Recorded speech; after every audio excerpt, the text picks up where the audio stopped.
In the former 13th Detachment, now the stronghold of the Special Operations Team, two machines are running continuously in the renovated incubator room. Suze wandered among them, observing the hatching of the monster eggs. These two incubators were delivered 2 days ago and were put into use on the same day after Chun Xian inspected them. Suze is quite satisfied with the current hatching progress. An incubator can put in 20 platinum-level monster eggs and nearly 100 gold-level monster eggs at a time. The hatching speed is also very gratifying. As for the dozen monster eggs that Shadow Moon Wolf King is responsible for incubating, because they are all types carefully selected by Chun Xian to hatch quickly, except for a few that have not yet been hatched and sent to the incubator. The rest of the monster eggs have been hatched, and most of them have been contracted by people from the 13th Detachment to become beast masters. Although the current 13 teams have not made a qualitative leap in overall strength, they have greater development potential. After all, this is a platinum-level monster, and even their former captain Guo Linshan only contracted with gold-level monsters. Even if the number of platinum-level monster eggs is limited, most people still want to contract gold-level monsters, which is already very satisfying for them. There were still a few monsters left, and Suze just found a pair of the same species and different genders and gave them to Chun Xian. This is like an investment for Suze. If Chun Xian can really successfully cultivate high-level monsters artificially, then he will definitely be the first to apply this technology.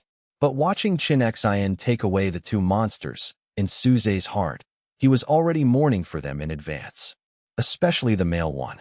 I think he doesn't know what he is going to face yet. He has to face the situation of being squeezed dry just after he was born. Silence. Just when Suze was thinking wildly, Sun Hao suddenly walked in beside him and said, "Captain, a group of people just came outside and said they want to join us." "Huh? Someone is finally here. Take me to see who is there." Suze walked out of the incubation room and said. Then he thought about it, called Sun Hao back, and said something in his ear. After Sun Hao expressed his understanding and made arrangements, Suze walked outside. As soon as he reached the door, Suze quickened his pace and greeted him happily. Everyone is here. Although most of them were new faces, there were also many people Suze was familiar with.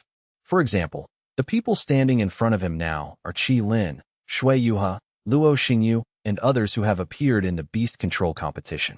Huang Yi and Lu Yi from Qinglong Beast Control University are also among them. Wang Zi followed Luo Xingyu closely, but judging from the distance between them, it seemed that their relationship had made great progress. Qi Lin stepped forward as a representative and said, "We received the order a few days ago to come to Beishan City to become a member of the Special Operations Team led by you, but it was delayed for a while until everyone arrived before we could set off." In addition to Qilin and the others, Shaoxing also mobilized many good players from various places to assist Suze. It's just that these people still need to be selected and assembled before they can come to Beishan City, so it was delayed for a few days. It doesn't matter. You guys came just in time. I just made some preparations in the past few days, Suze said with a smile. Qilin continued, "You will be our boss from now on, so don't be too harsh." Suze also smiled and said, "Don't worry. I dare not say anything else. As long as you eat here, you will definitely be satisfied." In Suze's view, those bronze and silver level monster eggs would have little effect in subsequent battles, but they could be used to help the team members quickly improve their strength, so he decided to have at least one meal every week with monster eggs as the main ingredient. But obviously, apart from these few acquaintances, few of the Daxia spirit guards who were transferred believed Suze's words. In their opinion, Beishan City is a remote place that cannot be compared with their previous headquarters. What good things can it have? Moreover, their immediate boss is actually just a young boy. It seems that their future in this so-called Special Operations Team will be very worrying. They previously thought that this Special Operations Team was led by Xiao Sheng or Sun Sheng, so they enthusiastically signed up to participate. Now it seems that this is borrowing the names of the two gods of war. However, they were spiritual guards after all, and they had to obey orders and discipline first, so they didn't say much and just followed silently. But Suze had been paying attention to the expressions of these people. When he saw this, he continued, "Okay, I will take you in to register first. If you have anything to do, we will talk about it later." Then he led everyone towards the stronghold. and he had already guessed that such a situation might arise, and had already made preparations. Along the way, they saw the team members who had recently contracted with the monster beasts and were getting familiar with their beasts and undergoing various trainings. These people obviously wouldn't start training beasts together on the roadside after discussing it. This is what Suze asked Sun how to do just now. The well-informed people are naturally knowledgeable, and they can tell at a glance that these monsters that are not yet strong enough are actually the cubs of platinum-level monsters.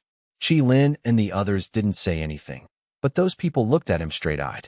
Even in the 5 major headquarters of Daxia Spirit Guard, it is difficult for captain-level people to possess platinum-level monsters. How can these ordinary team members who are not very powerful be qualified to contract here?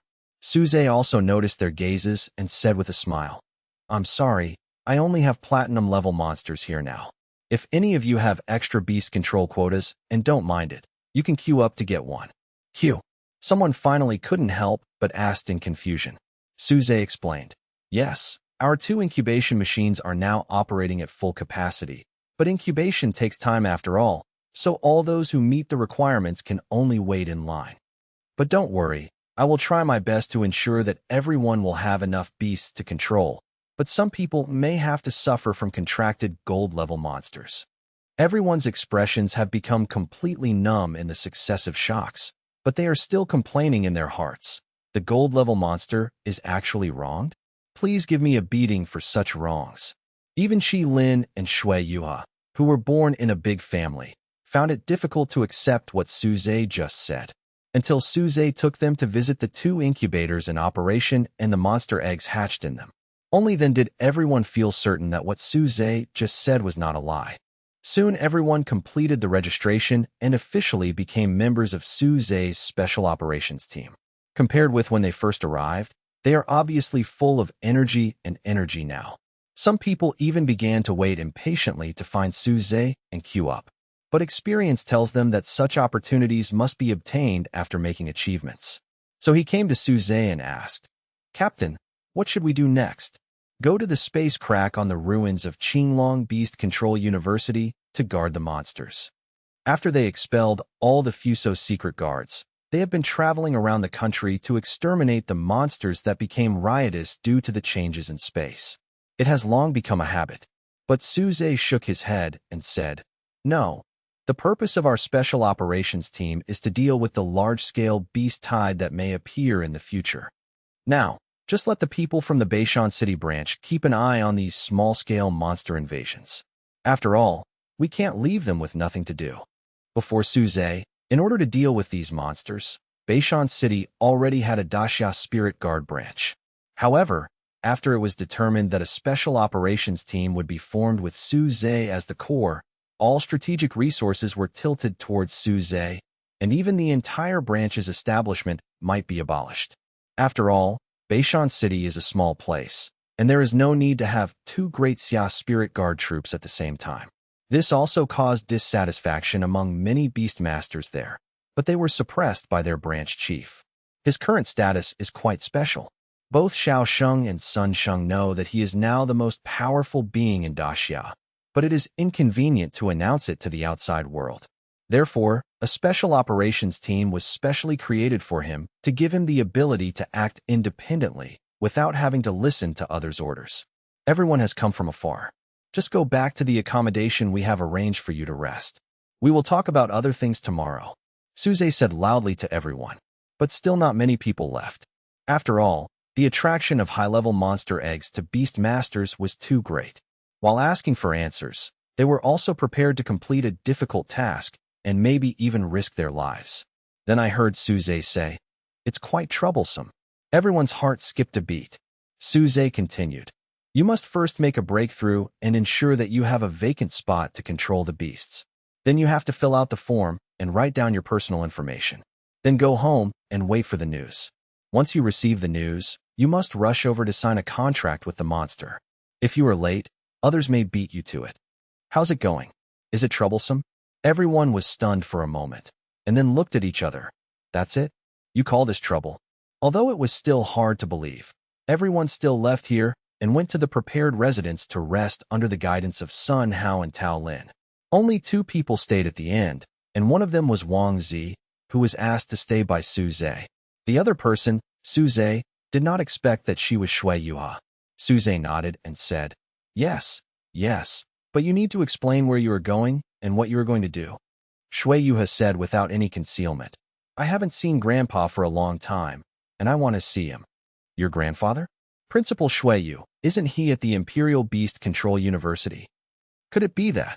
Su Zhe suddenly remembered that Sun Hao had told him before that the head of the Daxiao Lingwei branch in Beishan City was the Shui family, and their current residence was all managed by the Shui family in order to restore their reputation.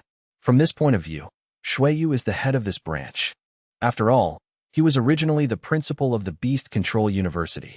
Many people in Daxiao Lingwei were still his students, and it was inconvenient for him to be his direct supervisor, so it was impossible to start from an ordinary team member. The position of branch director is just right. It has neither particularly great power nor a clear immediate boss. Su Zhe nodded and agreed to Shui Yuha's request. After Shui Yuha left, Wang Zi also came to Su Zhe with a smile on his face.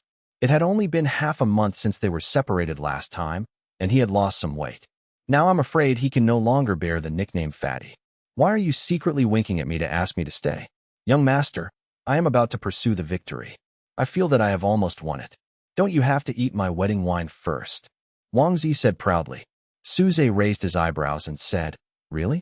Don't forget that I am your boss now. You have to listen to me whether we act together or separately.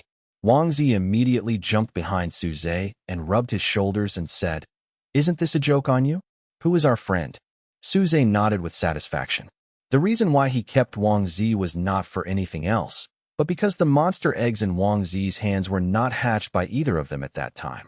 Now there is finally an incubator to help with incubation, and Su Zhe has specially reserved a place for Wang Zi. Just after Su Zhe put Wang Zi's monster egg into the machine, he suddenly felt a notification sound coming from the system. And after he closed his eyes and checked the message, a satisfied smile appeared on his face. It's not that stupid. After fumbling for so many days, I finally figured out the correct way to incubate. I'm going to give you some guidance secretly. It turned out to be the purple gold thunder-patterned egg that had been handed in to join the United Nations. After so many days, it was finally activated and started hatching. Thousands of miles away in Malaysian, John was stunned for a moment as he watched the monster egg bathed in lightning glowing with intense light. After so many days of research, they confirmed that the egg's attribute was thunder after various incubation methods failed. At the suggestion of the man in black, John raised the Thor's hammer in his hand, tried to summon thunder and lightning, and finally made the monster egg react. It seems that's not enough. Then I will continue to summon thunder and lightning to see how much you can eat. John saw the purple gold thunder egg whose light dimmed for a moment, and suddenly raised the Thor's hammer in his hand. The dark clouds instantly thickened, and thunderbolts fell like snakes. The purple gold thunder-patterned egg slowly floated up after absorbing the thunder and lightning, and took the initiative to plunge into the thunder clouds to absorb the power. Feeling the rapidly disappearing thunder clouds, John couldn't help but increase the power of thunder and lightning again. As for the residents of Xinxi City where they were located, they didn't pay much attention to the suddenly large and small thunderclouds that suddenly appeared in the sky. Little did they know, this thundercloud would exist above their heads for 7 or 49 days. Milliken, New West City. The residents looked up at the dark clouds that had not dissipated for 3 days and nights, and the flashing lightning in them, and their eyes changed from disapproval at the beginning to fear now. Because in these 3 days, the dark clouds that enveloped the entire city brought unprecedented thunderstorms. Although most of the thunder and lightning disappeared directly into the clouds for some reason, a small number of thunder and lightning still fell. Some of these lightning strikes fell on lightning rods, and some were diverted away by tall trees and billboards. However, some people were still struck directly by lightning and became scorched on the outside and tender on the inside. Because of this, there are almost no pedestrians on the streets now, and everyone is sheltering from the thunderstorm at home. Above them, within the layers of dark clouds in the sky, purple gold thunder-patterned eggs were bathing in the sea of thunder, absorbing the power of lightning. Although Thor's hammer can summon the power of thunder and lightning, the purple gold thunder egg can't absorb it much faster. John could even feel that it was no longer simply absorbing the power of thunder and lightning, but even the source of Thor's hammer. The man in black walked into the sea of thunder as if nothing had happened. After taking a look at the state of the purple and gold thunder-patterned egg, he retreated. Even his black robe was not damaged throughout the process. It's still very early. I'm afraid it will take at least dozens of days. Dozens of days? Old John shouted, even thinking of putting down Thor's hammer in his hand. If this continues, I'm afraid that when this monster egg hatches, my Thor's hammer will not be far away from being scrapped. The man in black saw John's thoughts and continued. The so-called divine weapon Thor's hammer in your hand is only made of the crystal core of a moonlight-level thunder attribute beast, and what hatches from this egg will definitely be a powerful thunder attribute beast with moonlight-level bloodline. It just matches your attributes. It will be up to you to make the contract when the time comes. John's eyes lit up instantly, and his men no longer hesitated, raising Mjolnir high. The dark clouds in the sky became thicker and thicker, and a steady stream of thunder and lightning power surged towards the purple-gold thunder-patterned egg. Obviously, he himself knew very well that owning a moonlight-level monster was far more important than Thor's hammer. It's just that they completely ignored the civilians in the city below. Under the violent lightning strikes, one house after another turned into charcoal, including the people hiding in them. On the other side of the blue planet, Xiao Sheng also found Suze. Junior brother, I have received news that there have been thunderstorms for several days in a row in Xinchi City, Millikan. The dark clouds have almost overwhelmed the entire city, Xiao Sheng said with a smile. Suze had told him the hatching conditions of the purple-gold thunder egg, so he could guess what happened. I came to Suze this time just to confirm the news and to see how his special operations team was being formed. Suze did not mince his words and told Xiao Sheng all the news he perceived.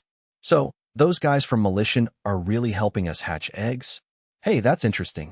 Then he thought for a while and asked, when it hatches, will it immediately recognize me as its master and come to me to conclude a contract?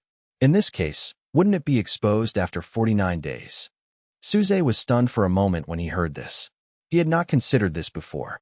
However, as far as he knew, when Wang Zi contracted the golden-scaled pig, the golden-scaled pig absorbed half of the gold in the vault overnight and completed the hatching. But the contract was concluded the moment Wang Zi entered the treasury and met the golden-scaled pig. In other words, the contract will not be made immediately after the monster egg hatches.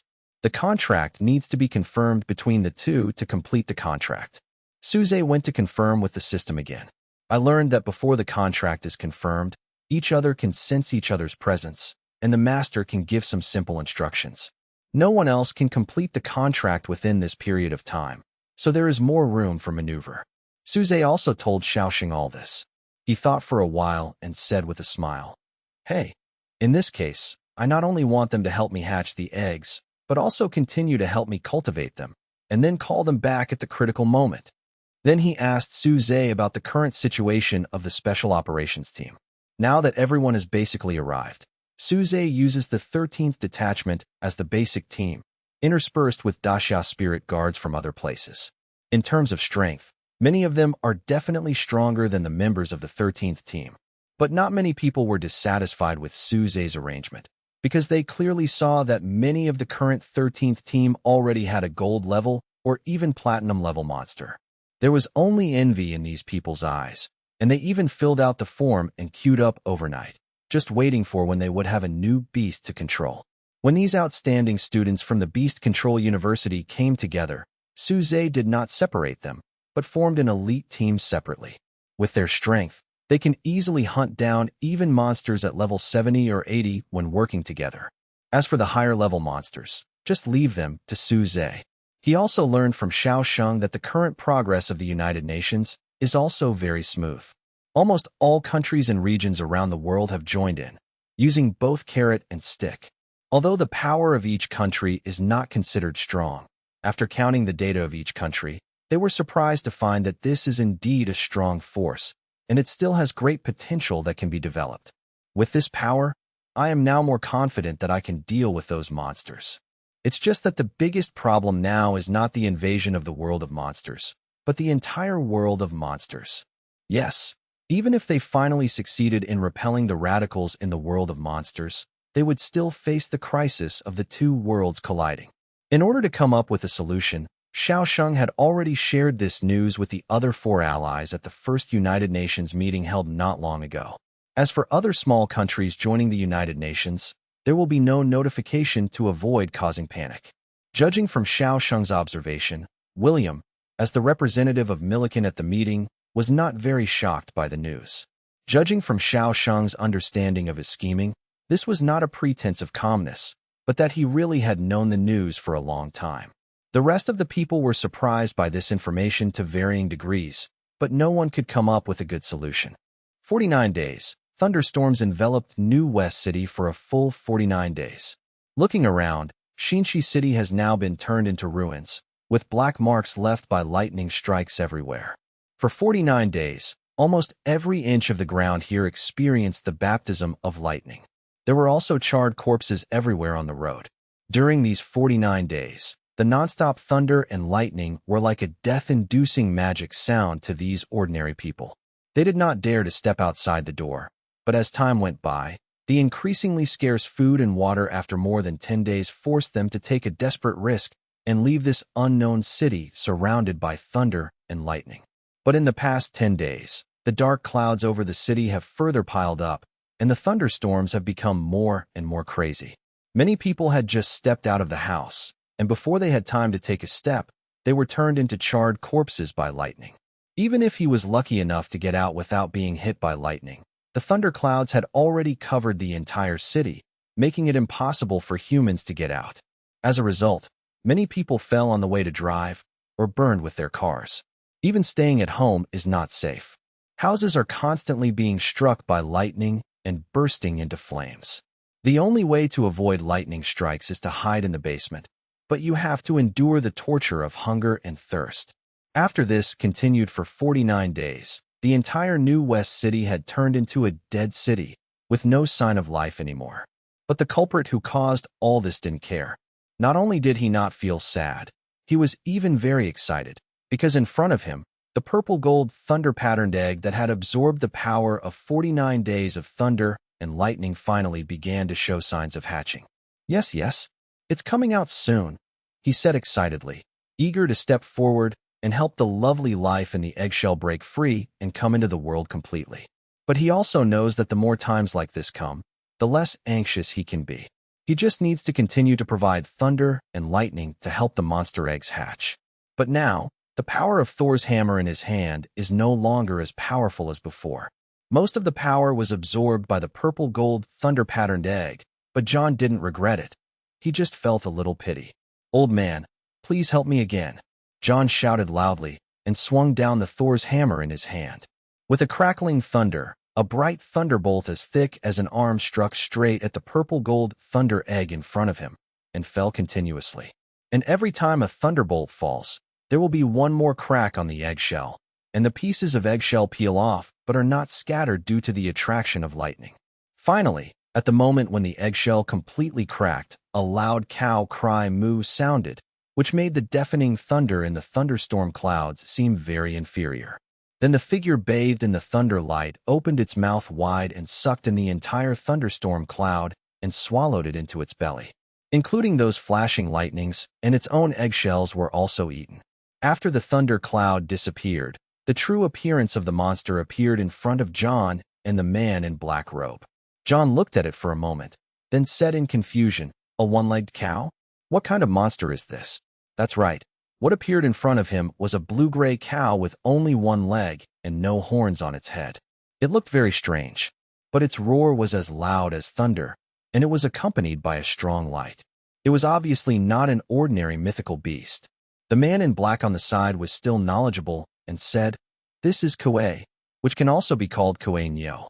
It is the best among monsters with thunder attributes. The drum made of the dead Kuei Nyo's skin is more powerful than your Thor's hammer." John's eyes lit up after hearing this. Of course, he didn't want to kill the Kuei Nyo and use its fur to make a drum, but the words of the man in black robe also showed the power of the Kuei Nyo from the side. At this time, Suze, who was thousands of miles away, also felt something. He closed his eyes and brought up the monster panel in front of him. "Race, Kuei Nyo. Bloodline, Moonlight level. Level, Early Star. Skills, Thunder Lao, Brute Force, Crazy Thunder, Thunder Roar. Talent skill, Thunder Drum. So the Thunder attribute beast hatched from the purple gold thunder patterned egg is Kuei Nyo. It's another Eastern beast. Kuei Nyo is a mythical beast recorded in the classic of mountains and seas. Legend has it that there is a mountain in the East China Sea called Liubo Mountain. This mountain is about 35,000 meters away from the coast. There is a kind of beast on the mountain. Its whole body is green. It has no horns and only one hoof. Every time it appears, there will be violent storms. Its body shines with light, like the light of the sun and the moon, and its roar is as loud as the thunder. It is called Kuei Nyo. Later, Huangdi obtained Kuei Nyo and used its skin to make drums. He also used Kuei Nyo bones as drumsticks and beat the drums. The sound of the drums resounded for 1,000 kilometers, frightening the enemies and subduing the world. Speaking of the legend, Hamba is the daughter of the Yellow Emperor, and Kuei Nyo was obtained by the Yellow Emperor and made into a thunder drum. I don't know if the two of them would fight if they met. However, Kuei Nyo is a moon-level divine beast, while Hamba is a corona-level beast. Kuei Nyo should not be Hamba's opponent. On the other side, John came to Kuei Nyo with excitement on his face and wanted to try to contract with it. In his opinion, Kuei Nyo, as a divine beast, possesses wisdom. He hatched it with the power of Thor's hammer, and it will definitely feel kind to him. He was also the first person Kuei Nyo saw after he hatched, and there was no problem with the men in black robes helping to hold down the formation. But Kuei Nyo snorted when he saw the human walking in front of him. Thunder and white smoke came out of his nostrils, and then a bolt of lightning flew straight towards John. Kuei Nyo, who has absorbed most of the power of Thor's hammer, has reached the early stage of starlight in the level of divine beasts. Even if it is only the lowest level among divine beasts, it is still a divine beast. In an instant, John felt the crisis of death. Fortunately, the man in black robe on the side stepped forward, grabbed the thunder and lightning released by Kuei Nyo, and crushed it into pieces. The man in black robe also said with a hint of doubt in his voice, "I don't know." Logically speaking, a newly hatched helpless beast shouldn't be so aggressive, especially towards the person who hatched it. Kuei Nyo also felt that the man in black robe was not easy to mess with. It slowly took a few steps back and planned to leave and follow the guidance of the contract to find its real master. Upon seeing this, the man in black robe was about to catch up when he saw Kuei Nyo was stunned for a moment, then came back, standing there seemingly obediently. But John's contract still failed. But it's good news that he can come back on his own initiative. If you take good care of it and cultivate it, maybe he will agree to a contract with you later. The man in black robe comforted him upon seeing this. John could only nod helplessly. In order to hatch Kuei Nyo, his Thor's hammer had lost most of its power. Now he could only place his hope on Kuei Nyo. Little did they know the reason why Kuei Nyo came back. It's because Xiao Sheng sent a vague order through the unfinished contract, which is, stay and eat and drink for free. It's not allowed there. You want to eat this? No, let's change it to something else. Looking at the Kuei Nyo in front of him, John hid the Thor's hammer behind his back and said, although he was very pleased that Kuei Nyo chose to come back on his own initiative, he still couldn't successfully make a contract. He could only cultivate a relationship with it, as the man in black said, and provide him with delicious food and drink. As a result, Kuei Nyo fell in love with Mjolnir at first sight and wanted to swallow it. Although the power of Thor's hammer has been greatly weakened, before Kuei Nyo failed to make the contract, it was still his biggest reliance, so John did not agree. Except for this, you can't do anything else. You can do anything else you want. Because there were men in black robes standing by to frighten him, Kuei Nyo did not choose to grab it forcefully. It could feel that the man in black robe was not a human being, but a monster, and that he was superior to him in both bloodline and strength. Kuei Nyo, who failed to eat Thor's hammer, could only resort to the next best thing and eat the monster crystal core. Level 80 or 90 monster beast crystal cores possess great power, and each one can be sold for hundreds of millions. But now, these monster crystal cores the size of human heads are being eaten by Kuei Nyo one by one, as if they were eating melon seeds.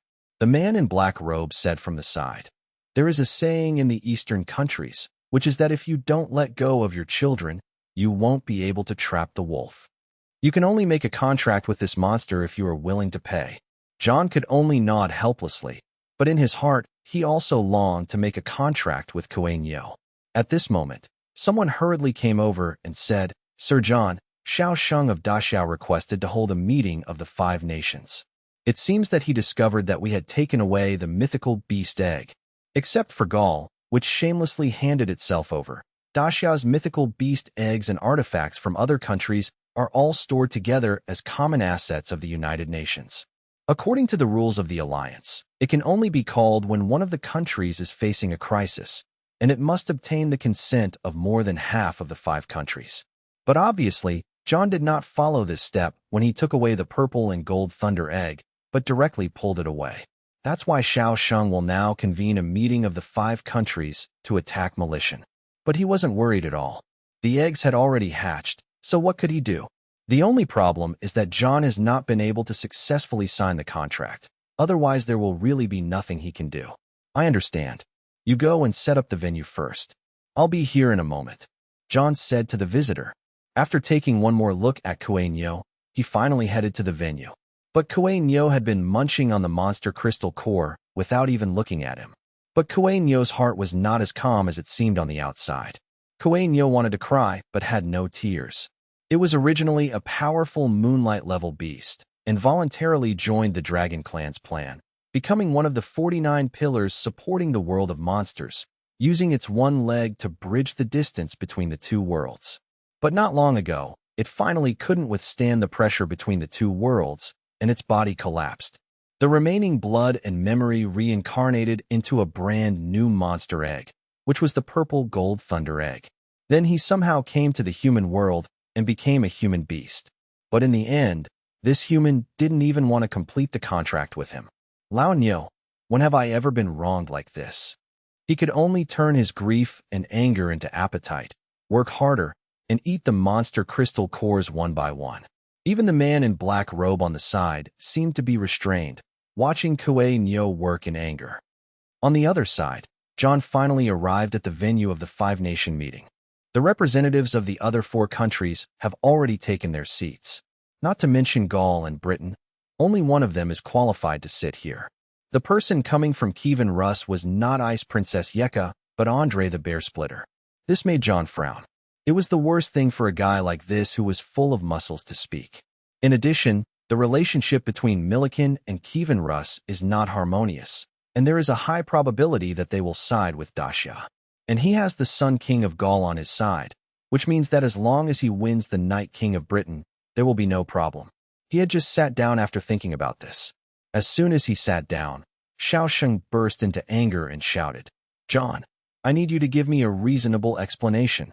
Why did you take away our Daxia's mythical beast egg without seeking anyone's consent?" John was already prepared and placed the Thor's hammer lightly on the conference table. The huge weight left a deep mark on the table made of 1,000-year-old ironwood. "What do you mean? Do you want to intimidate me?" Xiao Sheng yelled.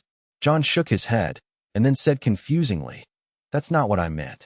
It's not that I took away the mythical beast egg, but the mythical beast egg found me.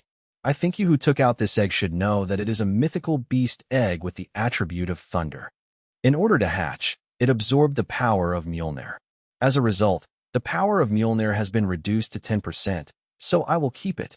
Have you hatched it?" Xiao Sheng asked knowingly. "That's right. Then you have a contract?" He can indeed deceive a few people, saying that he has successfully contracted a divine beast, but if he is asked to summon it, the secret will be revealed on the spot, so he can only tell the truth. Andre also stood on Xiao Sheng's side and said, "Since you can't make a contract, you should take out the divine beast and see who it will choose in the end." Xiao Sheng also nodded repeatedly, but that was not what he thought in his heart. He still wanted Kuei Nyo to continue eating and drinking in Meligian for a while. John also objected. If it chooses someone else in the end, what will happen to my Thor's hammer? Furthermore, this mythical beast could obviously choose to leave after hatching, but it chose to stay in the end, which means that it still recognizes me, but it just doesn't have a contract with me for the time being. Don't think about it. Just when John was retorting fiercely, a sudden gust of wind struck beside him. It turned out to be the fist as big as a sandbag from Andre the Bear Splitter, which was also covered with gauntlets made of monster weapons. He used all his strength. John picked up Thor's hammer with quick eyes and hands, and blocked the attack with difficulty. After the powerful force collided, it spread out in a fan shape, directly tearing the conference table made of ironwood into pieces, and also lifted the roof. Then he immediately distanced himself and cursed angrily. Andre, what do you want to do? Do you want to rob? The Sun King also stood next to John, looking at Andre warily. The Night King also put his hand on the sword at his waist, ready to pull out the sword in the stone at any time. Even Xiao Sheng on the side was shocked and looked at him blankly, forgetting to continue to show off his acting skills. He hasn't even taken action yet. So why did this guy take action first? Then they heard Andre nodded and said, "Your hammer has indeed become a lot weaker. It seems that you are not lying." Then he sat down again as if nothing had happened. Looking at Andre sitting back down, several people were stunned. "Just to confirm this, you attacked me directly?" John said in shock. If he hadn't always been wary of the people around him, he might have been punched in the head by this guy just now. Andre just nodded and didn't explain much. "Madman, you are simply a madman. Are all your brains really full of muscles?" John immediately stood far away from Andre.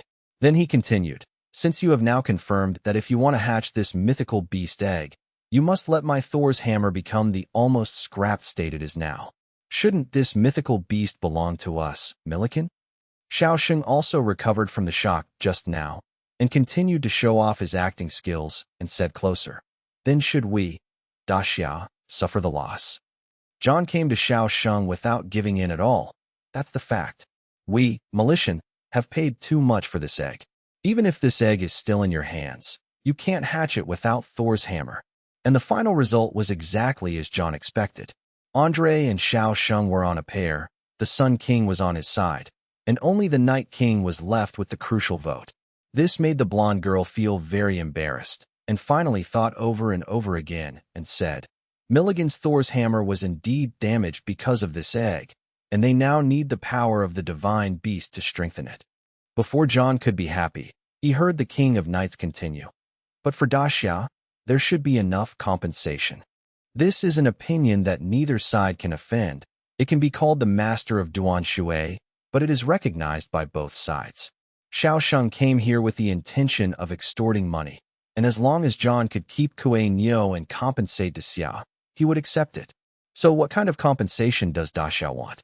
Xiao Sheng thought about how to make a serious blow, preferably one that would make Meili Jian feel physical pain, but he could barely accept it. Then he drew up a list on the spot under the dumbfounded eyes of everyone. "I have been writing for more than 10 minutes, and the long list can even be spread out from my hands to the ground. There are not only the beast control resources that beast masters need, but also various life resources and technological resources. In short, whenever Xiao Sheng thinks of something that is lacking in the country, he will write it down." Even so, he still felt that he was missing a lot. After the list was translated into words that John could understand, it became much longer. And after he watched it from the beginning, he couldn't help shouting Wang Defa's name. Even so, it is not unacceptable, but it will make everyone, including him and Militian, feel very uncomfortable. And this is exactly what Xiao Sheng wants. If you are uncomfortable, then we will be comfortable. Finally, after weighing it again and again, John raised his hand and crossed out 7 items on the list to discuss it with Xiao Sheng. Xiao Sheng did not compromise and added in the crossed out items, but this time, John only crossed out 5 items. Finally, after several rounds of bargaining, 2 items were crossed off the list, and the rest of the compensation was acceptable. This already made Xiao Sheng feel like he was making a lot of money. After all, he was originally prepared to have more than 10 items crossed out, so he deliberately wrote a few excessive conditions. Unexpectedly, not only were the dozen items saved, but even the harsh conditions he deliberately added were partially met, with only 2 rejected. Haha, I really made a lot of money this time. Not only did I have someone to help me cultivate the monsters, but I can also make a huge profit. It's really great, Xiao Sheng said happily in his heart. But his face didn't show it at all, and he even looked so angry. In the end, this matter came to an end, and Xiao Sheng returned home with a full load. And a lot of the money he extracted from America was sent to Suze. These mainly include a large number of platinum-level monster eggs and a diamond-level monster egg. TSK, I didn't expect that they would actually agree to my request for diamond-level monster eggs. This was originally just something I added to cover other conditions. It's really an unexpected surprise, haha. Xiao Sheng, who had been holding back all the way back, finally laughed loudly when he came to Suze. He was really holding it in too hard, and he had to keep pretending to be angry and bitter in front of those people. But he didn't know that he was already happy in his heart. Suze looked at these monster eggs and said, "This shows that they have a lot of monster eggs in reserve, and even diamond eggs have a lot of excess to be able to take them out so easily." Xiao Sheng finally suppressed his smile, and then said, "Yes, the environment there is complex, with many extreme weather conditions such as thunderstorms and hurricanes. This is not a favorable condition for human habitation, but there are many monsters living there. Because of this, Malishan's monster army, the Thunder Guards, is mainly composed of monsters with thunder and wind attributes. And Millikan doesn't just have a Thunder Guard. The Thunder Guard is led by John, and William also has a much smaller Angel Guard. All of them control rare light attribute monsters. The Angel Guards can be said to be the nemesis of the Fuso Guards, but they rarely take action and their status is more like a guard of honor. Based on the information you brought back, we already know why Fuso is rich in secret guards contracted with dark attribute monsters. However, the origin of Malishan's light attribute monsters is still a mystery. It may be related to the mysterious man in black robes. The monster egg now placed in front of Suze mainly has these three attributes. The diamond egg has the thunder attribute. Maybe John had prepared it for him, but now he was focused on Kuei Nyo and couldn't care less about the diamond-level monster eggs. Naturally, Xiao Sheng had only one purpose in handing these eggs to Suze. See if these are enough to make a monster egg of the level of a mythical beast? I always feel that our firepower is still somewhat insufficient. In the room, Suze sat cross-legged on the bed, and his spirit came to the system space. In front of him, the huge Gasapon machine appeared, with a golden progress bar at the bottom that had reached its end. After Suze recovered the last highlight, the diamond-level monster egg, the progress bar finally reached perfection, which also meant that Suze could extract the third god-level monster egg. I wonder what kind of mythical beast egg it will be this time. The first scarlet blood egg Suze pulled out hatched a corona-level drought demon, and the second purple-gold thunder egg hatched a moonlight-level Kuei Nyo. However, when they were extracted, they were accompanied by systematic visions, and no clear distinction was made. It seems that in the eyes of the system, the rarity of mythical beast eggs is the same. I don't know what level of monster eggs this time will be. His mental body slowly walked towards the Gasapon machine and clicked on Use Next to the golden progress bar. I saw it suddenly shattered, and then turned into a bright light that lingered on the Gasapon machine. After integrating these light spots, the Gasapon machine keeps flashing like a slot machine that has won a jackpot, and is accompanied by a very festive and cheerful ringtone. Just when the ringtone reached its peak, a golden monster egg that was far more dazzling than a gold-level monster egg rolled down. As the monster egg rolled down, an extremely bright light shone in the beast control space. Fortunately, this was Suze's consciousness space, and his existence was just a spiritual body. Otherwise, his eyes might be blinded by the dazzling light. What a dazzling light! And it seems to be accompanied by a blazing high temperature. Suze was well prepared for the appearance of the strange phenomenon. After all, when the scarlet blood egg was pulled out, the entire space was dyed blood red. When the purple-gold, thunder-patterned egg was pulled out, there was a deafening thunder. The vision demonstrates the attributes of the mythical beast to a certain extent. Suze thought to himself while taking out the golden mythical beast egg, wanting to see how it hatched. As a result, I was dumbfounded when I saw it. This is a scam. Outside the house, Xiao Sheng paced back and forth, waiting for Suze to come out. He gave all the monster eggs he had obtained through blackmail to Suze, just to get another monster for Daxia, which would just be enough to offset Suze's kindness in giving Kuei Nyo to him. But even though he had seen it once, and there was no need to doubt whether it was true or not, Xiao Sheng still felt a little nervous. Just when he shook his head and put the strange thoughts behind him, Suze finally opened the door and walked out. Xiao Sheng immediately went up to him and said, "Is it finally born? Is it a male egg or a female egg? Suze suddenly looked confused. Huh.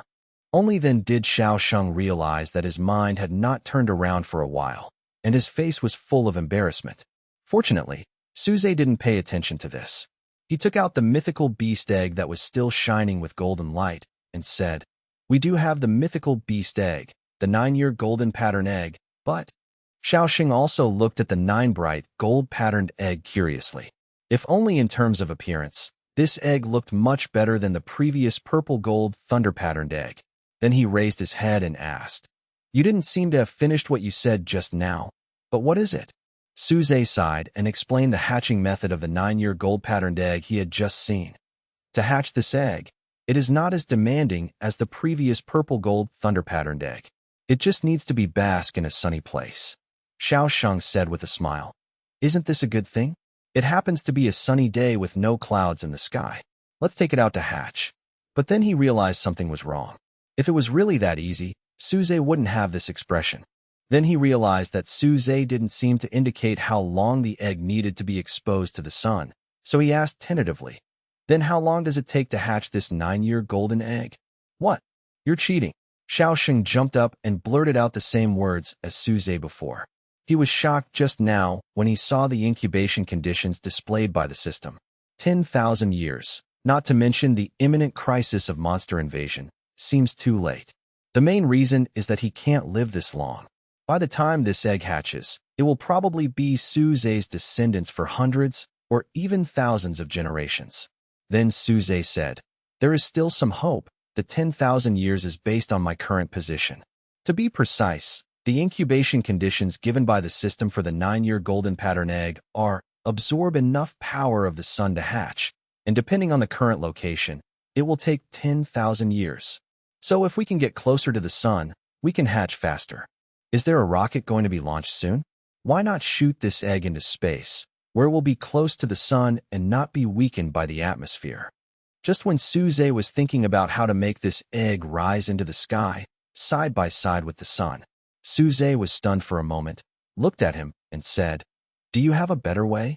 Xiao Sheng did not answer directly, but raised his head and said with a smile, "Do you know why the god of war in Gaul is called the Sun King?"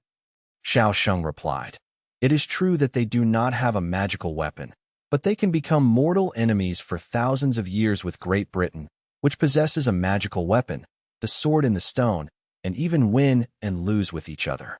Naturally, they have something unique about them, and this is also related to the name of the Sun King that they have passed down from generation to generation. They stole the flame of the sun." Suze was surprised when he heard this and said, "Stealing the flames of the sun? How is this done? Is it possible that their technological level can go to the sun?" Xiaoxing shook his head and said, "Thousands of years ago, they obtained a meteorite. It is said that it was a partial fragment of a dead star. Then I don't know what method they used to activate it. They had a small sun, and the king was called the Sun King at that time. After that, the name of the sun and the Sun King were passed down from generation to generation. The Sun King's beast must be able to withstand the power of the sun, so that it has the power to rival the mythical beast." Suze's eyes lit up, and he said, "So this little sun is now on the Sun King's beast?" Xiaoxing nodded. "Then are we going to kill him?" Xiaoxing shook his head. "I'm afraid not.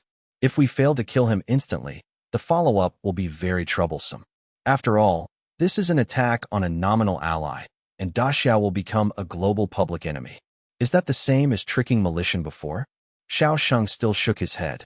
"There are too many loopholes in using the same move twice. We can't completely treat them as fools. I have to think of a way." "Xiao Sheng, why did you call us here again? This United Nations is not for you, Daxia," John said angrily. He had just suffered another setback with Kuan Yin. Not only had he failed to make the contract, but most of his belongings had been eaten, and he was in a very bad mood. Xiao Sheng said with a serious face, "The reason why I called everyone here is of course because there is an emergency. Something bad has happened. Everyone, the mythical beasts of the monster world have appeared in our world." "What?" As expected, everyone's expressions became serious. They originally thought this was a farce between Daxia and Mi Lijian, but now it seems that Xiao Sheng is serious and something really went wrong.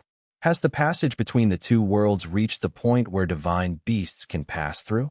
They originally thought that there would still be some time to prepare, but now it seems that they are not so optimistic. Where is it now? Everyone asked nervously. It's on the sea not far from Fuso. When we found it, it was trying to invade from the world of monsters. So I asked Sun Sheng to do his best to stop him, and I will inform everyone.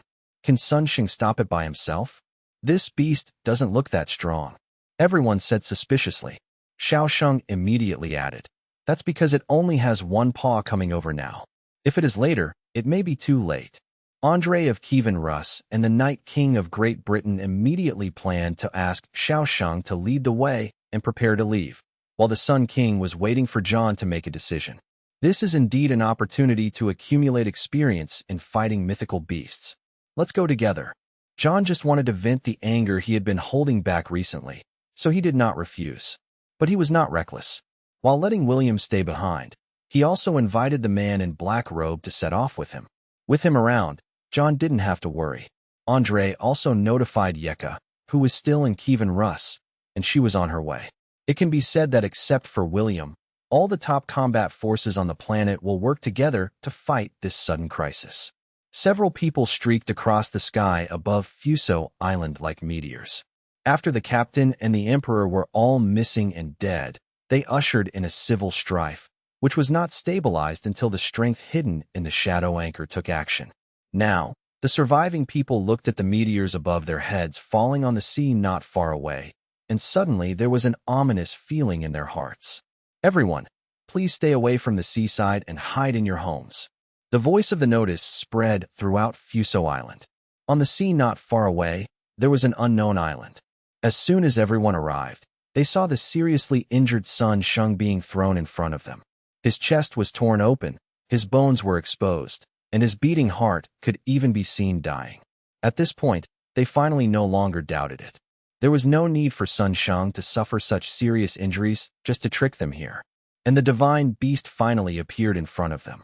Sun Sheng failed to stop it and let it completely descend into the world. It was a weird giant bird. Its body was burning with blood-red flames, and it was filled with a monstrous blood-evil aura. Wherever he stepped, the ground was dry and cracked, and even the sea water was constantly rolling and boiling. What kind of mythical beast is this? John said, shocked by the ferocious beast in front of him. He seemed to be asking everyone, but in fact he was just waiting for the answer from the man in black robe. John's eyes widened immediately. He knew the ins and outs of some men in black robes. How terrifying could a divine beast with a bloodline superior to his be? I'm afraid the man in black robe can't protect him, right? He immediately retreated and wanted to escape. But the man in black robe continued. But don't worry, this is still an immature baby bird. It has just reached the level of a mythical beast. The man in black robe breathed a sigh of relief. At this time, Andre, who was the most decisive, had already rushed forward, and the King of Knights was holding the artifact sword in the stone to fight alongside him. Xiao Sheng took the opportunity to pull Sun Sheng to a safe place, and whispered in a low voice, "Is your wound too exaggerated? Your heart is about to leak out. What if those bastards seize the opportunity and want to finish the wound?" Sun Sheng opened one eye, and even though he was seriously injured, he still said angrily, "It doesn't hurt anyway, so why not make it more exaggerated to convince you more?" On the other side, after John took action, the Sun King followed decisively. His beast is a lion, but its belly shines like the sun. After the fight, they discovered that the power of the mythical beast seemed not as terrifying as they imagined. At this time, the strange bird screamed loudly and shouted, "Damn humans! If I hadn't consumed too much power after laying eggs, I could crush you to death with one claw." Everyone worked even harder after hearing this. The hatched mythical beasts were almost impossible to contract, but there was still a chance for the mythical beast eggs. The strange bird no longer wanted to fight, and waved its wings to escape. The man in black robe who had not taken action wanted to stop him, but the blood-evil energy on the strange bird suddenly became stronger, and then a much more powerful force suddenly broke out and forced him back. By the time I tried to chase him again, there was no trace of him. He was so fast that he seemed to have disappeared out of thin air, leaving no breath behind. The others also caught up and looked around, but found no trace. At this time, Xiao Sheng arranged for Sun Sheng to carry him on his back and said, "It has just exploded in strength, and it must be very weak now. Let's go after it separately. I will go here, Andre will go there, and the Sun King will go to Fuso Island." No one has any objection to this. After all, if this beast is allowed to wander around in the human world, none of them will be safe. But at this time, on Fuso Island, the last person standing on the streets that should have been deserted after the announcement was none other than Suze. The reason why the strange bird disappeared suddenly was because it was taken into the beast control space by him. And that was not a strange bird, but a drought demon hiding in the body of the golden-feathered phoenix bird and lending her his power. She has been sucking the blood of the golden-feathered phoenix bird, and now their powers can be integrated with each other. Sun Sheng's wound was also created with the help of Drought Demon's ability to control flesh and blood.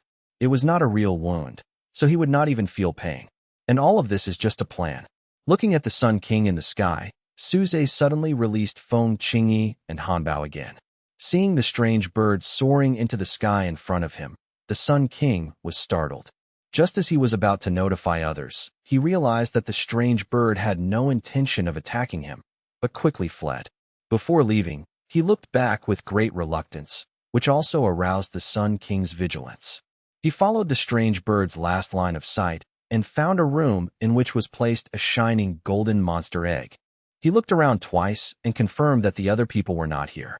He was the only one who found the egg left behind by the mythical beast when it fled in haste. So he decisively let his monster, the flaming lion with a miniature sun burning in its belly, swallow it in one breath. But then he felt unsafe. What if others find out? Perhaps because of the tradition of his family and country, the Sun King is very cautious in character. So at that moment, he even had the idea of handing over the egg to Millijan. But then he looked at his master beast. The title Sun King may seem resounding, but in fact it is nothing more than a tool. As long as the beast can withstand the power of the miniature sun, then anyone can be the Sun King. But as a price, successive Sun Kings have to bear the backlash of the miniature sun, and their lifespan will become very short as a result. No longer the Sun King, but King Louis named after me. He walked out of the room and flew up. He looked at the residential area below, thought for a moment, and then let the flame lion spit out blazing flames, turning the area dozens of kilometers below into a sea of fire. Those Fuso people who had followed the instructions and hid at home had escaped the tsunami caused by the previous sea battle, but at this moment they were buried in the sea of fire. The painful wailing sound only lasted for a moment, and then it was completely turned into fly ash. This was the sea of fire created by the flame lion using the power of the miniature sun, and its temperature was far higher than ordinary flames. After eliminating all traces, Sun King Louis quickly left here and met up with the others halfway. After the meeting, everyone asked each other, "How was it? Did you find anything there?" The Sun King said half-truthfully, "I bumped into a strange bird on Fuso Island, but you also know my strength and can't keep it, so I came to you quickly." No one doubted him.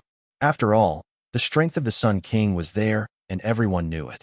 After all, without that little sun, he is nothing. "Where did it go?" John asked. The Sun King pointed out the direction in which the strange bird was leaving, and everyone hurriedly chased after it. Naturally, we passed by the Sea of Fire on the way, but I just thought it was the battle between the Sun King and the strange bird, and I didn't doubt it. Except for the King of Night's expression of reluctance, even Melitian, who had always provided protection to Fuso, said nothing, passing directly over the Sea of Fire. After they all left, Suze slowly crawled out of the ruins left behind as the flames gradually extinguished below. This guy was really ruthless. No one even noticed that he was still trying to silence me. He almost burned me to death. Because he was protected by two fire attribute beasts, Drought Demon and Golden Feather Phoenix, he was not harmed by the flames and could even walk in the fire. In my original world, this guy must have something in common with Li Mei, who cooked barbecue in Tokyo. Suze quickly left the area of the Sea of Fire, but he did not choose to go back, but rushed straight towards the previous shadow anchor point or shadow pillar. After all, he had been here last time, so he knew that in addition to the strength shown on the surface, the Fuso secret guards also had a large base in the shadows, And the person in charge was not weaker than the captain of the secret guards. Suze was in a hurry to go home and left here before, so he only searched a few secret guard warehouses on the surface, but ignored this place. Now he must not miss this place again when he returns to his old place. With the help of the Shadow Moon Wolf King, Suze successfully entered the Shadow World. During this period, there were still people who tried to stop him, but they couldn't resist the power of the now fully adult Shadow Moon Wolf King. As soon as he entered the Shadow Realm, he looked around and found that in the sky of the Shadow Realm, the world of monsters and beasts seemed to be closer than before. Then he looked in front of him and realized that there were hundreds of secret guards wearing black tights waiting for him here. This should be the last remaining strength of the secret guards. As soon as Suze was ready to fight them, he watched these people suddenly bow in unison and said, "Welcome, sir." Suze was stunned for a moment when he saw this, and then realized that recognizing his father if he couldn't beat him seemed to be a traditional ability of this group of people. It seemed that he had realized that he was no match for him. "Since you don't want to fight with me, stop talking nonsense here and open all your warehouses to me. Everything in them belongs to me." Although the last leader of the Fuso secret guards looked embarrassed, he did not refuse and led Suze to their warehouse. With the order, the warehouses all opened, and Suze also walked in to pack everything. But after taking a look, he frowned and said, "Isn't there something wrong here? There seems to be too little, and there are many shelves that are empty, but there is no dust on them. Don't tell me that they are always empty." The leader immediately came over and lowered his head and explained, "Sir, don't be angry. We really didn't hide anything. All the secret guards' belongings are here. Even the Emperor's hidden treasure house was found by us and moved here. Why are there so few of those things?" Suze asked sharply. The leader knelt down directly on the ground with his head on the ground and said, "Before you came, Master Xiao Su also came here, and all those things were taken away by him." "Xiao Su? He's here too," Suze said in surprise. After that night, Suze indeed never saw Xiao Su again, and Lin Shi only knew that he left after the seriously injured Yamada no Orochi, but it was not clear where he went after that. Unexpectedly, he ended up here. "You just said he left? Where did he go?" Suze asked. Seeing Suze's interest, the leader hurriedly replied, "Sir Lin, she is the new master of Mr. Yaki. After coming here, he became our leader. He was supposed to become the new emperor, but it seems that he has always wanted to go to the world of monsters through the Dark Sun. But since the last time, the Dark Sun's passage has been closed. Not long ago, the distance between the two worlds was approaching again, and a new gap opened in the Dark Sun passage. Lord Xiao Su took some of the things in the warehouse and left here with Lord Baki, heading to the world of monsters." "World of monsters? What is he doing there?" Suze was full of doubts, but it seemed that he was not lying. So he stopped pursuing it and took out a palm-sized turtle from the beast control space. It is the Void Spirit Turtle. Ever since Suze integrated the world seeds into its back armor according to the method taught by Han Bao, the Void Spirit Turtle has shrunk to its current size. At this time, it has awakened, but evolution is still continuing, and its body is still shrinking. But now it is possible to open a space on the back armor, which is different from Xiaosheng's more than 10 square meters of space. This space is still the prototype of a small world. Although the world has been divided, it is still just a blank world. There was nothing but chaos.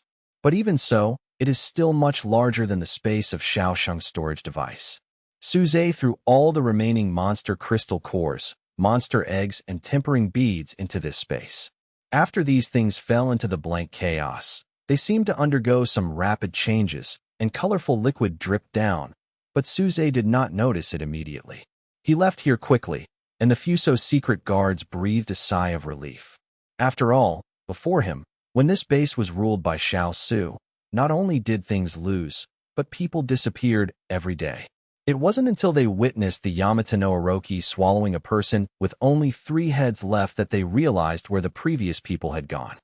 At the same time, the few people who chased in the direction pointed by the Sun King did not notice anything. After all, Hanbao and Golden Feather Phoenix did not escape from here at all, but were taken into the beast control space by Suze, so they disappeared without a trace in an instant. I haven't even seen the shadow until now. It seems that it ran away again. The grumpy Andre chased for so long but saw nothing, and said angrily to the Sun King, "We have been chasing for so long, not even a single bird feather, not even a trace of the strange bird's breath. Could it be that you pointed in the wrong direction? After all, he is a person who was scared away by a strange bird once he came face to face with it." When the Sun King heard this, he glared at Andre and said, "Humph, how could I possibly get this wrong? You are too contemptuous of others." At this time, John also stood beside the Sun King. Although he was also a little dissatisfied with the Sun King's performance, he was still his younger brother. "Stop arguing. Since the strange bird has lost track, everyone should go back and be prepared. She might launch an attack at some point." And Xiao Sheng, who had known everything for a long time, also went to persuade Andre not to be too impatient. Everyone returned to their own countries to prepare for the attack. Although Xiao Sheng knew that there was no strange bird, he still had to pretend to be presentable. On the way back alone, the Sun King clenched his fists when he remembered Andre, who had just humiliated him, which strengthened his determination to hatch the mythical beast egg. At this moment, he noticed something was wrong with his beast control and hurriedly summoned the blazing lion. Sure enough, as the person who knows the flame lion best, he found that the power of the flame lion seems to be a little weak now. "Lionheart, what's wrong with you?" the Sun King asked, stroking the lion's mane. The male lion rubbed his palm and replied, "Master, the mythical beast egg you asked me to put in my stomach seems to be absorbing the power of the miniature sun, so it makes me a little weak." The flame lion is not actually a real level 100 monster. It relies entirely on the power of the miniature sun. Therefore, it is natural to feel weak when the 9-year golden pattern egg absorbs the power of the sun to hatch. The Sun King asked the flame lion to spit out the divine beast egg, and then he saw that the egg seemed to become more dazzling, emitting golden light. "It's so dazzling. It seems to be absorbing the power of the sun to hatch. This is such a coincidence. Could it be said to be the arrangement of the gods?"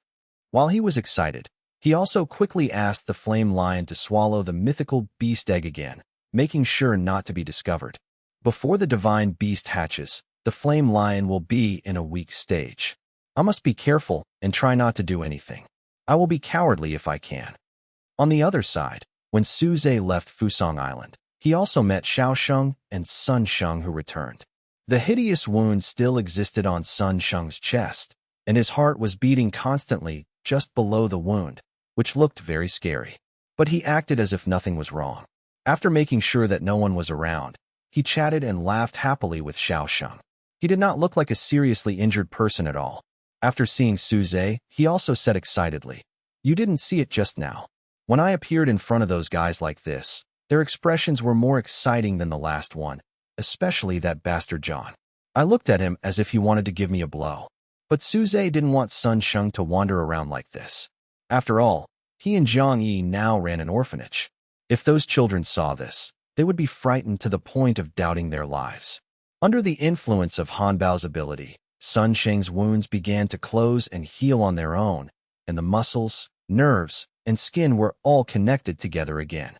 They looked exactly the same as before, with not even a scar left. Done. He then shared everything he saw in Fuso with the two of them, including the fire set by the Sun King and everything that happened in the Shadow Realm. Xiaoxing thought for a moment and then said, "After I saw the Sea of Fire, I guessed that he is such a cruel person. But I don't know much about Xiao Su. The cooperation with him is mainly carried out by teachers. I only know that he is a person who pursues becoming stronger. To do this, he can betray his country and betray the other party in turn. He went to the world of monsters, maybe in pursuit of stronger power."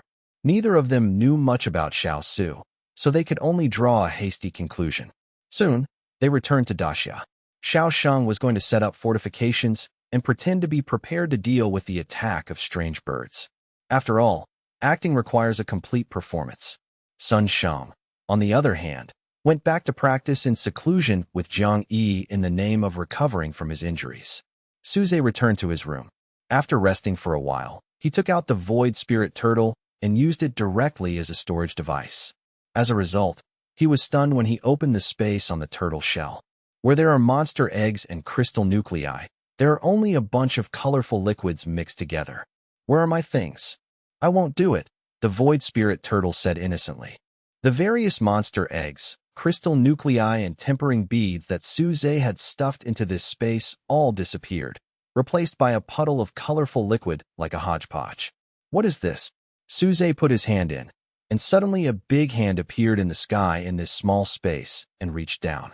After this big hand reached into the strange liquid, it felt a very strong life response from it. He even wanted to assimilate his hand into it, but luckily Suze pulled his hand out in time. Why does this feel a bit like primordial soup? In the 1920s, scientists proposed a theory that a primordial soup of organic molecules was created in the Earth's oceans 4.5 billion years ago. These organic molecules are formed by the chemical effects of energy sources such as lightning on methane, ammonia, and hydrogen in the original atmosphere. In the early 1950s, someone conducted an exciting discharge experiment.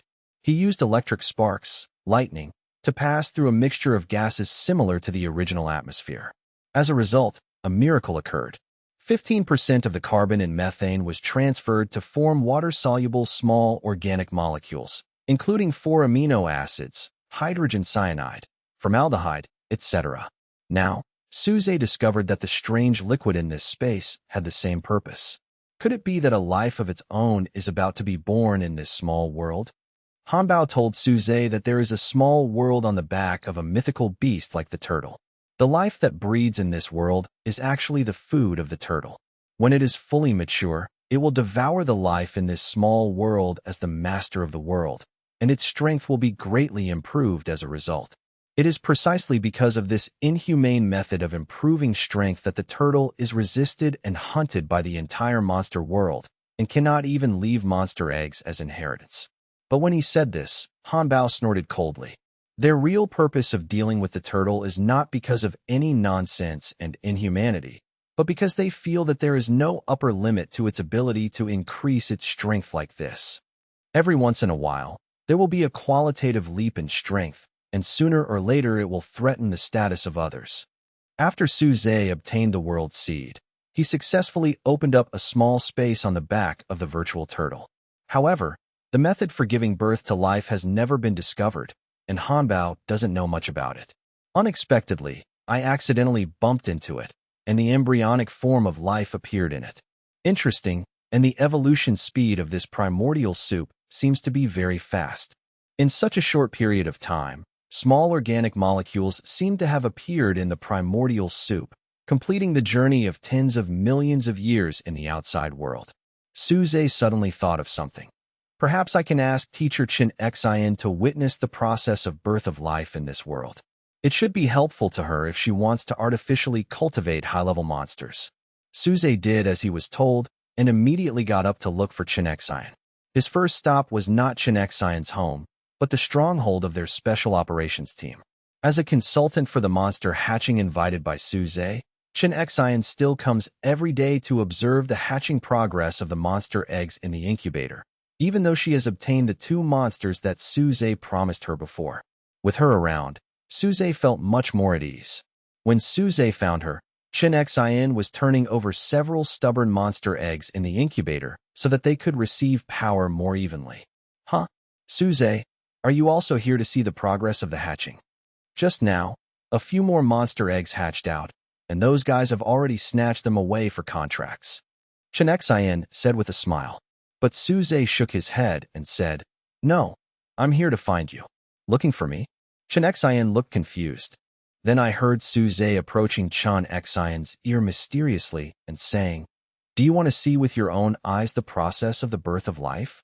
Chen Xian suddenly turned red and stammered, not knowing what to say. What does this mean? If he wants to create life with me, doesn't that mean he wants? Just when Chen Xian was thinking wildly, Suze had already grabbed her hand and ran all the way to his room. This further confirmed Chen Xian's thoughts. Then she saw Suze take out a small turtle with a mysterious look on his face. This time, Suze was stunned. "This is what I want to show you. Is there anything else related to turtles?" Chen Xian shook her head in embarrassment and said nothing more, but motioned for Suze to continue. I saw Suze taking out the void spirit turtle and opening the small world on the back armor with ease. Then Chen Xian's surprised eyes led her into this small world. In the short time since Suze left, The pot of primitive soup seemed to have changed again, and single-celled organisms began to appear one after another. Chun Xin also realized what it was for the first time, with a look of excitement on his face, leaving all the previous embarrassment behind. You actually have a small world where life is being born. It is indeed very meaningful to my research. As Chun Xin spoke, she wanted to go deeper into the world, but Suze held her back and shook her head. Looking at Chun Xin's eager and confused eyes, Suze explained, "You can't get close. The evolution of the void spirit turtle is not over yet, and it has not yet fully mastered the world. Look at the speed at which time passes.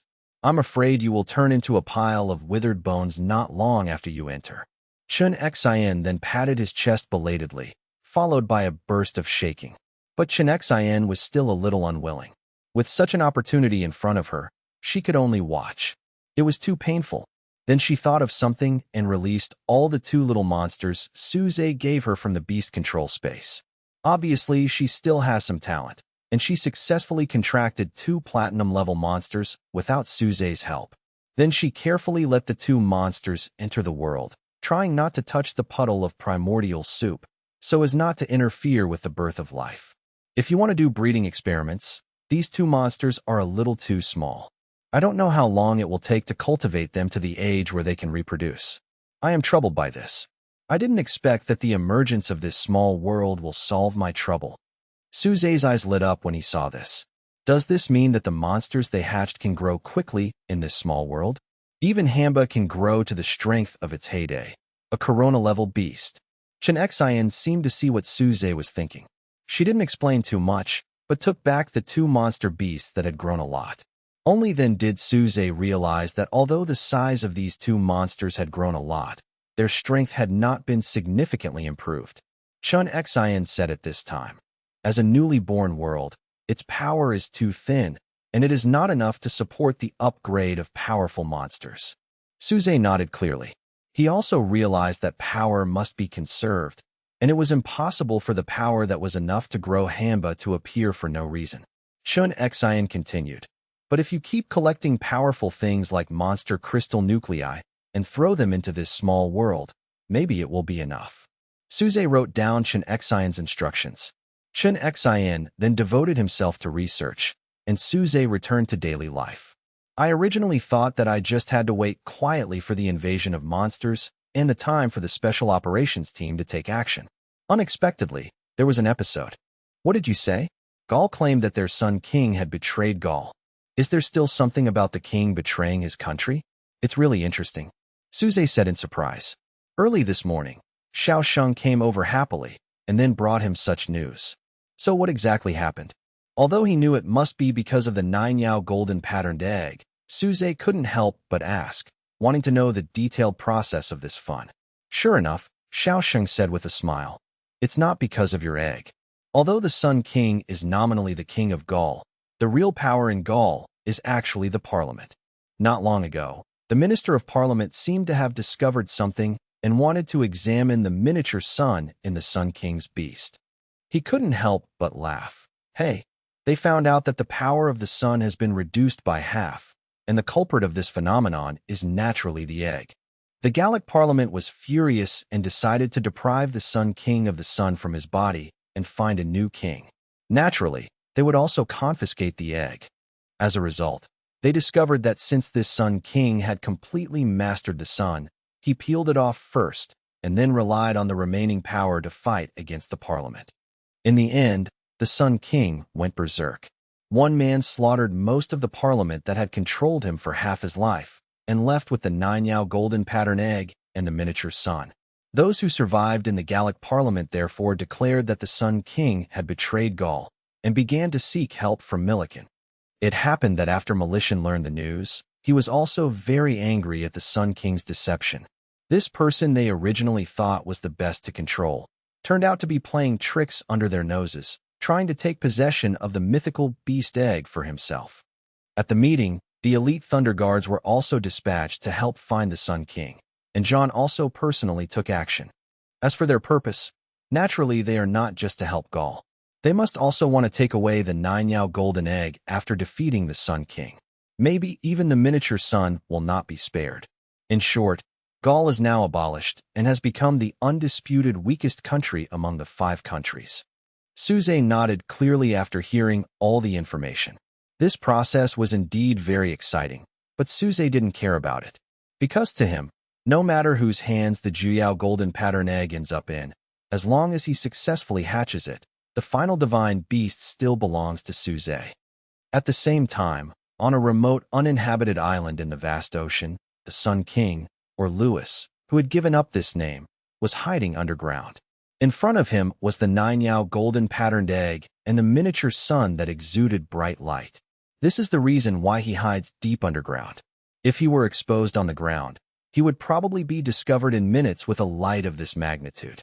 In addition, its original beast-controlling blazing lion was now slumped on his right hand, dying and licking his palm. This is what must happen after the miniature sun is extracted from the body, and that is death. But Lewis felt he had no choice. I'm sorry, Lionheart, don't blame me. Ever since those old bastards in the council implanted the miniature sun into your body, they have hidden ways to control you. So if you want to escape from them, you have to take out the sun by force. In order to keep me alive, I believe you are willing to do this. The flame lion continued to lick his palm without saying a word. Unlike other level 100 monsters that have intelligence comparable to, or even surpassing that of humans, the flame lion was forcibly pushed to this level by the sun. Therefore, its intelligence is only equivalent to that of a human child. It is very dependent on its master and does not even realize that it has been abandoned by its master. Lewis ignored the blazing lion's coquettish behavior when he was dying, but looked at the 9-yao golden patterned egg in front of him with fiery eyes. After taking the miniature sun out of the body of the flame lion and in direct contact with the mythical beast egg, the hatching speed was obviously much faster, which was an unexpected surprise for him. As for the flame lion, in Lewis's mind, it has been eliminated. As long as he owns the mythical beast, is he still afraid that he will not be able to kill Gaul? Lewis is now looking forward to his return to Gaul and his complete coronation as the real King Lewis. By that time, the previously arrogant parliament will surrender under his feet, and the Night King of Great Britain. It's such a pity that that blonde girl has become a thug of Great Britain. She might as well become my concubine, ha! There is also the Snow Queen Yeka of Kievan Rus. It would be a good experience to conquer this woman, right? Huh. Just when he fell into fantasy time, the flame lion no longer licked his palm, but slowly lowered his head, and then completely lost his breath. Lewis glanced down, then kicked it aside with his foot. After all, he didn't know how long it would take for the mythical beast egg to hatch. If it rotted around him, the smell would be unpleasant. He hesitated for a second whether to dig a hole and bury the flame lion, but then he realized that he was now underground. When you leave, just say that the tunnel has collapsed. As for now, I have to endure it for a while. In the past few days, Suze's home has been very lively. Because Chun Xin had completely lived in Suze's house in the past few days to do research, and even moved all his belongings here. After Su Yao knew this, she moved over and stared at Chun Xin very uneasily. Fortunately, Chun Xin has been busy with research and has almost never left the room door except when eating and going to the bathroom. However, Chun Xin occupied one room. Hamba and Feng Qingyi occupied the same room, and there was only one room left for Suze and Su Yao. Just when Suze was thinking about it, he forgot that people could sleep on the sofa. So late at night, Suze could only take Era out of the kennel and hold him in his arms for company. Suze comforted himself and said, Era, brother, let me tell you, although I sleep with you now, we are still different. Su Yao will be captured by me sooner or later. It's just a matter of time, but you are still single. But what he didn't expect was that when Era heard this, he said with great disdain, You and I are different. The little female wolves that hatched all worship me. Do I dare to find more little female wolf masters? Do I dare to find more people? Suze was stunned for a moment, then pinched its neck and said, You hatched those things. How can you do it? Era was pinched and stuck out his tongue and said, Obviously, master, you told me that all the hatched female wolves belong to me, and I am also waiting for them to enter adulthood. Only then did Suze remember that he seemed to have indeed said such words. After playing around with the dog for a while, they finally fell asleep on the sofa. Early the next morning, Suze was woken up from the sofa by Su Yao, whose face was red. Just when Suze was confused, he saw Su Yao pointing to Han Bao and Feng Qingyi's room. There were only sounds coming from it that made one's blood flow. It was precisely because of hearing this sound that Su Yao woke up from her dream in a daze. But Suze knew as soon as he heard it that this was the noise caused by Han Bao sucking Feng Qingyi's blood. At first, he would always think about it, but now Suze has long been used to it. It's just that Su Yao has just come into contact with him, so it's normal that he won't get used to it. Then Suze took Su Yao to the door of Han Ba and the others, and quietly opened the door a crack. Through the crack in the door, Su Yao saw the beauty in blue, Han Ba, leaning over the body of the beautiful girl Feng Qingyi, burying her head in her neck. Feng Qingyi put her hands around Hanba's waist, closed her eyes and blushed, and made the sound that woke Su Yao from her sleep. Look, they are just joking. Su Yao looked at the increasingly indescribable scene in front of her, silently closed the door, and shook her head. After all, these are two monsters. Even if their appearance becomes human, it is difficult to measure them with human standards. At that time, Su Yao still found it a bit difficult to accept. This also strengthened the idea of moving into Suze's house. Even if Chun Xin would leave after completing her research, these two beasts would definitely stay with Suze. But what she saw today made her feel uneasy. But letting Suze sleep on the sofa all the time is not an option. So Su Yao turned to Suze and said, "Go buy a bed." Buying a bed? What for? Suze was stunned and asked. Su Yao replied, "I decided to stay with you for a while. It's not a problem for you to sleep on the sofa all the time, so I asked you to buy a bed." Suze scratched his head when he heard this and then said with a smile, "But where will I put this bed after I buy it? You can't just put it in the living room, right? You have to know that people will come to the house." Su Yao nodded and seemed to agree with Suze's statement. Suze's eyes suddenly lit up. Although Su Yao's suggestion was just to sleep in separate beds, whether to sleep in two beds or one bed would completely depend on your ability. Suze suddenly became energetic. After washing up immediately, he took Su Yao and went to the furniture market to pick up the bed. "What kind of bed do you two guests want to buy? We have good mahogany furniture here, which is very suitable for wedding beds." A salesperson from the furniture market came up and said. Suze also agreed. "Yes, just give me that ordinary bed." Then he leaned into the salesperson's ear and said, "Remember to find me a sturdy one that won't creak. Money is not an issue." The salesperson made an okay gesture and said, "I understand." Soon, after the salesperson's introduction, Suze took a fancy to a large bed. Suze laughed and said, "Not too big, not too big, no problem." Soon he went to the front desk to pay, and then asked someone to help carry the big bed back. Obviously, it was the first time that these workers had seen someone put two beds in one bedroom. After confirming again and again, they helped Suze forcefully stuff the bed into it. The two beds were indeed put down, but the problem was that they were pushed tightly together and looked like one extra-large bed. Suze immediately patted his chest and said, "Don't worry, my character is trustworthy." But actually at night, he didn't believe that a quilt could stop him. At this moment, the door of Chun Xion's room was suddenly pushed open. She walked out with disheveled hair and said, "My research has made some progress. I have to go back and do some practical experiments. Also, the flow of time in that small world has slowed down a lot. It should be because the power is insufficient and the monster crystal core needs to be replenished." Then she walked out the door. After all, the experimental equipment could not be moved to Suze's house, so she had to return to her laboratory to complete the experiment. When Su Yao saw this, he breathed a sigh of relief. In this case, a room would be freed up, and there would be no need for him to squeeze in with Suze. But just when Chun Xion was about to step out of the door, she suddenly turned back and said, "By the way, I recorded a lot of data in the room. If you are fine, don't go in and disrupt it." Chun Xion, who was standing outside the door, winked at Suze when he saw this, which seemed to mean, "The teacher can only help you so far." Suze quietly gave her a thumbs up. But at night, Suze finally overestimated himself and failed to cross the gap formed by the quilt.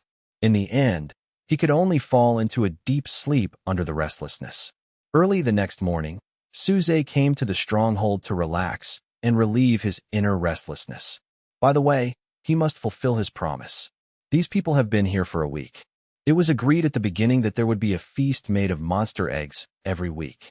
Anyway, he now has many useless bronze and silver-level monster eggs. Moreover, the amount of monster eggs used for cooking does not necessarily have to be large, nor does it have to be of high quality. The most important thing is to help them improve their food. Suze walked to the kitchen, ready to do it himself. In order to allow hundreds of people to taste the taste of monster eggs, making egg drop soup is naturally the best choice. And not everyone in the back kitchen is Suze's original subordinate, because now there are many more people, and the original manpower is no longer busy. So I recruited a few more people who knew how to cook and joined the kitchen. The newcomers watched in stunned silence as Suze poured about 10 monster eggs about the size of a human head into several large pots one by one, and put in several bundles of dried seaweed cakes. Seaweed and egg drop soup. This is a soup they are all too familiar with. It can be said that as long as you have eaten in the cafeteria, you can almost never escape this soup. But they have never seen anyone use monster eggs to make seaweed and egg drop soup. In comparison, those old people from the original 13th detachment were already used to it. After all, let alone seaweed and egg drop soup, they had personally eaten tea eggs made from monster eggs 2 or 3 times with Captain Suze. That kind of visual and taste impact is not less than the seaweed and egg drop soup in front of you now.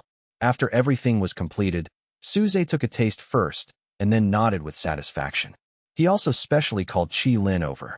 As for Chi Lin, a lover of monster eggs, he immediately found the most common and most unusual pots of seaweed and egg drop soup without Suze's reminder. Suze was stunned for a moment, actually feeling a little dissatisfied. After all, he was the one who had made tea eggs from monster eggs, and he was just as good as Chi Lin in terms of craftsmanship. But then Chi Lin continued, monster eggs, even the lowest black iron-grade monster eggs are very valuable ingredients, far beyond ordinary ingredients. But other ingredients purchased in this canteen cannot compare with it. Take this seaweed for example. Even if it is a monster egg, it is still an egg. There is no problem in making seaweed and egg drop soup. But most of the seaweed in the canteen is 3-water or even 4-water seaweed, which is large and cheap. Only seaweed can match this egg soup, right? Suze asked. Then what is seaweed with head water? Chi Lin went on to explain. The first harvest of seaweed is called Tushui seaweed, and it only has a 7-day golden picking period. After harvesting the seaweed, the fishermen will wash it repeatedly to remove the salty taste and sediment of the seawater, then place the seaweed on bamboo plaques to be sun-dried, and finally use a machine to dry it. The delicious seaweed on the tip of the tongue is just like this. The difference between first-water seaweed and later second-water seaweed is that it tastes tender and the soup is sweet and delicious. Even when eaten directly when steamed, it is very fresh and sweet, with a strong aroma of seaweed, and the seaweed is pointed and thin. The leaves of the 2-water seaweed are thicker, the aroma is much lighter, and the seaweed tips are not visible, especially the 3-water and 4-water seaweed.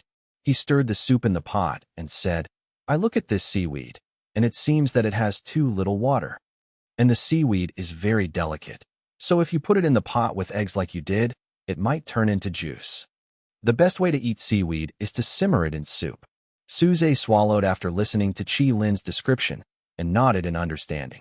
He still remembered that the reason why he always ate boiled eggs in the past was because he felt that other methods were not as delicious as the simplest boiled eggs. Now it seems that it is because my other ingredients are not worthy of the monster eggs. So Suze patted Chi Lin on the shoulder and said, let's just eat it this time. Starting from next week, you can come to the kitchen once a week, and I will hand over the monster eggs to you to cook. Just tell me what ingredients you need, and I'll prepare the best for you. Suze, who made a small profit at the auction, can still be called a wealthy person. Ah, no, he is angry. Chi Lin also happily agreed. No problem, cooking monster eggs is my hobby, I can't ask for it. Soon it was lunchtime. Although these pots of seaweed and egg drop soup were wasted in Chi Lin's eyes, others did not have the appetite to eat monster eggs from childhood to adulthood like him. In the cafeteria, everyone was talking about it. By the way, there should be extra meals on weekends, right? When we came here, the captain also said that there is a mysterious meal once a week, and we don't know what it is. Who knows? But no matter how bad the food is, I'll admit it. After all, as long as you queue up, the captain will really send out monsters. Another person said with a smile. He had just contracted a beast control yesterday, but he was not talented enough, so he ended up contracting a gold-level beast control. But it was enough for him. After all, in the past, this was only available at the captain level. Soon, today's meals were carried out of the kitchen one by one. The other meals are familiar to everyone and are the same almost every day. However, some of the soup buckets made them curious because they could smell a strong aroma before opening the lids. It smells so good. What kind of soup is this? Soon everyone couldn't wait to come to the soup bucket, waiting to start pouring soup. As soon as the lid was opened, everyone was stunned. It's not wrong to call it seafood soup. After all, seaweed comes from the sea. As a result, the new chef in charge of making the soup couldn't help but said, "The seaweed in this soup is indeed very common. But do you know what this egg is? This is a monster egg." Everyone was stunned. This was the first time they knew that monster eggs could be used for cooking, and it's also a big pot dish in the cafeteria. In stark contrast to them were the old men of the original 13th team, who were drinking bowl after bowl of soup under the leadership of Sun Hao and Tao Lin. They had eaten with Su Zhe several times, so they knew clearly how delicious the monster eggs were, so they naturally rushed to eat them. Others also reacted belatedly. "We're queuing up, do you know? Leave some for us. Don't be anxious, don't be anxious. Everyone has a share." Su Zhe looked at everyone with great satisfaction. These bronze and silver-level monster eggs are already delicious ingredients to Su Zhe, and they cannot significantly help him improve his strength as before. But it was different for these ordinary Daxia spirit guards. This meal alone was enough for them to meditate and practice for several days. According to Su Zhe's arrangement, coming here once a week is equivalent to improving their strength at twice the speed. But just improving the strength of the Beast Master is not enough. The level of the Beast Master must also catch up quickly. It seems that it is time for me to go to the above to get some monster crystal cores. The small world on the Void Turtle can be used to help the monster grow rapidly, as long as enough monster crystal cores are added. This is undoubtedly an artifact for Su Zhe. This means that he can quickly cultivate monsters from newly hatched infancy to adulthood. Compared with other monsters, what he lacks is just combat experience. But now it can only be effective on gold and platinum level monsters at most. If you want to quickly cultivate diamond level monsters, you need level 100 monster crystal cores, which are very rare. As for cultivating the mythical beast, there is no need to think about it for the time being. That requires the crystal core of the mythical beast. Forget it. Let's take it one step at a time. Su Zhe contacted Xiaosheng directly and made his demands to him. The other party also agreed very readily. Now there are space cracks and monster riots all over the world. The troops of the 5 countries travel around the world to help them eliminate these monsters. This is also one of the benefits of those small countries willing to join the United Nations. The monster crystal cores obtained after annihilating the monsters were divided equally among the 5 countries, and were considered as their labor fees. Therefore, the most indispensable thing among this group of frontline troops is monster crystal cores, so Xiaosheng approved a large number of monster crystal nuclei for Su Zhe with a wave of his hand. So many crystal nuclei. It seems that they are enough to last for a while. Just when Su Zhe had planned his future development and was about to leave, a man squeezed past the crowd. Su Zhe looked at the person in front of him who was not used to calling him captain. It was Shui Yuha. There was still a little bit of egg blossom hanging from the corner of her mouth. Even for someone like her who was born in a wealthy family, she had never cooked a monster egg before. This is considered a wasteful behavior. Only Qi Lin, who has been doted on since childhood, can have such a hobby. But after tasting it today, she also understood why Qi Lin was so obsessed with the taste of monster eggs. Su Zhe pointed to the corner of his mouth to remind her. Shui Yuha was stunned for a moment, then reacted immediately and wiped the egg drop from the corner of his mouth with his backhand. Su Zhe's hand in his pocket was about to take out a tissue, but when he saw this, he had to take it back. What? What do you want from me?" Su Zhe asked. Although Shui Yuha had some stains before, she is now working extra hard to restore the family's reputation, which has also made Su Zhe have a great change in her view. Shui Yuha also relieved himself from the embarrassment just now under Su Zhe's reminder and said, "Ah, that's it. My grandpa wants to see you." Shui Yuha nodded. Su Zhe's special operations team is based in Beishan City, so officially it should be under the jurisdiction of the Beishan City branch. But in fact, Su Zhe didn't have to obey the other party's orders at all. He only needed to discuss all his actions with Xiao Sheng and Sun Sheng. Even Sun Sheng didn't need it. Apart from Jiang Yi, all he could think about was fighting. So if Shui Yu wanted to see Su Zhe as his boss, he could choose to refuse. Now Shui Yuha invites him as a grandfather, obviously because he wants to meet Su Zhe in a private capacity. "No problem, shall I go now?" Su Zhe asked. After all, it was lunchtime.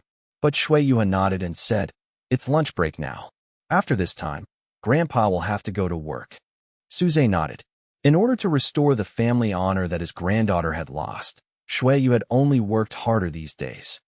As soon as Su Zhe suddenly opened the branch door, someone came up to him and led Su Zhe towards Shui Yu's office. It seemed that he had been prepared for a long time and didn't waste a second.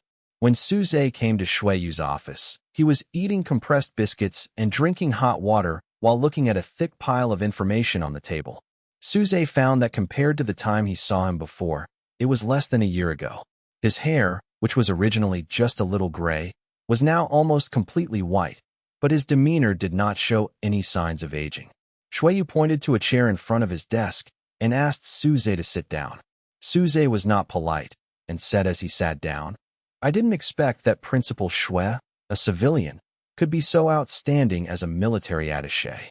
Shui Yu put down a document in his hand and said, "Because it was my job before I entered Imperial Beast Control University for retirement. Now I just go back to my old job." Su Zhe nodded and said nothing. He was waiting for Shui Yu to say that after all, the other party invited him here, so of course he had to ask any questions. The spatial cracks in Beishan City were left behind when the Dragon Corpse pillar left. Shui Yu's manpower has always been in charge, so they naturally know better. Su Zhe did the math. It was mid-October, and there would still be more than 2 months until the end of the year. This might not seem like much to others, but to him it was enough to arm a powerful army. "Thank you, Minister Shui, for the reminder. We will definitely be prepared."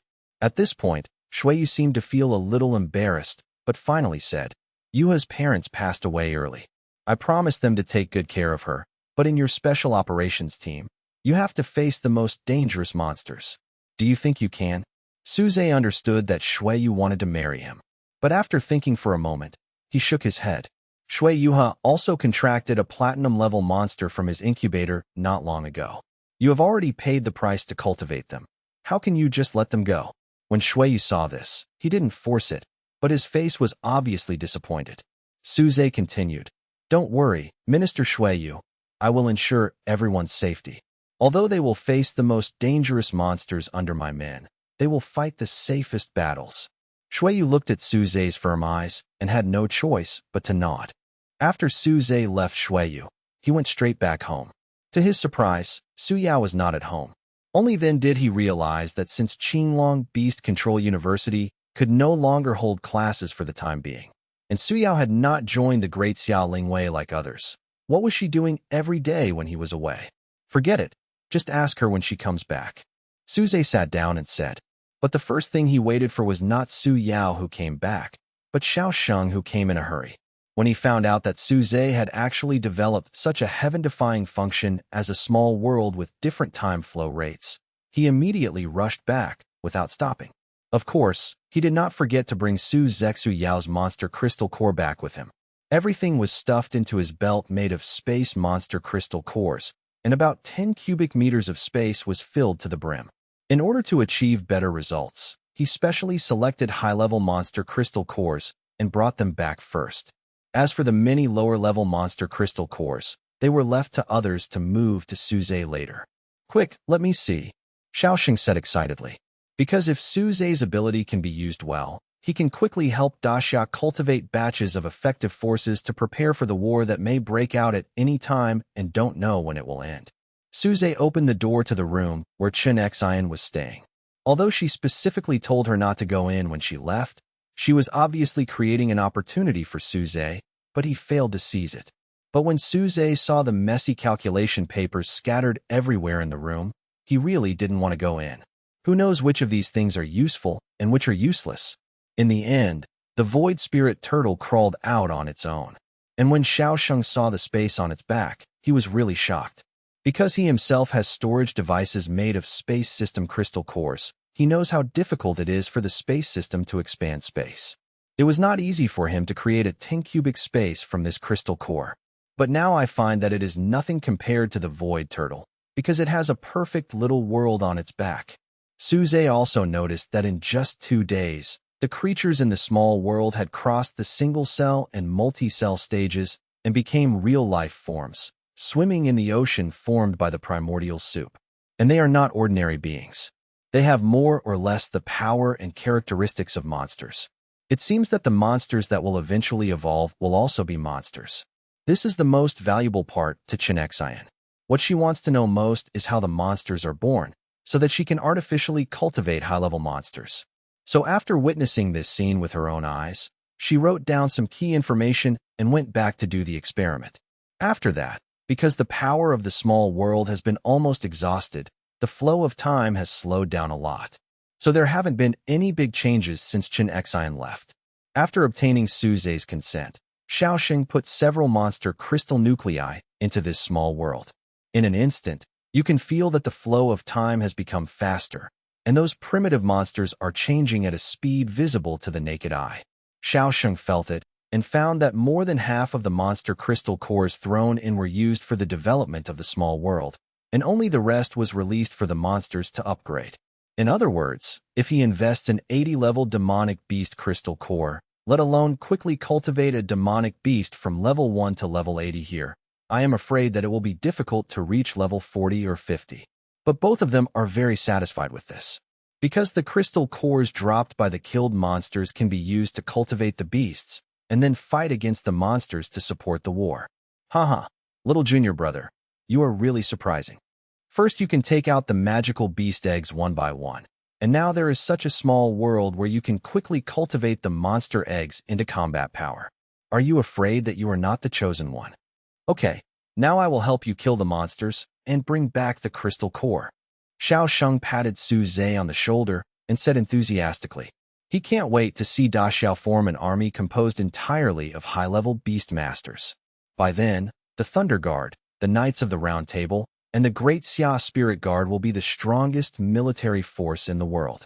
After Xiaosheng left, Suze did not immediately put all the monster crystal nuclei into the small world. After all, he was not in a hurry, and he did not have enough juvenile beasts on hand that needed to be developed, and the crystal cores that Xiaosheng brought back alone were still a little short. It's better to wait until there are enough crystal nuclei, and let the team members temporarily collect all the beasts and conduct rapid training in a unified manner. And just as evening approached, Su Yao finally came back from outside the house. Brother Suze, are you back so early? Suze nodded and said, it's been a while since I came back. Where have you been? Su Yao didn't hide anything and said with a smile, I'm going to study with the teacher. Teacher? Suze asked puzzledly. Qinglong Beast Control University has suspended classes for an indefinite period of time. Who else will have teachers to teach? Su Yao seemed to see what he was thinking and said, hey, take a look, Brother Suze. At the same time as the last word brother was spoken, Suze suddenly felt a strong sense of tiredness coming over him. But at the last moment, power came from the contract between the two divine beasts to wake him up. Su Yao, whose mental level was so many levels behind his, was able to explode and hypnotize him. Suze had only seen this superb mental attack method on Lin Shi. Moreover, Lin Shi still needs to use the tentacles of the nightmare to touch, but Su Yao, who has contracted with the Shark Lord, can hypnotize directly through the sound with the help of the power of the beast, making it even more difficult to prevent. If Suze hadn't been backed by two mythical beasts, he would have been attacked just now. But this was also because he was not prepared for Su Yao to sneak attack on him. I originally wanted to hypnotize Brother Suze and ask, what are you asking about? Suze suddenly raised his head and said. Suze saw that Su Yao really didn't want to tell him. He couldn't ask, so he didn't force him. Instead, he asked, where's Lin Shi now? I haven't seen him for a while. How did you find him? Su Yao replied. Teacher Lin, she is now at the ruins of the Beast Control University, in the shadow corresponding to the location of the original breeding area. He is quite nostalgic. He has stayed there for most of his life, and now he actually goes back. Suze said with a smile. Brother Suze, are you going to see Teacher Lin Shi? Suze thought for a while, shook his head, and said nothing. He still had some grudges about the other party taking advantage of him. However, Suze still fully agreed with Su Yao learning the spiritual attack method from Lin Shi's side. After all, in terms of accomplishments in spiritual monsters, Lin Shi is definitely the number one. In the increasingly dangerous situation in the future, it would be best to improve your strength more. In the next few days, the monster crystal core that Xiao Sheng arranged for was finally delivered. Truck after truck of monster crystal cores were delivered to the warehouse of the stronghold, and within a few days the entire warehouse was packed to the brim. And this is not over yet. Xiao Sheng is still leading a team to hunt monster beasts outside, which means that more monster crystal cores will be sent. Suze knew that he had to consume some of the monster crystal cores, otherwise his warehouse would almost be unable to hold them. So Suze went to Sun Hao and asked him to get the list of all the people who had received monster beasts from the incubator. Because only after filling in the information and queuing up can you receive the monster beast. Anyone who has received a monster will be marked immediately, so it is not that difficult to compile such a list. Sun Hao quickly completed it. Suze took a look and said, Hey, there are so many. Although it has only been more than a week, dozens of people have successfully received monsters. It's just that the time it takes for platinum-level monster eggs to hatch is longer, so most people still contract gold-level monster eggs. Only a few with outstanding talents were able to obtain the few hatched platinum-level monsters, including Shui Yuha. Okay, you go and call them all over according to this list. Yes, Captain. Sun Hao saluted and replied. Even though he was very curious, he didn't ask too much. This time Suze waited a little longer. After all, there are about 100 people on the list, and these people are scattered in various places in the stronghold. Some of them are meditating and practicing, some are conducting actual combat drills, some are resting, and some are even exchanging feelings. Therefore, if Sun Hao alone wants to find them all, it will probably take a lot of effort. Fortunately, Suze didn't say that this matter needed to be kept secret, so he could still ask others to help. For example, after finding one person, ask him to help find other people, and then go on searching layer by layer. Although it took some time, Sun Hao quickly found everyone and then brought them all to Suze. At this time, Suze had just gone to the incubation room to take a look to see if there would be any problems with the incubator running alone without Shinexian. Facts have proved that there is no big problem, but the hatching speed is indeed affected a little. When Suze came back, he saw Sun Hao and others waiting for him. It's pretty quick. Have you found everything? Suze sat down and asked. Sun Hao nodded and said, Everyone on the list has been found. Suze nodded. After hearing this, the others looked at each other a few more times. They were curious about what kind of list they were on, so they looked for common ground between them.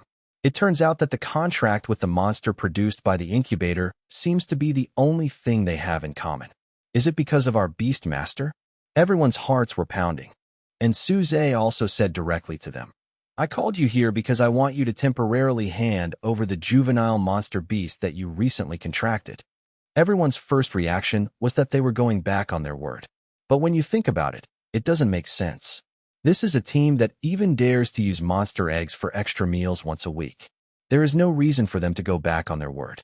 After all, it was the first time for most of them to see an incubator hatch monster eggs, so they would inevitably feel uneasy about this kind of technology and ruthless work.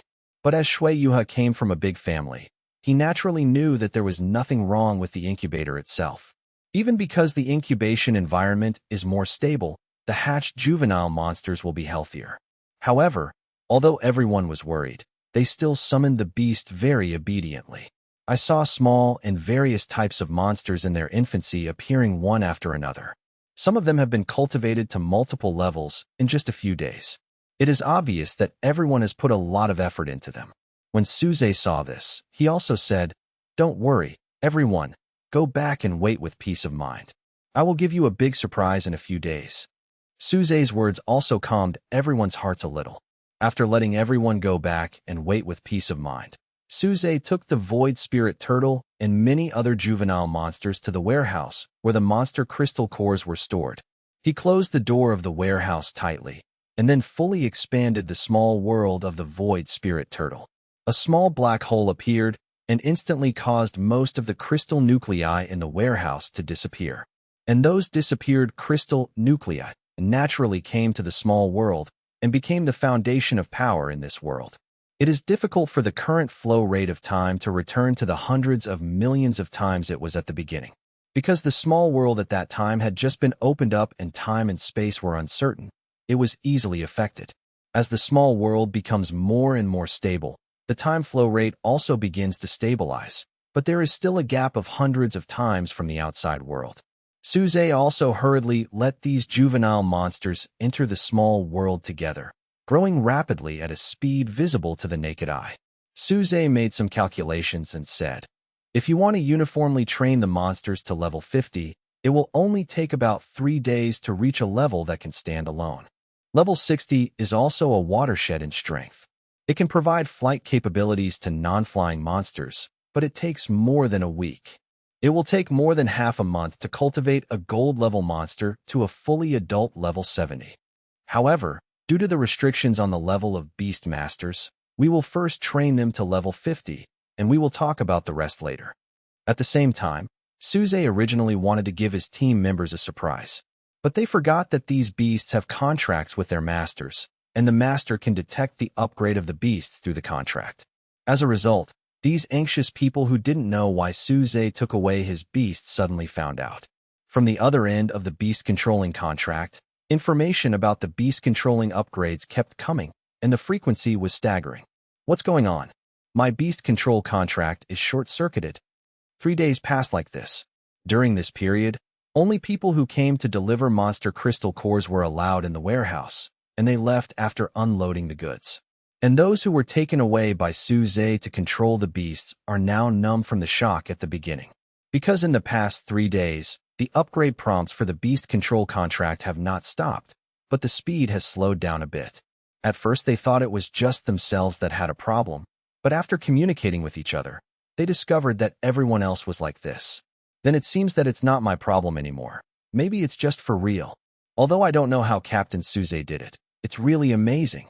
I did some statistics and found that in the past 3 days, I have received more than 40 upgrade prompts from the contract. This means that my little monster that just hatched has reached level 50. It is almost higher than me." Everyone nodded in agreement and said, "Who is not?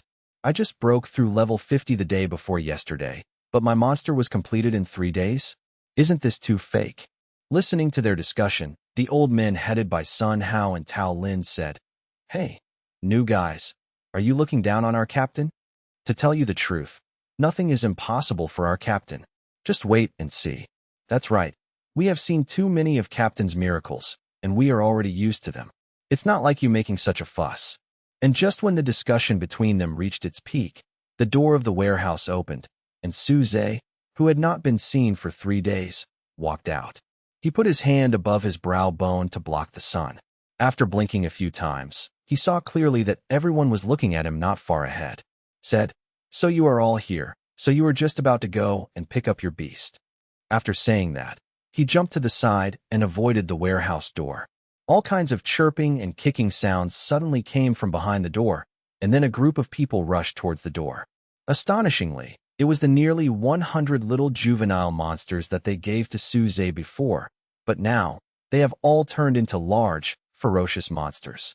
Even though his body was many times larger, his character didn't seem to have changed much, and he rushed directly towards his master as before. Suddenly, dozens of people groaned, and a mouthful of old blood spilled from the corners of their mouths. Suze also saw this scene. These monsters have actually risen to level 50 after coming out of the small world, but they seriously lack combat experience and training. So next, these monsters should be allowed to accumulate some combat experience. It just so happens that they can become familiar with the current strength of their beast masters. On the ruins of Qinglong Beast Control University, a black crack floated quietly there. Every once in a while, a group of monsters from other worlds would appear, like wounds oozing pus and blood. These monsters were destroyed by Shui Yu in the past, but now Suze took the initiative to take over this job. The purpose was to let the beasts he quickly cultivated accumulate combat experience. However, these gold-level monsters that were already at level 50 actually wanted to run away when they saw those bronze and silver monsters that were at level 30 or 40. Fortunately, under the coercion and inducement of their master, they finally fought. Only then did I realize that I was so strong, and I gradually regained my confidence. But sometimes there will be situations where you are too confident. For example, when monsters of level 50 or 60 appear in the cracks, these beasts will still choose to attack one by one, and then they will be severely punished, and then they will learn to fight in groups. And when Suze watched these beasts gradually acquire the strength of level 50 monsters, he also discovered that although the troops led by Shui Yu were not as strong as himself. However, the cooperation is very tacit and organized.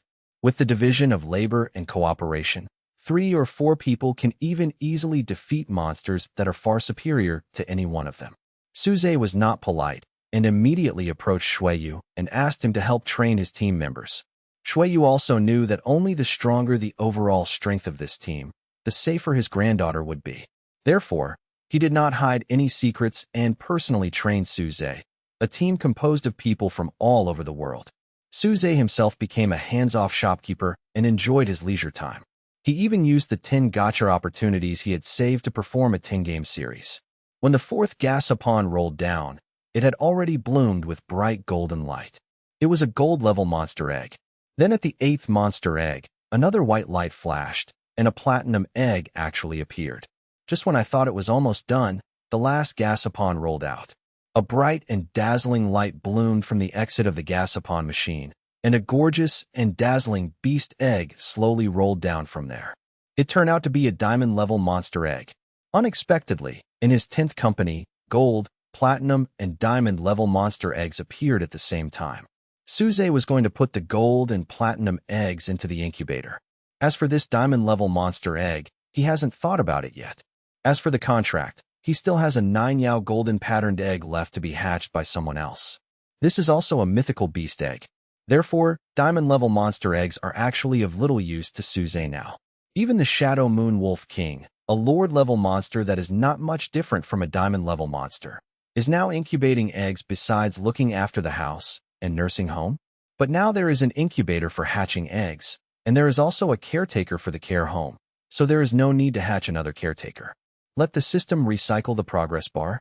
It doesn't seem to be possible. There is still a long way to go before it is full, and 1 diamond egg is far from enough. Forget it. Let's stay and wait for Su Yao.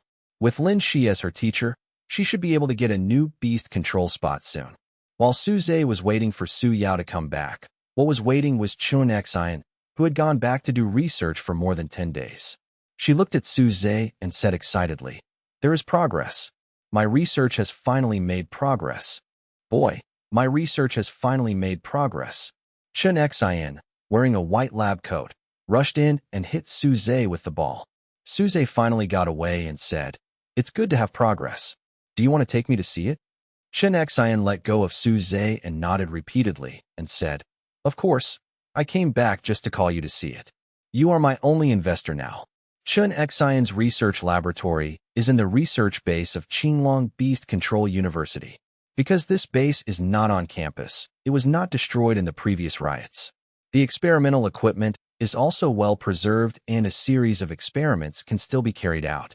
However, the equipment was limited, and because Chun Xian's experiments had not progressed, all the equipment in her laboratory except for some basic instruments were transferred to other departments. It was after Suze's support that Chen Xinsai purchased a set of equipment for experiments. It can be said that without Suze, it would be difficult for her experiment to make any progress in any aspect, which is why Suze is her only investor. The moment Suze followed Chun Xian into the experimental base, he happened to meet Su Yiming, who was preparing to leave after last night's research. He saw Suze and Chun Xian together, but his daughter was not around. He instantly became alert. "My good daughter hasn't been home for the past few days. She stays in this brat's house every day. I don't know if she has suffered any harm." Although it is said that girls are not admitted to college, This kid actually hangs out with Xian while my daughter is not around. No, I have to keep an eye on this kid for Xiaoyao's sake. Suze also immediately felt a gaze staring at him, and when he looked along, he saw Su Yiming standing not far away. Uncle Su, are you ready to get off work? Suze greeted with a smile. Su Yiming immediately smiled back and said, originally, but now I just saw you coming and wanted to see what you were doing here. Is there anything you need my help with? Su Yiming came over as he spoke. He inserted himself between the two of them, cleverly separating Su Zhe and Xian. Xian seemed to be still immersed in her discovery and didn't realize what was happening. She smiled and said, just in time, I also hope to get help from Teacher Su. What can I help you with? Su Yiming turned around and asked. Xian has not been in the laboratory for a long time since her previous experiments failed. But recently, she had been spending time here every day, and Su Yiming didn't know what she had researched. Then he heard Xian say with excitement and satisfaction, help the new life that Su Zhe and I gave birth to grow quickly and healthily. What? Su Yiming jumped up immediately after hearing this.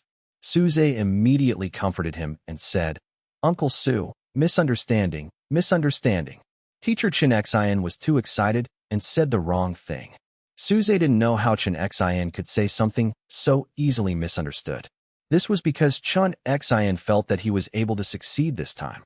In addition to Su Zhe's funding, he allowed himself to personally watch the process of how a monster was born from scratch, which also gave him great inspiration. Therefore, Su Zhe is indispensable for our current success. The success of this research belongs to both of them. They even intended to put Su Zhe's name in front of their own in the paper, so they said it was a new life that Su Zhe and she gave birth to together. Although Su Zhe couldn't explain clearly, fortunately, Xian's laboratory was very close at hand. Uncle Su, you will know what it means after seeing the real situation. After Xian swiped her work permit, the door to the laboratory opened. The first thing that caught Su Zhe's eyes were the 2 platinum-level beasts he gave to Xian. They were also the first pair of monster beasts matured in the small world. However, the small world at that time lacked spiritual power, so it only accelerated the age and did not improve the corresponding strength. It just so happened that Xian only needed 2 monsters to reach sufficient age and sexual maturity. It is more convenient to avoid their resistance if they are not strong enough. Now these 2 monsters gave Su Zhe the first impression of weakness, especially the male among them. Su Zhe felt that the entire monster was about to be squeezed dry, and even its limbs were trembling slightly. The moist eyes that looked at Su Zhe seemed to contain a message for help. Xian replied, experiments are not always successful in one go. I have experimented many times in the past few days, and I have to prepare at least 5 samples each time. These 5 samples were all taken from it, so it became like this. It's okay. Anyway, the experiment has made some progress now. I just need to let it grow for a few more days, and it will be fine. We will still have to rely on it when we conduct large-scale experiments later. Large-scale experiment? Su Zhe asked doubtfully. Xian nodded and said, only one of my last batch of 5 samples succeeded. Although the reasons have been summarized, we still need to have a rough idea of what the probability of success is, so Su Yao conducted a large-scale experiment to see how many can be reproduced. So how many servings are needed for this large scale? I don't know if I understood Xian's words, but there was a muffled bang sound next to me. It turned out that the male monster fell. But Xian just led Su Zhe and Su Yiming across it and came to the experimental table. There was a slowly developing embryo in one of the culture tanks. Su Yiming realized that this was what Xian called life, and there was a high probability that 2 people would not be able to create such a thing. He said with some surprise, you actually succeeded? You have cultivated the embryo of a high-level monster beast in vitro? What level is this? Can it be used as a beast control contract? Can it be operated on a large scale? Platinum level. And this is an embryo that has already developed, so there is no need to spend time and energy hatching its monster eggs. Just give it enough nutrients to grow. As for its contractability, we still need to wait until it takes shape before we can draw a conclusion. Large-scale experiments have not been done yet, but the success rate is still low. Su Yiming also forgot about what happened before and started discussing with Xian. If the success rate can be improved, Daxiao will be able to mass-produce platinum-level monsters. This is simply great news. You will also leave a mark in the academic circle. But we can't let too many people know about this yet, so as not to leak the technology. Chen Xian nodded in agreement. After all, if this technology was stolen by other countries, the consequences would be disastrous. Su Yiming continued. But since I already know, then I will do my best to help you improve your technology. The two of them immediately started to communicate passionately, using some professional terms that Su Zhe couldn't understand. At that moment, he felt as if he shouldn't be here. The two of them were chatting so passionately that they didn't even notice that Su Zhe had left. I am indeed superfluous in co-writing. After he returned, Su Yao also happened to come back, and he told her the incident while they were having dinner together. What Su Zhe didn't expect was that Su Yao was so stunned that her chopsticks almost fell from her hands. How come I'm keeping an eye on you and my dad's side has lost control again? Su Yao said angrily. He even began to secretly wonder if Chen Xian did it on purpose. Don't think too much about it. Uncle Su is also an expert in this field. It's normal for the two of them to have a common language. Su Yao gave up, but still raised her mouth with an unhappy look on her face. Seeing this, Su Zhe couldn't help but tease. What? Uncle Su has been alone for so long. Even if he really finds another one, it's okay, right? No. Su Yao immediately retorted. Of course, there is another reason Su Yao didn't say. That is, she always thought that her mother was just missing. Su Yao's mother also disappeared together with Su Zhe's parents in the original accident. But according to what Lin Shi and others said, the accident was caused by Su Zhe's parents trying to destroy the dragon corpse pillar that they mistakenly thought was the anchor point. Why was Su Yao's mother also involved? Su Zhe couldn't understand. What happened back then was also destroyed along with the underground space, and the dragon corpse left and could no longer be verified. A few days later, Chen Xian and Su Yiming, who looked tired, found Su Zhe together. The two spent several days sleepless and finally perfected Chen Xian's technical route and developed a new plan, and decided to conduct a large-scale experiment to see how high the success rate of the improved solution was. However, Su Yiming rejected Chen Xian's idea of using her pair of monsters to collect 100 samples. It wasn't that he wanted to do it out of humanitarianism, because he saw the monster was in too much misery. But Su Yiming felt that if he simply used one kind of monster for the experiment, it might be specific and not applicable to other monsters. So he decided to find 10 kinds of monsters and collect 10 samples of each monster for experiments, so that the data obtained would be accurate. Now, the only place they could think of that could gather so many high-level monsters in the shortest time was Su Zhe's special operations team. That's why I found Su Zhe as soon as the plan was made and wanted his help. Su Zhe was not ambiguous and immediately nodded in agreement. No problem. I happen to have a batch of sexually mature monsters here. Why don't you bring in more? The more experimental samples there are, the more accurate the data will be, Su Zhe said with a smile. Su Yiming was stunned for a moment, looked at each other and nodded again and again. Because Su Zhe had just helped everyone to quickly mature the beast, and he had already reached the age of sexual maturity. But precisely because of this, many team members complained later. These monsters are not focused at all now. They are thinking about other things all day long and do not cooperate with the training at all. It just so happens that now they have a place to vent their excessive energy. I am afraid that they will no longer have that kind of worldly desire after this. Su Zhe quickly notified the previous group of people and asked them to borrow the beast for a while. Su Zhe didn't tell them what he was going to do. After all, Chen Xian and Su Yiming's experiments needed to be kept strictly confidential. But after the experience last time, they did not hesitate to lend out the beast this time. Neither beasts nor humans seemed to be aware of the danger this time. Soon, these beasts were taken to the experimental base. Their huge bodies filled Chen Xian's research room, and a long queue formed outside the base. The monsters behind have no idea what the ones in front are going through. And when these monster beasts, who were still full of energy, saw the miserable state of their seniors who were collapsed on the ground, they suddenly understood. But it was too late for them to escape. After all, the contracts of these monster beasts were not in his hands, so in order to control them, Su Zhe specially brought 2 divine beasts to help. As soon as they stood there, these monsters' legs were trembling and they didn't dare to run away. They could only wait obediently for Chun Xin to extract their samples. But there is also a problem, that is, they have been scared to death, and it is not easy to extract samples. Only after extracting 10 copies will the monster be sent out with trembling limbs. But this time, the reason why he was trembling was not because he was frightened by the pressure of the mythical beast.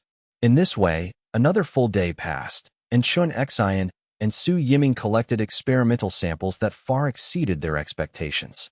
Suze also solved the problem of his subordinate's beast control being too energetic, which can be described as a win-win situation. By the way, he also sent the Shadow Moon Wolf King, who claimed to be the idol of more than a dozen little female wolves, into Chun Xin's hands to help her quit lust. Upon seeing this, Chun Xin decided to do more research on Lord-level monsters like the Shadow Moon Wolf King. Although only 10 samples were taken, each portion is very large and can be used as 2 portions. By the time the Shadow Moon Wolf King stepped down, he had completely collapsed to the ground and his eyes were blank. "Ha, do you still miss the little she-wolf?" Suze immediately stepped forward and said with a wicked smile. The Shadow Moon Wolf King glanced at him with a resentful look, wanting to cry without tears. These 10 samples were also the most valuable, and Chun Xin decided to focus on them. Just as they were getting into the experiment, Suze sent these monsters back. After all, with so many samples, it would take who knows how long it would take for the 2 of them to finish testing them all, so they couldn't just wait here forever. The team members did not expect that this time it would be so fast, and they did not feel the upgrade news from the contract. Just when I was wondering what the Beast Masters had experienced this time, I looked down and saw what it meant to see through the world of mortals in the eyes of my own Beast Masters. After all, this is the fastest way to eliminate the monster's desire. But everyone lowered their heads and dug around, and found that the bullets of the beast control were still there. At the moment they were pulled, their master beasts couldn't help but tremble as if they were stressed. Everyone who couldn't get the result could only sigh. The captain is really amazing. He can actually help the monster to quit lust. I admire him. 10 days passed in a flash. Because there were too many samples collected before, Su Yiming and Chun Xin were still conducting intensive experiments and had no results for the time being. During this period, Suze would pay a visit from time to time and bring food to the 2 of them. And he also helped a group of new Beast Masters to successfully reach level 50 quickly. That's because most of his team members are at level 50. If the level of the monster is too high, it will easily lose control. After all, this is a normal contract and is not as binding as Suze's system contract. But there are also some team members whose levels have reached level 60 or 70. They were captains of various headquarters before coming to Suze. They could withstand higher-level beasts, so Suze kept their beasts in the small world and used more monster cores to cultivate them. It's just that it becomes more difficult for monsters to upgrade as they go forward, so it only takes 3 days to upgrade from level 10 to level 50. But it will take more than half a month to raise these monsters to levels 60 or 70. It's still too late. There are still about 2 months until the end of the year. I can even have 1 more month to become proficient in controlling beasts. Just when Suze was about to go to the laboratory to see what the results were, he suddenly felt that his mental power had branched off to form a new connection channel, and the information on the other side of the channel suddenly emerged in his mind. It seemed to be a new beast control contract, but it had not yet been completely formed. Even though the beast control contract has not yet been finalized, the information about the beast has been registered in the system for Suze to view. Race, 3-legged golden crow. Bloodline, Corona level. Level, Midstar star. Skills, body of the sun, sun flame, essence of true fire. Innate skills, turning the sun, burning mountains and boiling seas. 3-legged golden crow, I knew it was you. Suze said excitedly.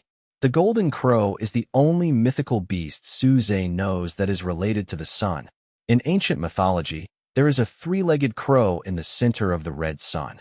The crow squats in the center of the red sun, surrounded by golden red light, so it is called golden crow. So when the hatching method of the Juyao golden pattern egg was linked to the sun, Suze speculated whether it might be the golden crow, the mythical beast representing the sun, and now his guess was confirmed. The golden crow is also a Corona-level divine beast. Together with Hamba, There are now 2 Corona-level divine beasts on my side. Even in the world of monsters, it can be considered a big force, right? At least that's according to the information Suze got from Hanbao. While Suze was checking Jinwoo's information, Jinwoo also wanted to fly back to Suze, but he stopped him. Now is the time when resources are tight, so Suze naturally wants to learn from Xiaosheng and let Jinwoo eat and drink for free at someone else's place. On the other side, after so many days and nights of support, and after paying the price of the miniature sun being completely extinguished and turning into an ordinary meteorite, the Jiao golden pattern egg finally broke, and the golden crow successfully hatched. The golden crow soared directly into the sky, burning the mud layer above its head to create a passage leading to the ground, then spread its wings and bathed in the sunshine. Lewis didn't care that he was exposed, and chased him out from the underground to contract the golden crow. But it was obvious that the golden crow ignored him. He was breathing out the fire of the sun from his nose, and was about to burn the humans in front of him to ashes, and then went to find his master. But soon, it received an order, that is, eat and drink for free, and come back when it's grown. The golden crow was stunned for a moment, but soon he understood what this meant. Because when Lewis was anxious when he saw that Jinwoo ignored his contract, he thought about that time when he was John's henchman and heard him complain that he had turned most of his savings into monster crystal nuclei to feed Kuei Nyo in order to contract it. Lewis immediately took out a huge crystal core and said flatteringly, "Master Divine Bird, this crystal core is to honor you." Lewis was in such a hurry when he escaped that he didn't have time to take away the wealth he had accumulated. So this crystal core was actually the crystal core he dug out of his own beast-controlling blazing lion. It can be considered that the last bit of value of the flame lion has been squeezed out. If it were in the past, the golden crow would definitely have looked down upon this kind of monster crystal core that had not even reached the divine level. But now that it is reborn, it needs to regain its strength as soon as possible. No matter how small a mosquito is, it is still a piece of meat.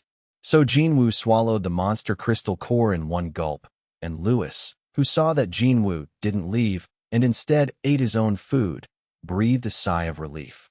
He has lost everything now, so at least he can leave the divine bird in front of him and talk about the contract later. Came over just at this moment.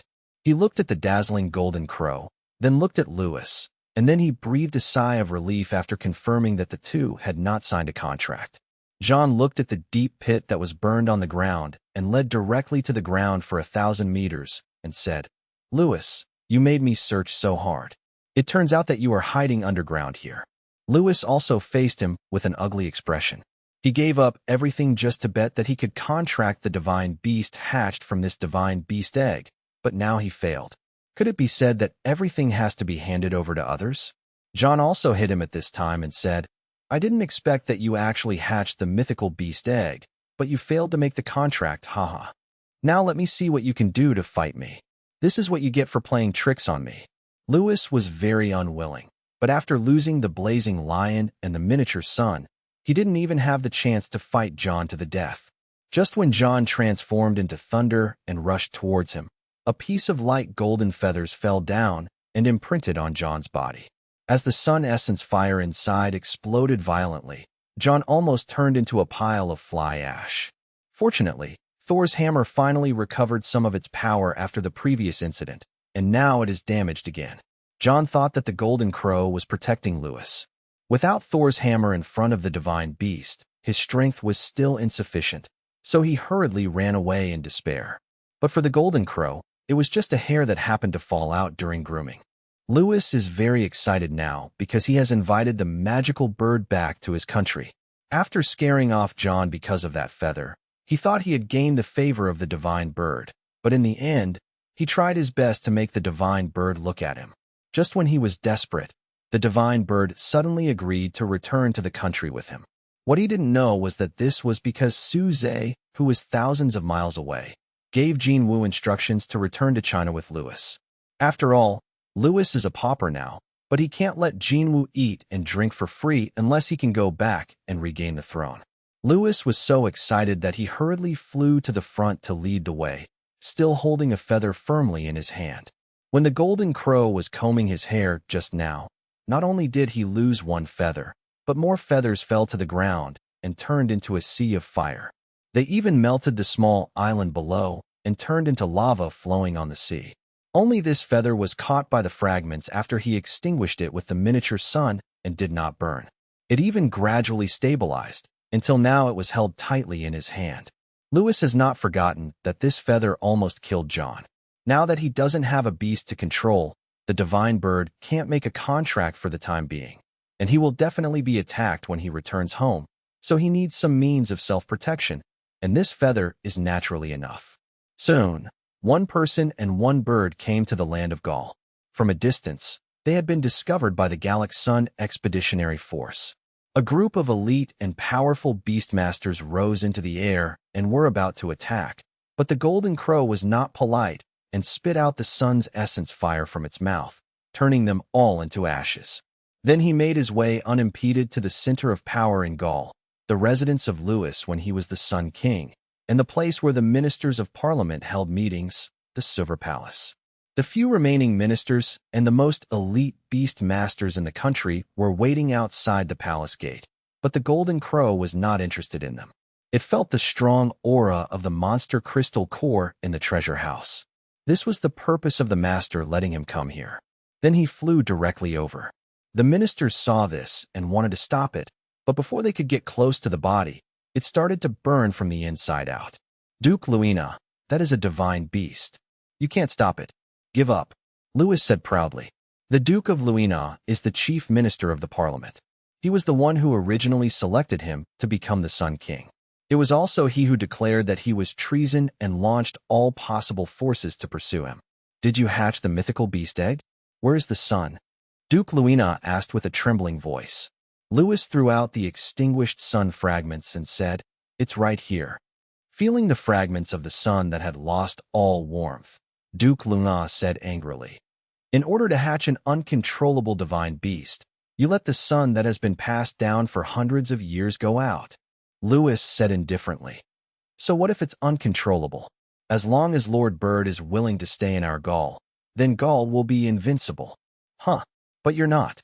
Duke Luina winked at the beast master beside him and asked him to attack Lewis. Lewis also caught this keenly.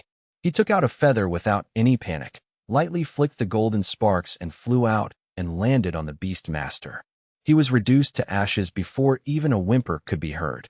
Duke Luina was also startled when he saw this, and Lewis said with satisfaction, "You see, as long as you provide enough monster crystal cores to Lord Divine Bird, you can borrow part of its power." The Duke shook his head tremblingly. Lewis was very satisfied with this and said, "Then I will be crowned king again." Lewis frowned and interrupted, "No, the sun has gone out. From now on, there will be no Sun King. Only me, King Lewis." Duke Luina nodded repeatedly. Lewis laughed happily. He liked the feeling of following behind Jean Wu like a fox and a tiger. John, who had treated him like a servant, was scared away by a feather. The country that abandoned him was about to surrender again, and the minister who treated him as a puppet was so scared that he almost peed his pants. Soon, Lewis returned to his palace, sitting on the throne waiting for his coronation. He watched as several trembling ministers carried a heavy tray over. On the tray was the crown he only wore once when he was officially selected to become the puppet Sun King. It was pressed on a soft red velvet cushion. Lewis stepped forward impatiently and took off the crown and put it on his head. At the same time, the sound of the radio spread throughout Gaul. He is no longer a continuation of the Sun King, but has become the new King Lewis. And the first thing he has to do is to clean up everything that is not conducive to his rule, that is, the ministers of parliament. Duke Luina, I stayed out for such a long time and developed a new guillotine when I had nothing to do. The blade of the original guillotine withstands huge impact when dropped from a height, and will curl after being used a few times. But I found that if I changed the blade to an angle, it would be more powerful when dropped from a height, and it would be less likely to curl. How about it? Do you want to try it? Duke Luina looked at him in horror when he heard this, because he knew what it meant, but it was too late to escape now. A few days later, Suze listened to Xiao Sheng in front of him vividly telling himself about King Louis's bloody suppression of the parliament and the guillotine of those who disagreed with him. It is said that blood mixed with rainwater stained several streets red. Suze was speechless after hearing this. Xiaoxing commented, I thought this guy had evil tendencies at the beginning. No, he did something like this just after he was allowed to truly take charge. Suze felt an inexplicable sense of déjà vu. The Gaulish ruler named Louis had an inexplicable relationship with the guillotine. He always felt that he would become a confused person in the future. But the Golden Crow is very happy to eat in their treasure house. It's really a pleasure to eat and drink for free. In comparison, the resources of Gaul are definitely not comparable to those of Militia, but Militia also has William and the mysterious man in black robes in addition to John. Kuei Nyo can only get part of John's resources there. In Gaul, the Golden Crow could dive directly into the warehouse. It was obviously hatched later, but now its level is almost catching up with the Drought Demon. I have to say, although this idea of letting others help raise monster beasts is a bit cheap, it is really good. Are these all the embryos that were finally cultivated? Suze said, looking at the hundreds of petri dishes in front of him. Don't underestimate these hundreds of petri dishes. Soon they will all grow into gold or even platinum-level monsters. When Xiaoxing helped Suze obtain platinum-level monster eggs from various spirit guard headquarters, one headquarters only had 100 or 200 monster eggs, and it took them about half a month to create a similar number of platinum-level monster embryos. It even saves the time of incubation. The final success rate of this batch of samples is about 80%, but this is also related to the fact that the two of us are really short of manpower, and some mistakes were made while busy. If there are enough people and they are all skilled, I think the success rate can reach 90%. Su Yiming said excitedly in front of Suze. Chen Xian stood beside him and kept nodding, but didn't speak. Both of them looked very tired. Their eyes were bloodshot, but their spirits were still very high. I think you need to find someone to replace you. If the two of you are roasted, it will be too much for you, Suze said, looking at the two people with dark circles occupying their entire eye sockets. But Chen Xian and Su Yiming thought for a while, and then said, We have also considered this matter, but it is not just a random person. He needs to have sufficient theoretical knowledge and operational experience to avoid mistakes, and most importantly, be trustworthy. Suze thought for a moment and said, That's no problem. Xiaoxing will help you find candidates across the country. He is now very concerned about the progress of your research. Su Yiming shook his head when he heard this and said, Don't talk about us. I can't be called. Teacher Chen Xian has completed almost all the research by herself. I just helped her out and helped. The results of this research should be hers alone. No. Teacher Su, you have also helped me a lot. Without your help, I would not have such a high success rate. After the two declined each other several times, they finally remembered that the purpose of bringing Suze here was not just to inform him of the success rate. Suze, we need to borrow your little world for a while. Yes, I don't know how long it will take to wait for this embryo to slowly develop into a juvenile monster. Our next step is to study the contractibility of artificially bred monsters, so we need to quickly cultivate them into shape. In Suze's small world, this originally long time can be shortened as much as possible. Of course, Suze is willing to help. Anyway, he has been helping his team members to cultivate beasts recently, but he is just helping out by the way. So the three of them were busy again and put all the petri dishes into the small world. Suze also took this opportunity to count clearly. There were a total of 531 successfully cultured embryos. Among them, there are 163 platinum-level embryos and 368 gold-level embryos. As a reward, the monsters cultivated from these embryos must first be supplied to Suze's team and then released to other troops when his special operations team is saturated with beasts. 3 days later, 531 embryos finally developed into 517 juvenile monsters. This was a normal loss, but the good news was that all 163 platinum-level embryos survived. Suze also immediately called in his team members to help verify the contractibility of these monsters. What's exciting is that, perhaps because they are monster beasts completely bred by humans, they are very close to humans and have little resistance, so they can easily form a contract. The disadvantage is that these monsters also lack wildness, so their combat power is not as good as that of ordinary monsters at the same level. However, when fighting, the Beastmaster usually transforms the beast into a weapon or armor, and there are rarely scenes where the Beast Master fights alone. So this is not a serious impact. With the addition of this batch of monsters, the team members who were originally waiting in line to wait for the monsters in the hatching machine also received new beasts. Suze originally planned to keep up his efforts and come up with another batch. But looking at the beasts that he had pulled and squeezed before, almost a month had passed, and they still had not recovered. It seemed that they could no longer rely on them in a short period of time.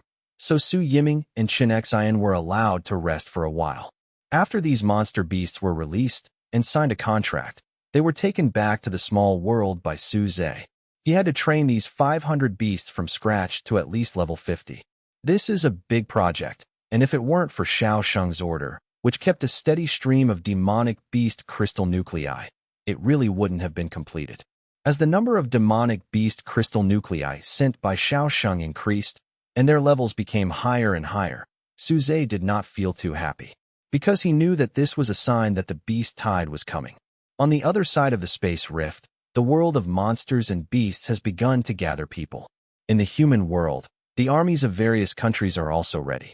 Su Zhe had already released the team members' beast control from the small world early, allowing them to master their own beast control in order to cope with the subsequent battles. Sun Xingye and Xiao Sheng each led their teams to a space rift. Xiao Sheng's battlefield was on the sea, while Sun Sheng's battlefield was in the imperial capital, where the sycamore tree parasitized by Jiang Huairan, the ancestor of the Jiang family, originally stood. All Dasha spirit guards were also dispatched, preparing to deal with the low-level monsters that appeared together. Not only the Xia Kingdom, but also other countries are well prepared and ready. The Million Thunder Guards stared at the eye of the storm that had been blowing for thousands of years. This was also a pillar on the verge of destruction. In addition, there was a purple lightning that had been frozen in the air for thousands of years.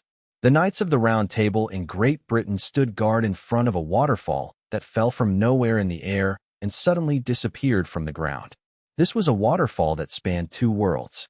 The King of Knights stood alone in front of a huge tree, with a strange dark crack on the tree.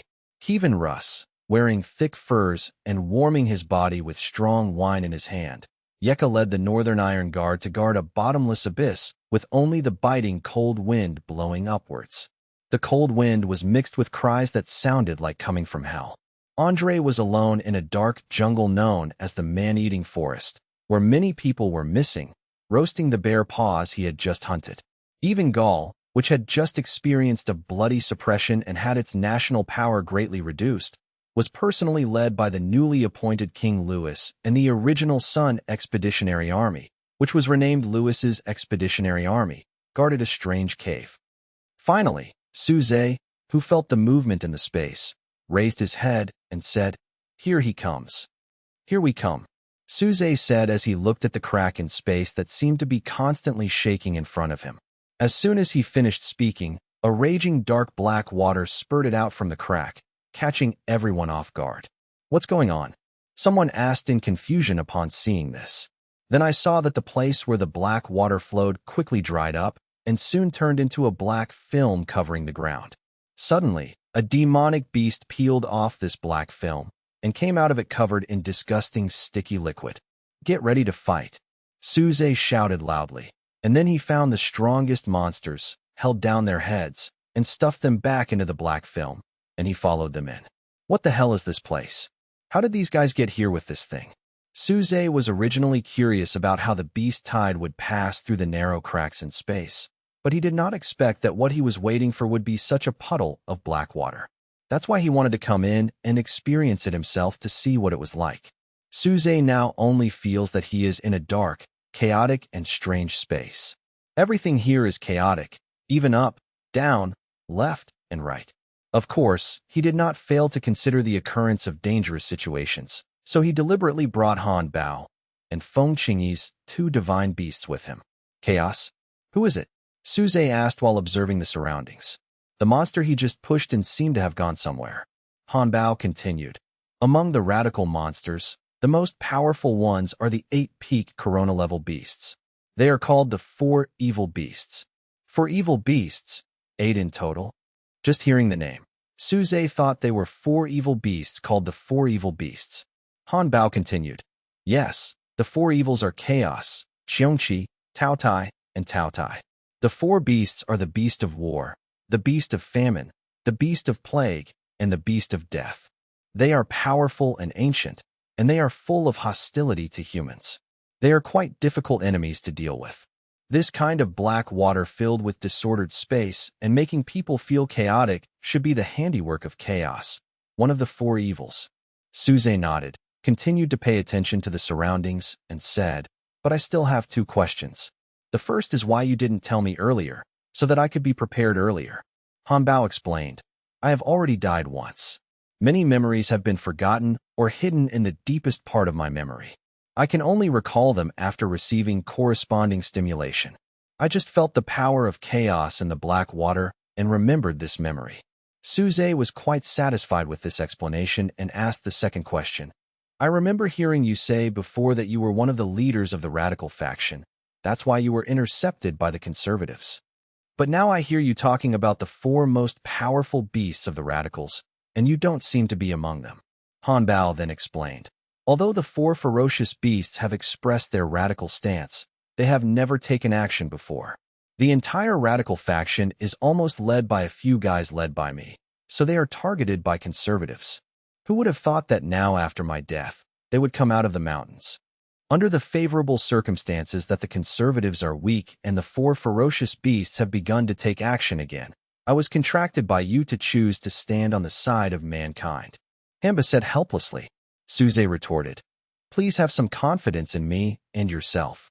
The four ferocious beasts combined are only 8 corona-level beasts. On the human side, you and the Golden Crow are already 2 corona-level beasts. The conservative ones also have the Dragon and Phoenix tribes. It's not certain which side is stronger." Hanba was still a little pessimistic and said, "The four ferocious beasts are not comparable to the ordinary corona-level beasts. And just now you mentioned the Golden Crow?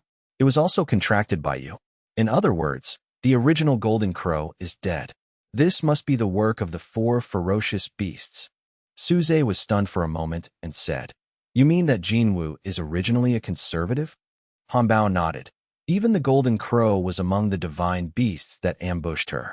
And now that Jinwu is dead, it shows that the situation of conservatives is indeed not optimistic." At this moment, the monster that had been hiding around launched an attack. It knew how powerful Suze and the others were, so it had always been very cautious. They waited until now, when the two were busy talking and only Feng Qingyi, who was looking around and obviously not noticing him, launched the attack. But when he suddenly came to Suze's side and planned to take down him as the master first, he was slapped away by Hanbao. This is a demon cat with 4 tails, but it was almost turned to death by a slap. Although she is afraid of the 4 evil beasts, ordinary monsters can still be slapped one by one. Suze also came back to his senses, looked at the monster that suddenly appeared just now, and said, "You, space system?" The 4-tailed demon cat just appeared suddenly, obviously with the help of the power of space. This can also explain why Suze disappeared as soon as he pressed him in. Coupled with the disordered nature of this chaotic space, Suzetsai was always unable to determine his location. "Stay, I just need a belt." The previous space seeds became a small world on the shell of the void spirit turtle, which was obviously not suitable for use as a portable storage device. Fortunately, another demon cat has been sent up. It seems to be a powerful level 90 demon beast. The space created by its crystal core must be quite large. Just when Suze was about to take action, another demon cat suddenly appeared and rescued him. Another one? Could it be a pair? Suze was really energetic this time, and all the worries related to the 4 ferocious beasts just now were forgotten. After all, if these were a pair of monsters, the meaning would be completely different. This means that they will produce space monsters with energy. Suze immediately gave an order to his 2 magical beasts. "Don't think about it now. Hurry up and find those pair of monsters. Don't be shy, let me see."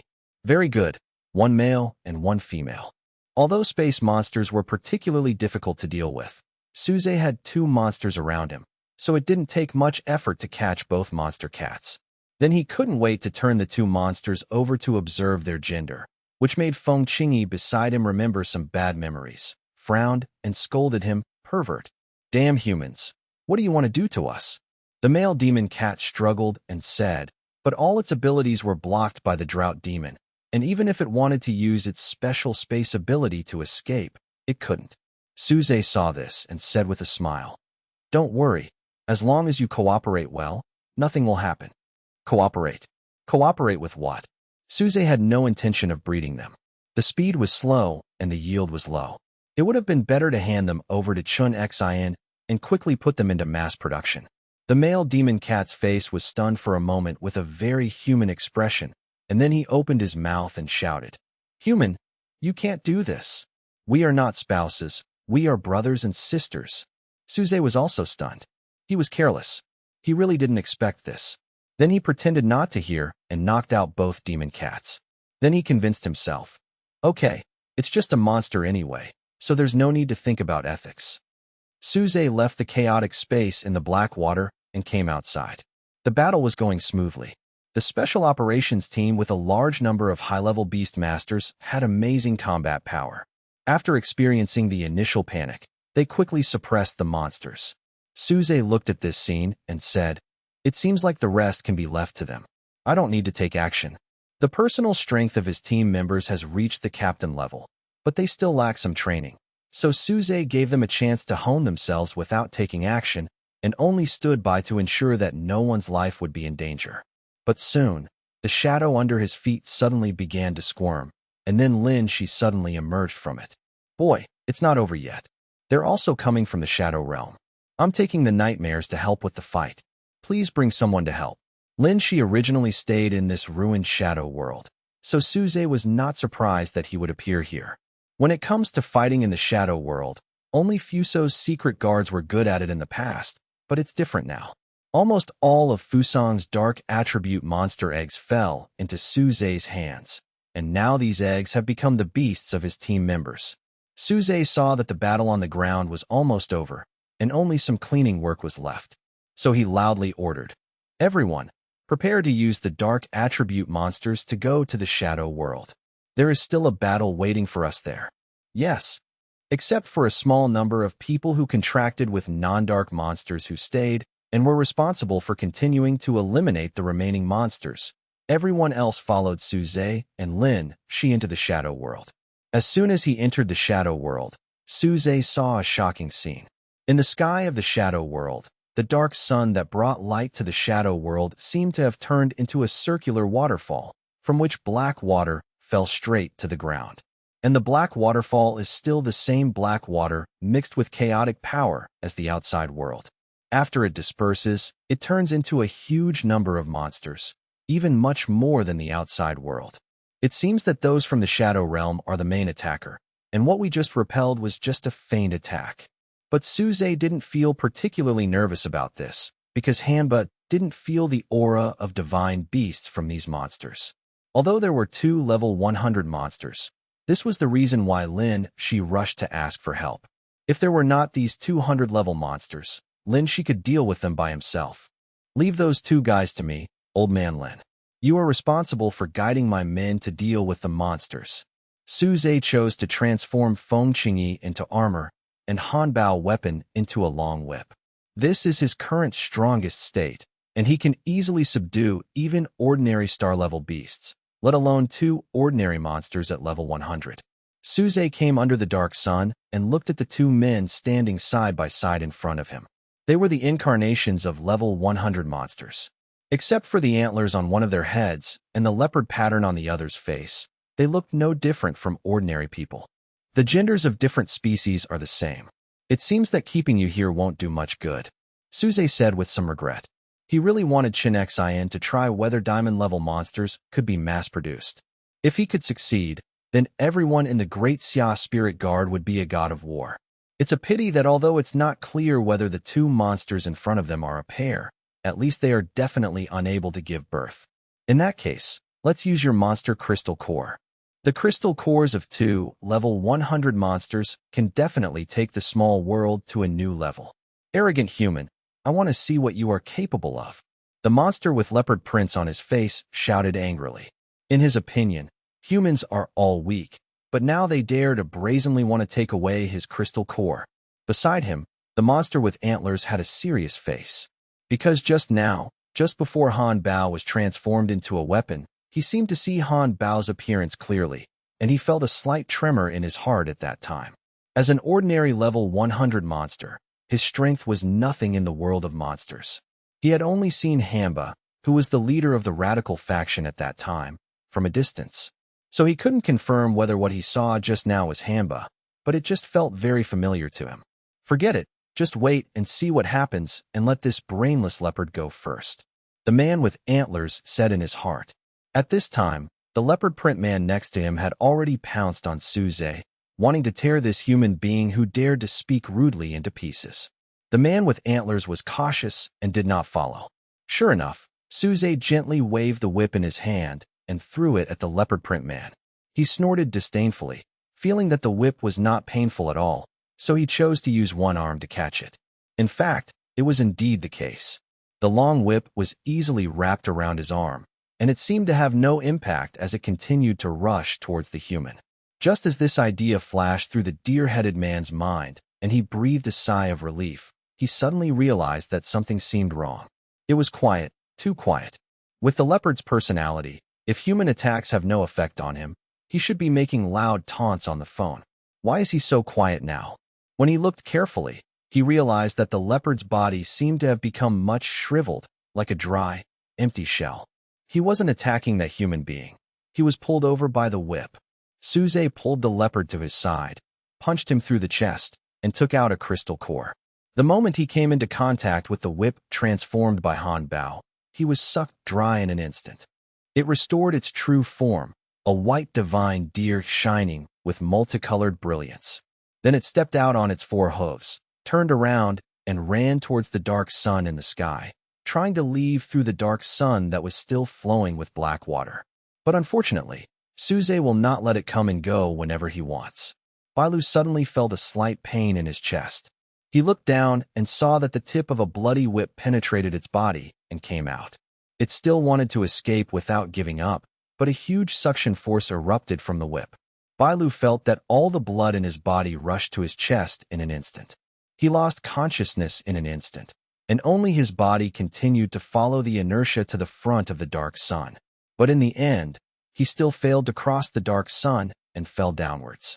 With a flick of his wrist, Suze wrapped the white deer's crystal core around the whip and pulled it back, while its body fell down without anyone noticing.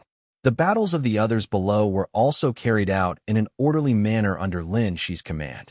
All the slightly higher-level monsters of level 70 or 80 were hypnotized by Lin Shi into their dreams. It seems that it is only a matter of time before it ends. I don't know what the situation is with others. In the imperial capital, Sun Sheng raised the iron rod in his hand, and there was a puddle of mud under his rod. But not long ago, it was a giant snake at level 100, but it was smashed into what it is now by Sun Shengsan's stick. Sun Sheng used the iron rod in his hand to pick up a bright monster crystal core in the rotten flesh. Although the body of the monster snake had been smashed to pieces, the crystal core was still intact. Bring the crystal core back to Yi. She is now at the critical moment of breakthrough, Sun Sheng said with a gentle smile on his face, but combined with the blood stains on his face that had not yet dried up, it looked a bit scary. And Jiang Yi has absorbed an unknown number of monsters, and now has reached the critical moment to break through to the star-level beast. The main reason is that she became the corpse king because of the blood essence and blood of Hamba, so her own strength is linked to Hamba. And after absorbing so much of Feng Qingyi's essence and blood, as well as continuous training, Hamba has now successfully improved to the strength of the late Xingyao. Of course, the reason why it went so well was that for her, it was just a restoration of strength, not a breakthrough. After Hamba's strength improved, Jiang Yi immediately entered the breakthrough stage. But what makes Sun Sheng regretful is that although the sycamore space opened for a moment and released so many monsters, it was immediately closed, preventing him from entering and smashing the sycamore tree that had been parasitized by Jiang Huairan. Humph, I will smash you to pieces next time you dare to show your face. Except for this level 100 monster, all the other monsters were easily captured by the Daxia spirit guards. After all, this was the imperial capital. On the sea, Xiaosheng also picked up a huge octopus with the trident turned into a green cloud dragon in his hand. All 8 arms and legs of this octopus have been cut off, and now its round head has also been penetrated. It seems that it will not survive. Xiaosheng took out its ink sac and crystal core, and Biyun transformed into its original form, then picked up a huge arm with its 4 small claws. Master, I want to eat grilled octopus. I think it's edible. It will taste delicious when baked, Biyun said with drooling eyes. Xiaosheng had no choice but to rely on her. Then many Daxia spirit guards emerged from the sea, and they had completed the elimination of the underwater monsters. These great Xia spirit guards were all selected and trained by Xiaosheng. While he asked Suze to form a special operations team on the ground, he also formed a team with all members contracted to control water-type beasts and specialize in underwater combat. It's because the crack he is responsible for guarding is in the sea. In addition to Daxia, Militians Thunder Guard and Angel Guard, led by John and William, also quickly solved 2 space cracks where beasts were swarming. In Great Britain, the 12 Knights of the Round Table, who had reached around 90, worked together to suppress the waterfall where a 100-level monster appeared. The King of Knights killed nearly 1,000 monster beasts alone in front of a strange tree with dark cracks. The corpses of the monster beasts were piled into a hill, and there were even 200-level monster beasts among them. But she still held the sword in the stone on the ground without wavering at all, not even taking a step back. In Kievan Rus, that crack that seemed to come from hell spat out a large number of ferocious monsters. Yeka led the Northern Iron Guard to block all the monsters back with their bodies covered with hard cold iron and sealed the exits with their corpses mixed with ice and snow. Andre continued to barbecue in the man-eating monster forest. Monsters kept trying to break out of the monster forest, but he caught them and tore them in half. He picked out the edible parts and roasted them directly to eat them to replenish his strength. Even in Gaul, under the supervision of King Louis, the expeditionary troops used their own blood and flesh to block the entrance of the cave from the monsters that tried to invade. Then Louis waved the golden feather in his hand, and the surging golden sun fire burned the monsters and the expeditionary force who had not had time to retreat together. Everyone was left staring blankly at this scene, daring to be angry and afraid to speak. Louis was enjoying the gazes around him and said triumphantly, "What are you all still doing in a daze? Go and pick out the crystal cores of those monster beasts and give them to Lord Bird." In addition to the 5 major countries, there are many small countries, including Fuso. Wherever there are space cracks, beast tides emerge. But because they joined the United Nations, all 5 countries' peacekeeping forces were stationed, successfully helping them resist the not-so-large beast tide. This time, it seems like a great victory for the human world. But in fact, is this really the case? So these monsters are nothing more than that. Fortunately, we were so nervous before, haha. At the new 5-nation meeting, Louis changed his usual cautious demeanor and said carelessly in his seat. Not far from him was John of Militia, who was glaring at Louis, but did not choose to take action, because he could clearly see that Louis always lifted up his gorgeous robe that he had spent a lot of time and money to create from time to time, revealing the golden feathers underneath. John recognized that the flames erupted from this feather almost burned him to ashes, so he was very fearful now.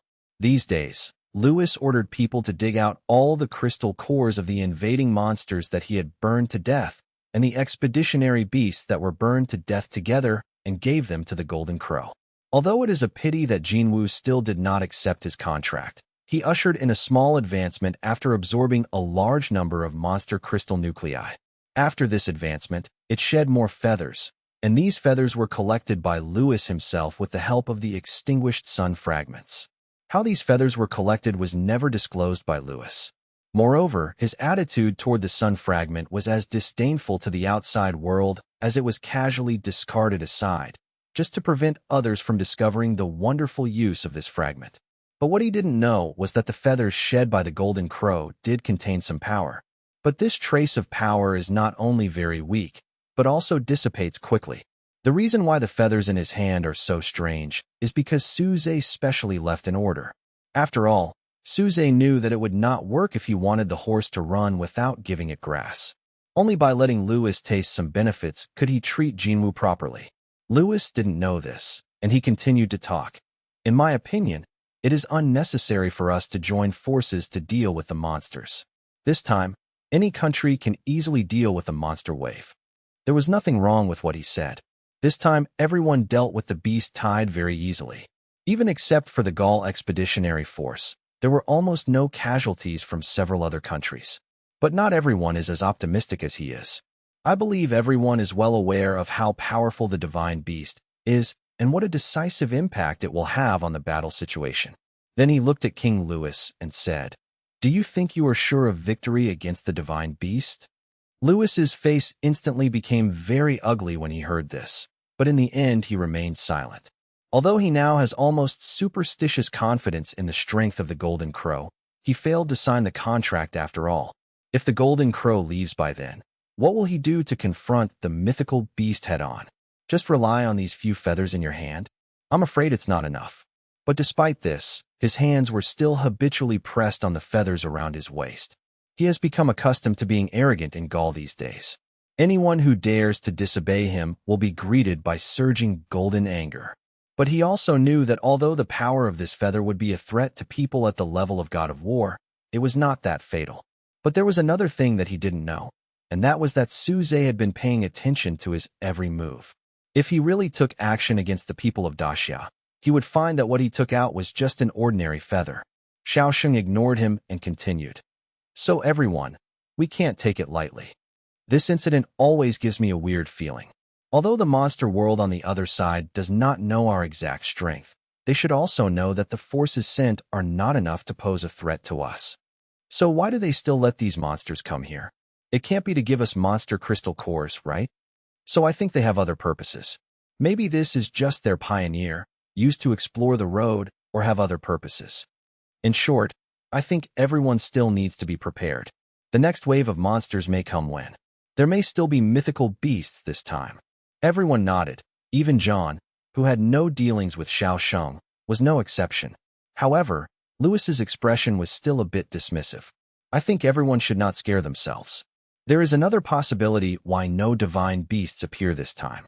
That is that the divine beasts cannot get through for the time being, and the space cracks cannot accommodate them. So we can only send these ordinary monsters." Although there is a suspicion of deliberately going against Xiaosheng, what Louis said is not unreasonable. After all, the current space rift between the two worlds is indeed not enough to allow the divine beast to pass through. This is something they have verified, but it was not unreasonable for Xiaosheng to ask them to be prepared. After all, such a powerful strange bird had appeared before, and it was obviously a mythical beast. Although it was unknown where the strange bird went afterwards, which made all the countries that were ready for the war busy in vain. But Louis did get its egg and even hatched it, which is why he can be so arrogant now. In the end, it was the King of Knights who said, "It's always good to be prepared when everyone goes back." Upon hearing this, Louis looked at the solemn-looking blonde girl with a malicious smile on his face. While Xiaosheng was busy arguing with these guys in meetings, Sun Sheng, who was not good at this, happened to stay at home and look after Jiang Yi, who had reached the most critical step. They are now at the space rift in Beishan City, which is where Hamba proposed to break through. Suze also watched with Han Bao and Feng Qingyi not far away. As the being who transformed Jiang Yi into the Corpse King, Han Bao can provide help. Feng Qingyi came here to learn the experience of evolving into a divine beast. Although her bloodline has reached the level of a divine beast, her level is still at the full level. This may be related to the fact that Han Bao has to suck her blood essence and blood once a week, which makes Feng Qingyi's upgrade speed a little slower. However, Han Bao's experience also allowed her to avoid many detours. It can be said that she made up for Feng Qingyi's delayed cultivation progress. Now that she was finally just one step away from the star level, she could just learn some experience and prepare for her future breakthroughs. After Jiang Yi absorbed the level 100 crystal core obtained this time from Sun Sheng, she finally opened her eyes. Her breath surged sharply, and then countless bloody vines sprouted from her hands. These vines were extremely hard, cracking bricks and rocks wherever they passed. Then they plunged into the cracks in space, drawing strength from the world of monsters. The air was filled with blood, and the vision of vines appeared under the scarlet blood. Not only can the human world see these phenomena, but even the monster world can feel that monsters have broken through to the god level. Yes, next to its huge body, a tiny figure with huge contrast lowered his head and said. Behind him, there was a big snake with 8 heads trembling on the ground. Human, you were right after all. These 5 countries deserve our special attention. Only they were able to eliminate the monsters we sent in such a short time. In the world of monsters, his body was filled with chaotic energy. He resembled both a bear and a dog, with a huge body and long, thin black fur. He stood on all 4s on the ground. Although it has eyes on its face, they are completely black, and it seems unable to see anything. This is Chaos, one of the 4 fiends. Behind it were 3 other ferocious creatures, the Tao Tai, with a human head and a sheep's body and eyes under its armpits, the Cheonchi, a large tiger with wings, and the Tao Wu, with a human head and tiger's legs and wild boar tusks. As for the 4 beasts of war, plague, famine, and death, they were not seen. Besides the 4 ferocious beasts, there was also a small human figure here, whom Chaos had just been talking to. These 5 countries are the 5 strongest countries in the human world because they each have the strongest human beings, who are known as war gods. The god of war. Chaos continued to inquire. Is he a god-level being? The figure shook his head and said, no, they are just humans who have contracted with level 100 demonic beasts. However, they all have some trump cards, so they can indeed contend with divine beasts. Then they saw the strange phenomenon coming from the spatial rift, which was caused by Jiang Yi's breakthrough to become a divine beast. Within the chaotic, pitch-black eyes, 49 towering, enormous pillars were seen.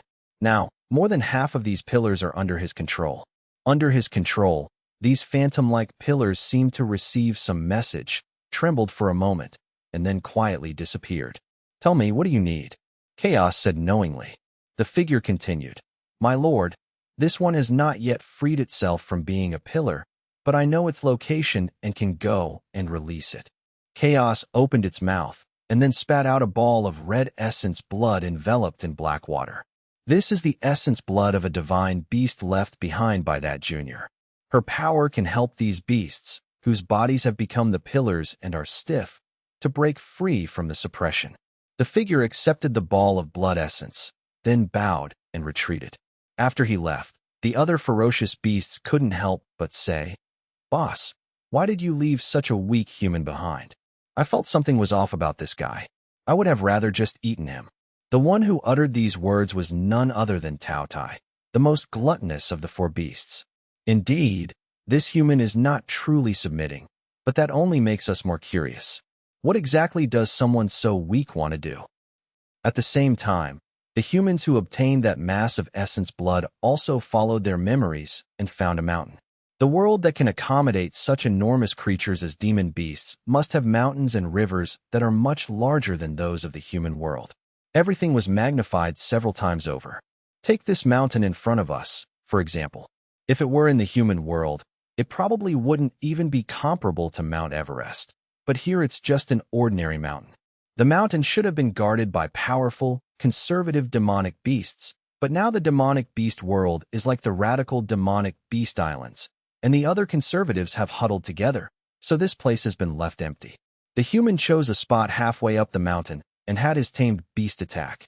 The powerful corrosive venom quickly burned a path leading directly to the hollow interior of the mountain. Inside the mountain, there was a black dragon firmly chained up with thick iron chains. The black dragon sensed that the light from above seemed different. It was no longer the light cast by its own dragon ball to keep it alive, but rather possessed other powers. So it struggled to raise its head and saw a familiar human. This human was none other than Xiao Su, who had come to the world of monsters, and the black dragon was none other than the Shadow Dragon King, who had come with Su Zhe to take away his essence blood. However, despite being so weak back then, they were able to collect essence blood from the powerful moonlit divine beast, Shadow Dragon King, even though it was trapped. And coincidentally, its dragon flames only managed to kill all of Tanaka Mori's men, allowing Xiao Su to successfully backstab Tanaka Mori. There is only one reason to explain so many coincidences. None of this is actually a coincidence. Instead, he discovered early on that the Shadow Dragon King was actually the result of a deal between the awakened Xiao Su and the dragon. For the Dragon King, taking some blood was nothing. As for the treasure trove, he has been trapped there for over 1,000 years. What could be more precious than freedom? So when Xiao Su promised to return and release it, even though the one making the promise was just a weak human, the Shadow Dragon King still seized the opportunity. Now Xiao Su has really come back to save it. He sprinkled the essence blood in his hand onto the Shadow Dragon King's body, and a powerful life force exploded, giving its body, which had been hanging stiffly for over 1,000 years, renewed vitality. Then Xiao Su had his tamed beast, the Yamada no Orochi, which had easily replenished its bloodline and regained its 8 heads in the monster world, pry off the Dragon Ball above with all its might, and drop it precisely into its mouth. Upon regaining the Dragon Balls, the Dark Dragon King let out an extremely excited dragon roar. Then, accompanied by the creaking of the chains under the strain, Xiao Su, sensing something was wrong, quickly left the cave. Sure enough, shortly after he came out, the entire mountain suddenly exploded. "Human, tell me, what do you want me to do after you rescued me?" The black dragon said, circling in the air as the smoke cleared. "Go find him and get your revenge." All the blood clouds in the sky were sucked into Jiang Yi's body, and then her aura increased sharply. Blood-colored vines appeared on her snow-white skin, and then gradually disappeared. Then these vines suddenly turned into entities and appeared in Jiang Yi's hands. She had a feeling that as long as she wanted to, she could easily suck up a 100-level monster in an instant. Of course, she didn't do that. "How do you feel?" Sun Sheng asked nervously from the side. Jiang Yi nodded and said, "I feel very good now." Sun Sheng breathed a sigh of relief, but then he became sad again. That is, Jiang Yi is now a real divine beast, and her physical abilities have been further improved. And he is just an ordinary person, and the physical difference between the two is too big. This made him worry about his waist.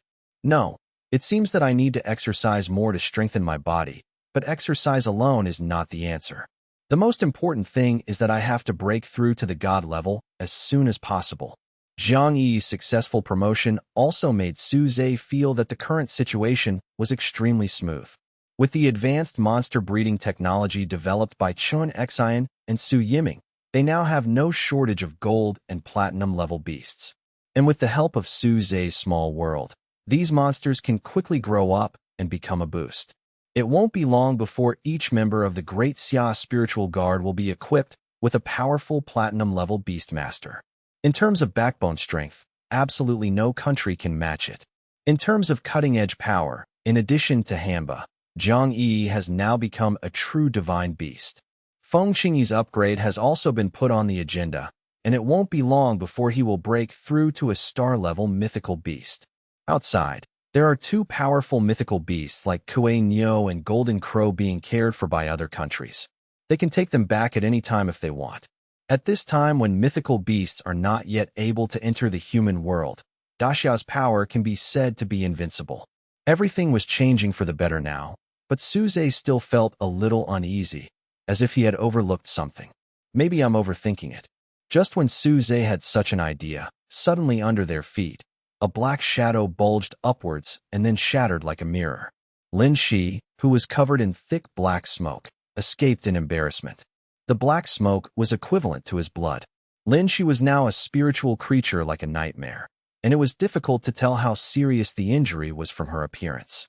But Su Zhe knew that Lin Shi had already suffered terrible injuries, because his body had become very transparent, and he could even clearly see everything behind him through him, which meant that he had reached the point where he could dissipate at any time. "Teacher, what's wrong with you?" Su Zhe rushed over anxiously. Su Zhe was stunned for a moment when he heard this, and saw a huge black palm suddenly stretched out from the shadow. It seemed to be chasing Lin Shi, and it struck him hard in the direction. Su Zhe felt a powerful force that he could not resist from his palm. This was indeed a divine beast, and only divine beasts could make him feel like this. But so what? It's not like he doesn't have any mythical beasts. Su Zhe still chose to step forward and hold Lin Shi, and the huge palm also slapped down at this time. However, Hamba also appeared next to Su Zhe. Her small palm was raised to the sky. Compared with the huge black palm, it looked so small, but she took the palm without wavering. Moreover, the small palm contains a hot aura, which is deeply embedded in the huge black palm. Suze also took this opportunity to pull Lin Shi out from under his palm. After being blocked, the palm made a soft sound in the shadow, and then felt pain and quickly retracted the hand. Teacher, what happened in the shadow realm? How did you become like this, and what happened to the mythical beast that is chasing you? Suze asked all at once. Of course, he didn't forget to use his mental power to stabilize Lin Shi's body first. He might dissipate at any time now. Lin Shi said with a painful expression. The divine beast came from the world of monsters and ripped open the sky of the shadow world, and then immediately started killing in the shadow world. I led the nightmares to resist tenaciously, but it is too powerful, and it is also very good at mental attacks, and it is very restrained against us. Lin Shi said sadly. Now he is no longer a human being, but the Nightmare Lord himself, and all nightmares are his people. A divine beast that came from the world of monsters? Although he had already guessed it, Suze was still a little unbelievable, because they have repeatedly confirmed that the mythical beast should not be able to come to the human world for the time being. This has also been confirmed by Hamba. Why did the mythical beast suddenly appear now? He finally remembered what he had overlooked, and that was these 49 pillars. They are not real pillars, but represent 49 powerful existences of the moonlight level. And not every pillar is voluntary. Many of them were captured by the original conservatives and became pillars. After being forced to become pillars, these thousands of years of torture have made them full of hatred for humans. What's even more terrible is that, as pillars that have spanned the two worlds for thousands of years, they have been affirmed by the rules of the human world to a certain extent, so they will not be rejected by heaven. Living in the gap between two worlds for a long time has also made them adapt to the turbulence of space. Therefore, they can easily come to the human world, and they can also choose to go back after that. And there are a total of 49 such existences. Master, you don't have to worry too much. As far as I know, not all of these 49 pillars are monsters with fighting capabilities. Hamba came to Suze and said, but her eyes were still staring at the shadow of the palm that had just been withdrawn. Suze also knew this very well. For example, the sycamore tree in the imperial capital was a pillar without any fighting ability. But now things have changed after being parasitized by Jiang Huiran, and I don't know which side he will choose to stand on. But according to Suze, no matter which side Jiang Huiran chooses to side with, Sun Sheng will not let him go. Han Bao continued. And some of these monsters are voluntary, and they should not choose to attack humans. Suze was still a little worried when he heard this and said, but after all, they are Yuehui-level beasts, and even just a few of them are not easy to deal with. Or are you confident that you can deal with the Yuehui-level beast now? Suze looked at Hamba. She was now his biggest supporter. Although Hamba is only in the late stage of Xingyao, her Corona-level bloodline is enough to close the gap in combat power with ordinary Moonlight-level beasts. Hamba also nodded and said, there is no problem in dealing with ordinary Moonlight-level beasts. And although they were Moonlight-level before, after becoming a pillar for more than 1,000 years, most of their power has been consumed, and there is not much strength they can retain. At this moment, the palm that had just been beaten back by Hamba stretched out from the shadow again, and then touched the ground. And this time it's not one palm, but two. The huge black hands exerted force, and a huge humanoid creature suddenly flew out from the ground. The huge figure fell to the ground and created a cloud of dust. When the smoke gradually dissipated, Suze saw a huge black cyclops. It's one I was also searching everywhere, and soon it locked on Han Bao in front of Suze. Then he seemed to notice something, took a few steps back, and then sat down on the ground. The cyclops had only recently been released from its pillar state, and it had heard about it from other monsters. Not long after Hamba's death, the four evils stepped forward and took over the radical monsters. Now that you recognize it's me, why don't you get out? Han Bao took this opportunity and said, although she was still confident that she could deal with ordinary Moonlight-level beasts, during the period of accumulating strength, it was naturally best not to take action. The Cyclops seemed to realize that something was wrong. It got up from the ground and lowered its head again to look at the drought demon. He looked at the hole in his palm that was burned when he faced Hamba before. Master Hamba, if it were you in the past, I would have been burned to ashes long ago if I dared to touch you. But I am still fine now. It seems that you are not as powerful as me now. The Cyclops looked at the drought demon and licked his lips with its long scarlet tongue. Hambao laughed angrily and said, "You don't think you can capture me this way, do you? Even now, it would be easy for me to blind your eye." The Cyclops smiled and said, "Hey, I'd like to give it a try." Then it stretched out its big hand that had been prepared long ago and grabbed Hanbao. Hanbao's sleeves lightly covered her lips, and her eyes shot out a fierce light, and then a red light flashed and directly cut the Cyclops' palm. Blood immediately gushes out and turns into a blood ring surrounding Drought Demon. But this is just a feint. The real attack of the Cyclops is on his one eye. A black flash of light shot out from the single eye on its forehead and shot straight towards Hamba. She frowned slightly, but she didn't choose to accept it forcefully. He blocked it with blood and sweat for a moment, then retreated and dodged. This further fueled the Cyclops' arrogance. It laughed and said, "Hamba, you are like today. You actually dodged my attack, haha." Although his attitude was arrogant, he was also very careful to allow the wounds on his palms to heal quickly to prevent the blood from draining from his body under the control of Drought Demon.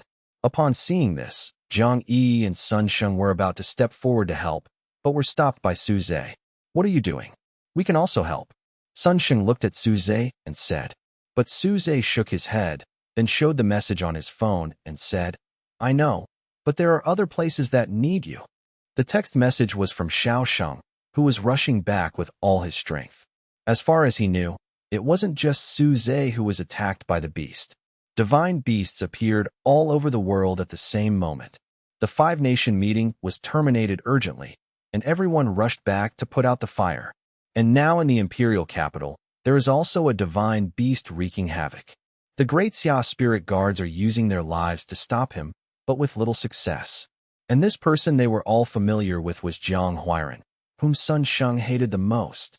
After briefly talking about the current situation in the imperial capital, Sun Sheng finally decisively chose to go to the imperial capital. Zhang Yi also went with him. Jiang Huiran, who had completed his parasitism, was now at the level of a mythical beast. It would be difficult for Sun Sheng alone to take him down. On Su Zhe's side, he did not let Hanbao fight alone.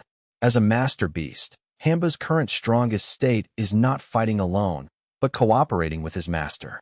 Su Zhe still transformed the Hamba into a weapon as before, while Feng Qingyi transformed it into an armor.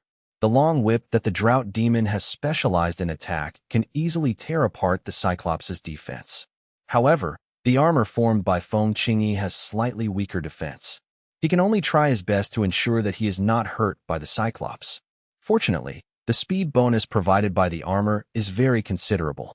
With the wings spread out on his back, he can easily get out of the Cyclops' attack range. It roared tirelessly, "Hamba, I didn't expect that you actually chose to make a contract with humans. It's really an embarrassment to the beast." Facing the Cyclops' provocation, Su Zhe felt the whip in his hand suddenly move on its own and slapped the giant's face hard, as if he was slapping its mouth. The sudden severe pain almost made it impossible for the giant to open his one eye. Then it took out a drop of black blood essence from somewhere and swallowed it. After the Cyclops drank that drop of black blood, his abdomen suddenly swelled up rapidly like a balloon. Soon its belly reached its limit, and its face was full of pain. After a loud bang, its belly exploded open, and crimson blood splattered everywhere. Strangely, the Drought Demon, which should have been craving blood, now twisted its long whip with disgust, avoiding all the pieces of flesh and blood. "What is this? Is it self-destructing because it can't beat me?" Just as Su Zhe was feeling puzzled, the blood mist from the explosion gradually dissipated, and Su Zhe stared wide-eyed at the horrifying changes that had taken place on the Cyclops. Instead of a gaping hole in its belly where the explosion had occurred, a gigantic mouth that occupied its entire abdomen was now visible. A long, scarlet tongue emerged from the giant mouth on its abdomen, dragging straight down to the ground, looking extremely eerie. "How did this guy turn into such a grotesque mess?" Su Zhe said, frowning. Then, the voice of the Drought Demon rang in Su Zhe's mind. sounding very serious as it said, "Master, don't be careless." I sensed the aura of the Taotai among the four fiends. What it just drank was the essence blood of the Taotai. Upon hearing this, Suze also became cautious. At this moment, Sun Hao led the members of the Special Operations Team to arrive. "Captain, we're here to help you." Before Suze could respond, he felt a tremendous suction force coming from the giant mouth on the Cyclops' abdomen. Neither the stones on the ground nor the surrounding grass and trees could be spared. They were uprooted by the enormous suction force and fell straight into that huge mouth, disappearing without a trace. It was like a bottomless pit, swallowing everything around it. Although Suze managed to stand still, Sun Hao and the others, who had just arrived, were involuntarily pulled away by the force of the suction. In the critical moment, Suze decisively raised the blood-red whip in his hand and lashed out fiercely. The Cyclops, in pain, also stopped drawing in the suction of its massive abdominal maw. Taking advantage of this opportunity, Suze shouted to the others, "You can't get involved in this battle. There are also many ordinary demonic beasts that just ran out. You go and deal with them, and cooperate with the spirit guards of the Beishan City branch to evacuate the crowd." They didn't insist, knowing that staying would only hold Suze back. Before leaving, Wang Zi told Suze that taking care of himself was the most important thing, and not to be reckless, as there were tall people to hold up the sky if it fell. Suze nodded without saying anything more. After all, where could he possibly run off to? Wang Zi was unaware that Suze was now the tallest person there. If he can't win either, then there really won't be anyone left to take his place, so he can't run away, and he can't even take a single step back. The great Xia spirit guards should be the first to die, Suze shouted to encourage himself.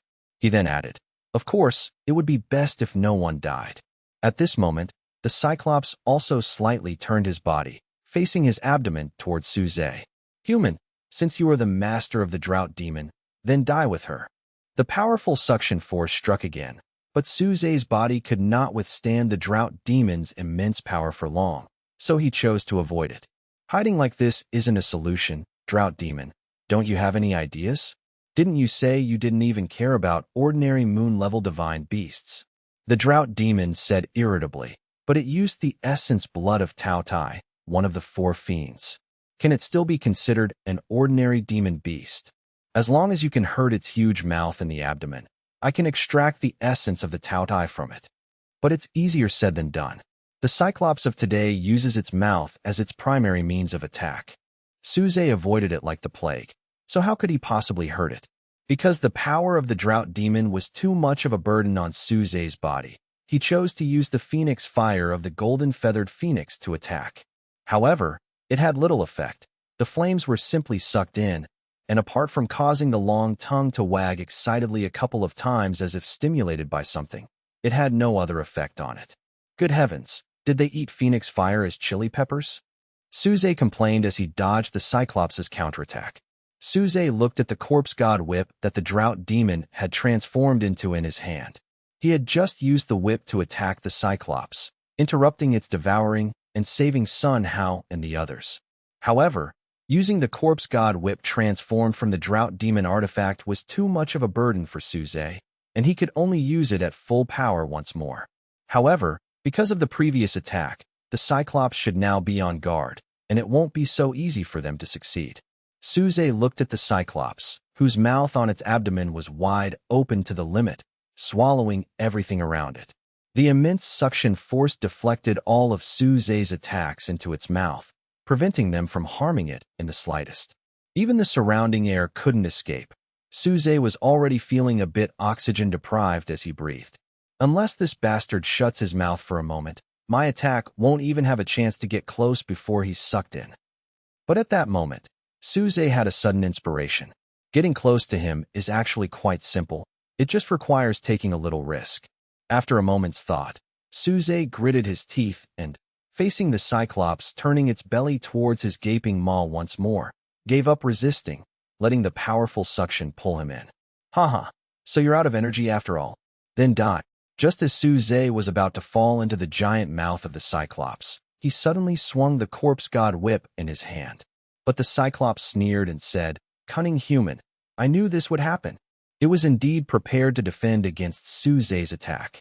The giant mouth that had been continuously inhaling suddenly began to spew out. The light and fluffy corpse god whip couldn't possibly hit its abdomen, but Suze hadn't originally intended to attack there directly. Suddenly, he swung the corpse god whip upwards, wrapping it around the Cyclops' neck.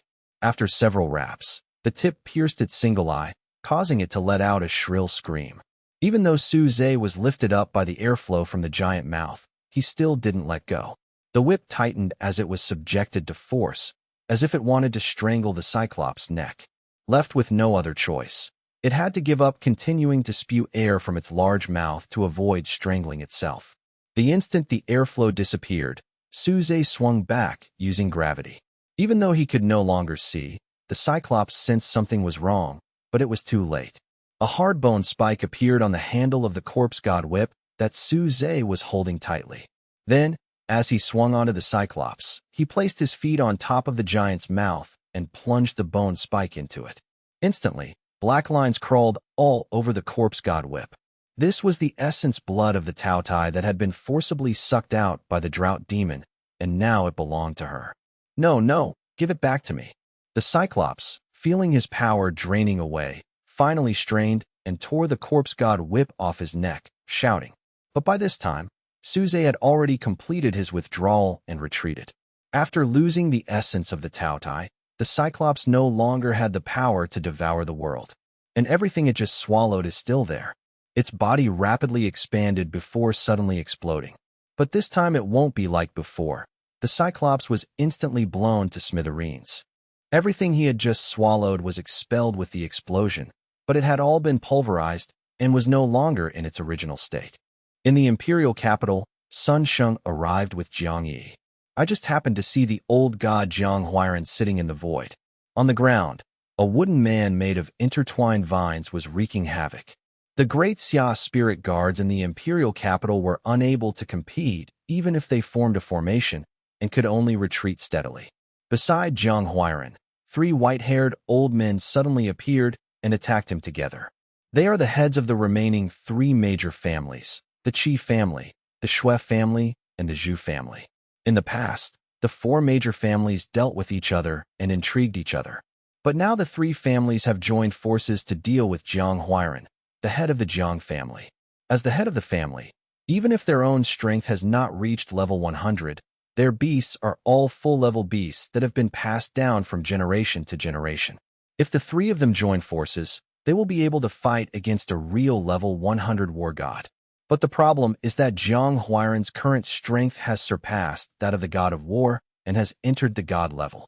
A thick emerald green vine appeared behind him, and then it swept over the 3 of them, knocking them out of the air and vomiting blood. From now on, there will be only one Jiang family in the imperial capital, Jiang Huairan said loudly while sitting in the air. But at this moment, Sun Sheng finally arrived. He first struck out with a stick, knocking away the wooden man who was fighting with the Daxia spirit guard below, and then he came to Jiang Huairan and glared at him. But Jiang Huairan is no longer what he used to be, and he no longer needs to be afraid of Sun Sheng as before. He just looked at Jiang Yi beside him curiously and said, I didn't expect you to actually wake up. As he spoke, he tried to sense the clone planted in Jiang Yi's body, trying to control Sun Sheng as smoothly as before, but there was no response at all. Are you trying to control it? Jiang Yi stretched out her hand and let the bloody vines come out from under her skin. That's what I meant. I said before that I will smash you to pieces the next time I see you. You won't forget it, right? Sun Sheng reached out and grabbed the iron rod transformed by the Ape King and slammed it towards Jiang Huairan. But this time he didn't have the slightest fear. I'm here to show you the difference between gods and mortals. Jiang Huairan raised one hand and directly grabbed the stick that Sun Sheng was waving. But he was obviously not as relaxed as when he took on the attacks from the heads of the 3 major families before. He took a few steps back, and wooden textures appeared on his body. His body is long gone. The current body is made of magic oak and sycamore tree branches for him to move outside.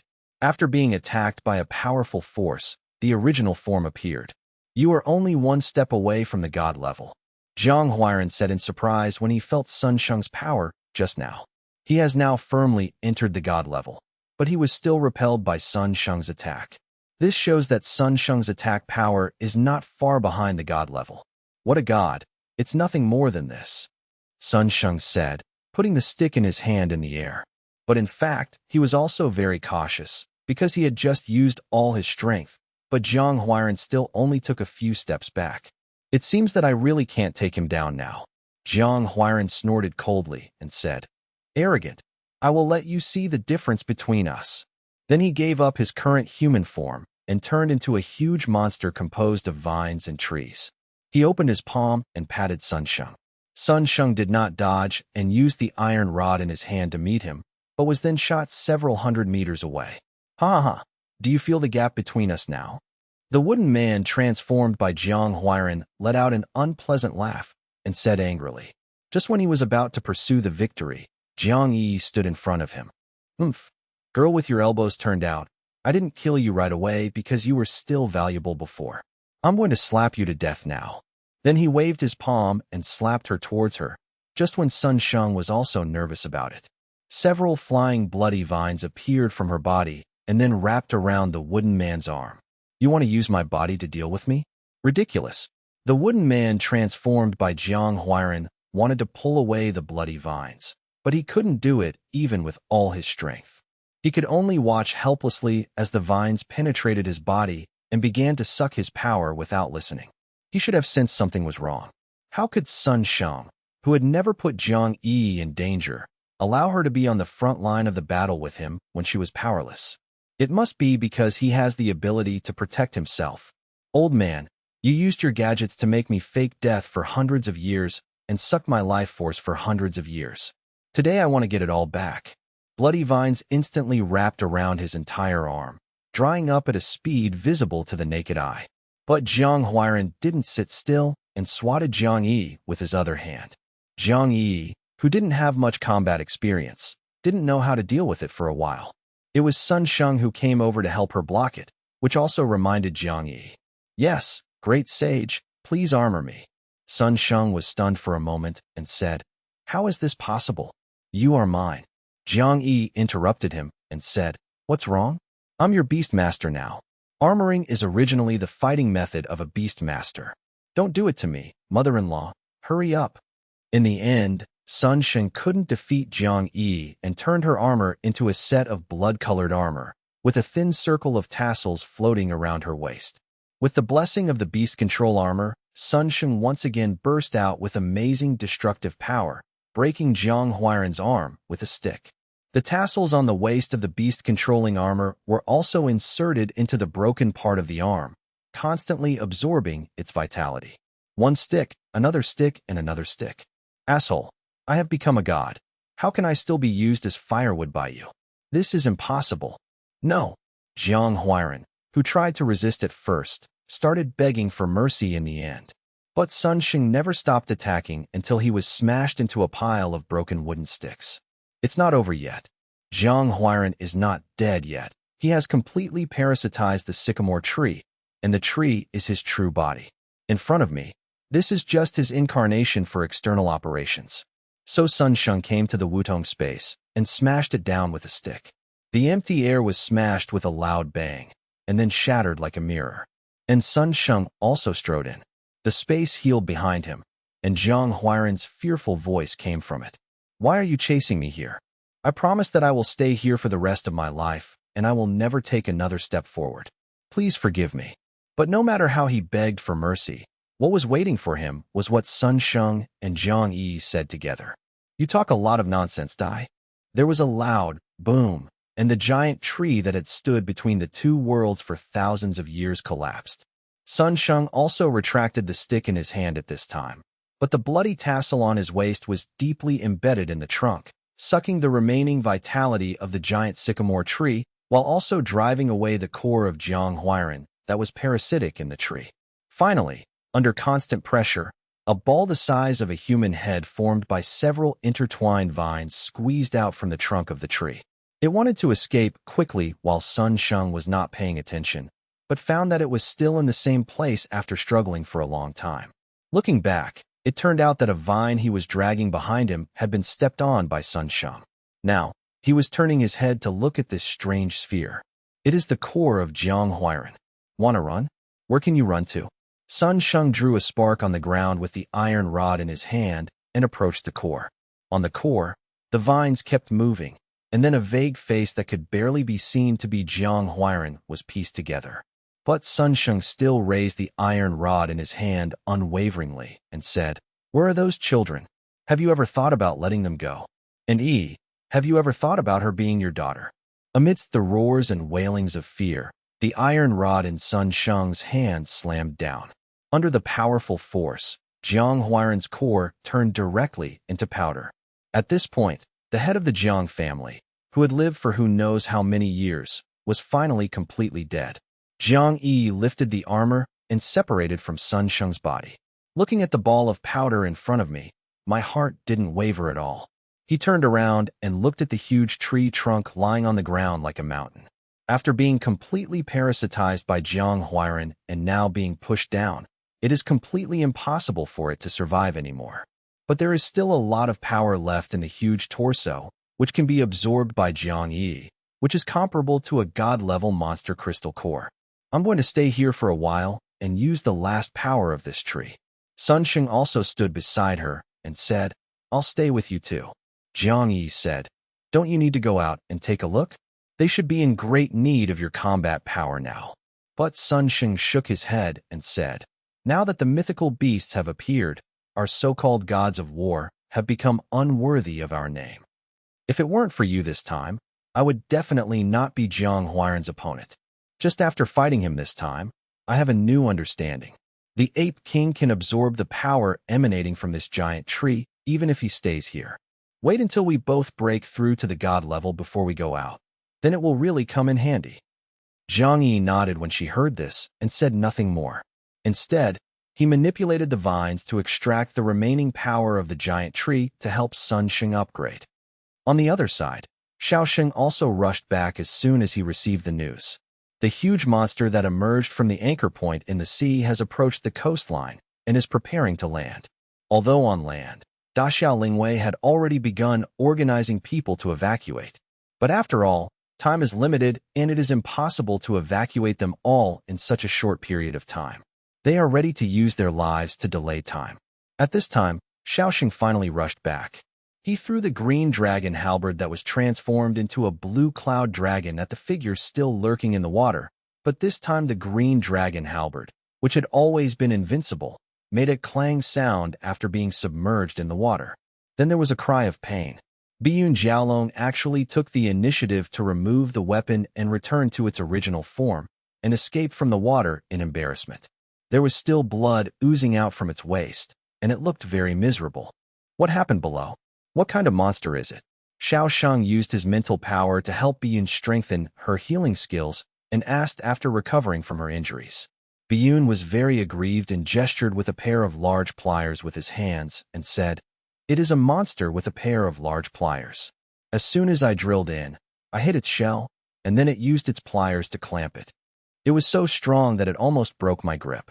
I had to return to its original shape before desperately trying to break free." After saying this, Biyun even shrank his neck, looking a little scared. At this time, the mythical beast finally set foot on the land, and the sea water slid off its body, revealing its true body. "Crab," Xiaosheng said, looking at the domineering beast with two giant pincers.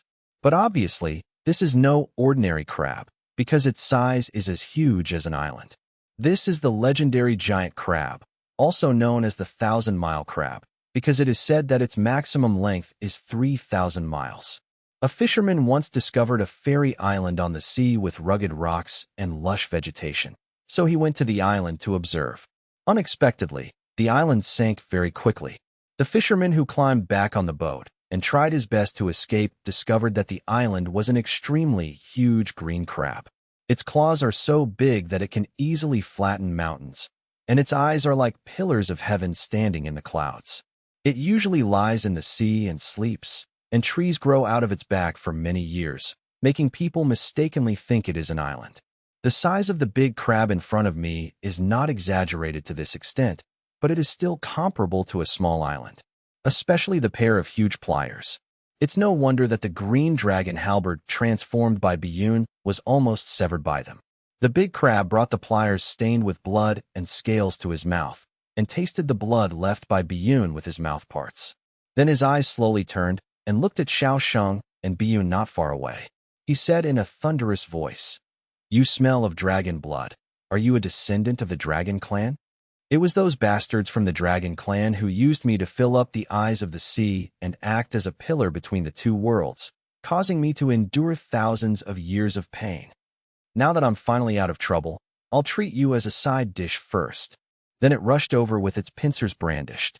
Not long ago, John and Milliken also received the news and raised his Mjolnir to face a powerful enemy. A total of 2 divine beasts appeared in Milition. The man in black robe had already taken the first step to stop one.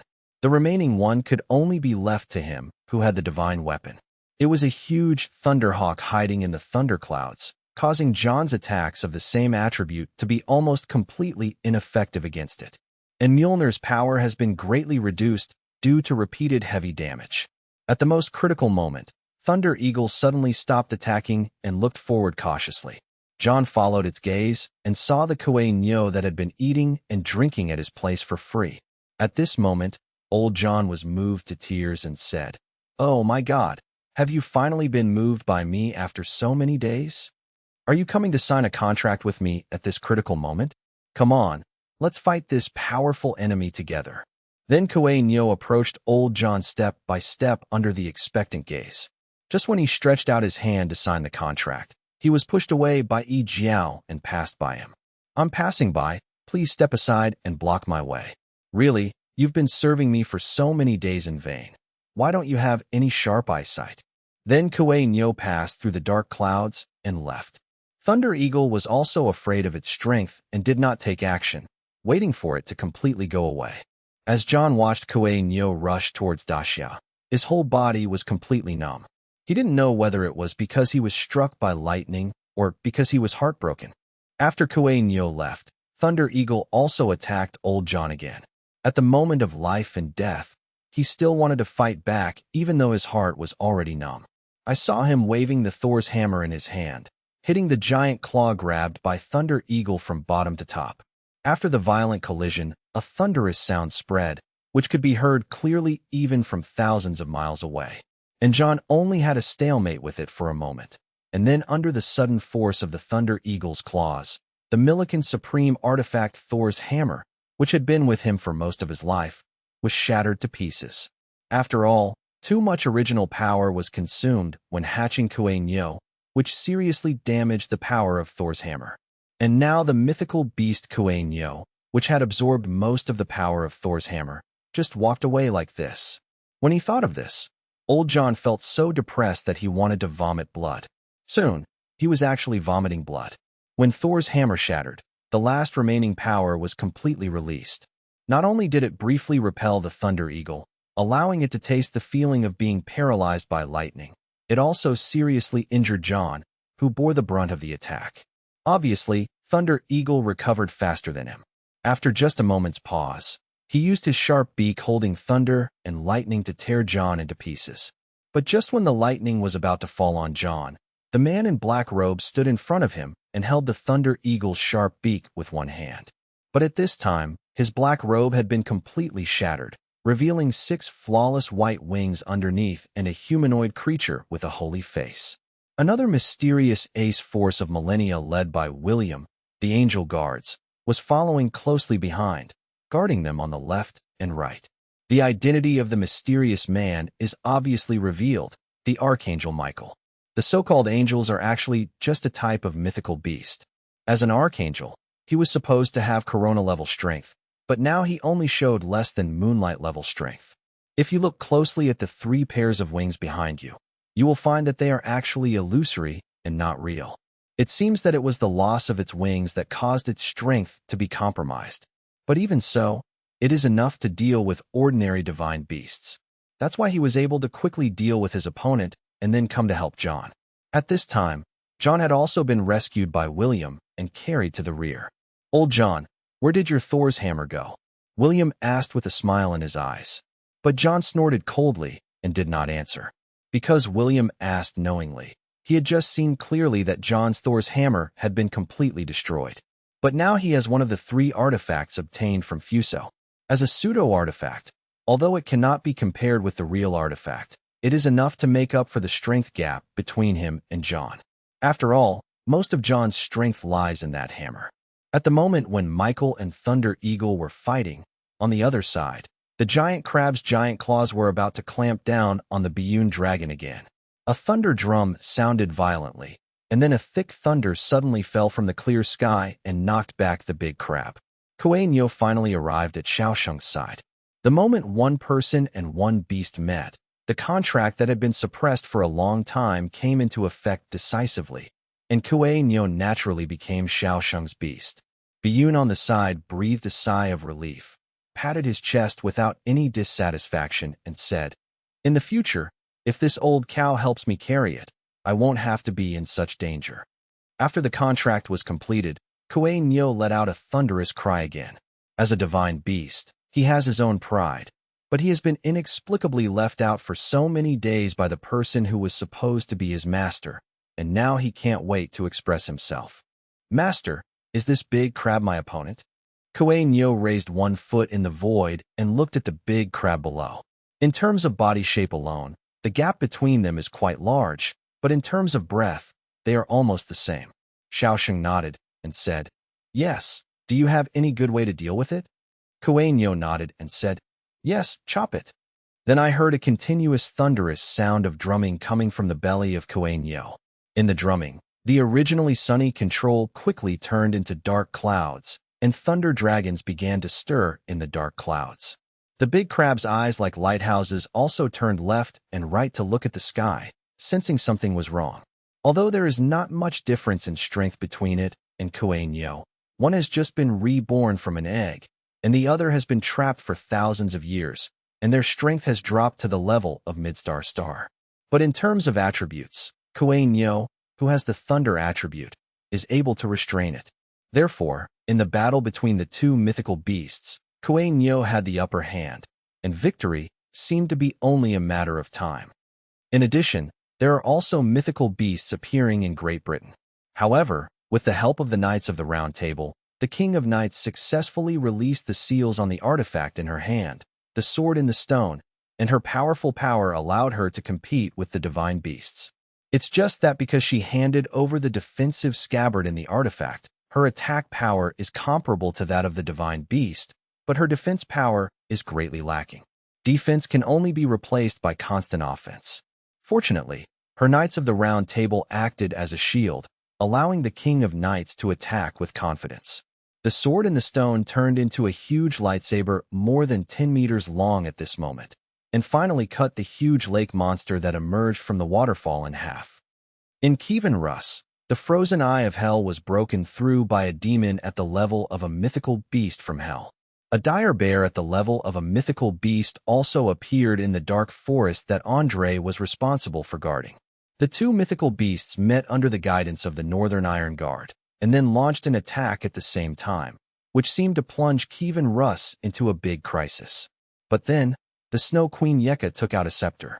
The artifact known as the Tsar's Scepter, which only the royal family can use and has been handed over to the United Nations, now appears in Yeka's hands again. Anyway, except for the royal family, they can't tell the difference between true and false. So what if you try to fool them with a fake one? Yeka stuck out his tongue. The scepter that can only be used by the royal family bloomed with bright light in her palm. The Ice and Snow Princess is not just a title. Under the summons of the scepter, a bitterly cold blizzard whizzed past with Yeka as the center, and the endless cold could quickly extinguish even the flames on the demon's body.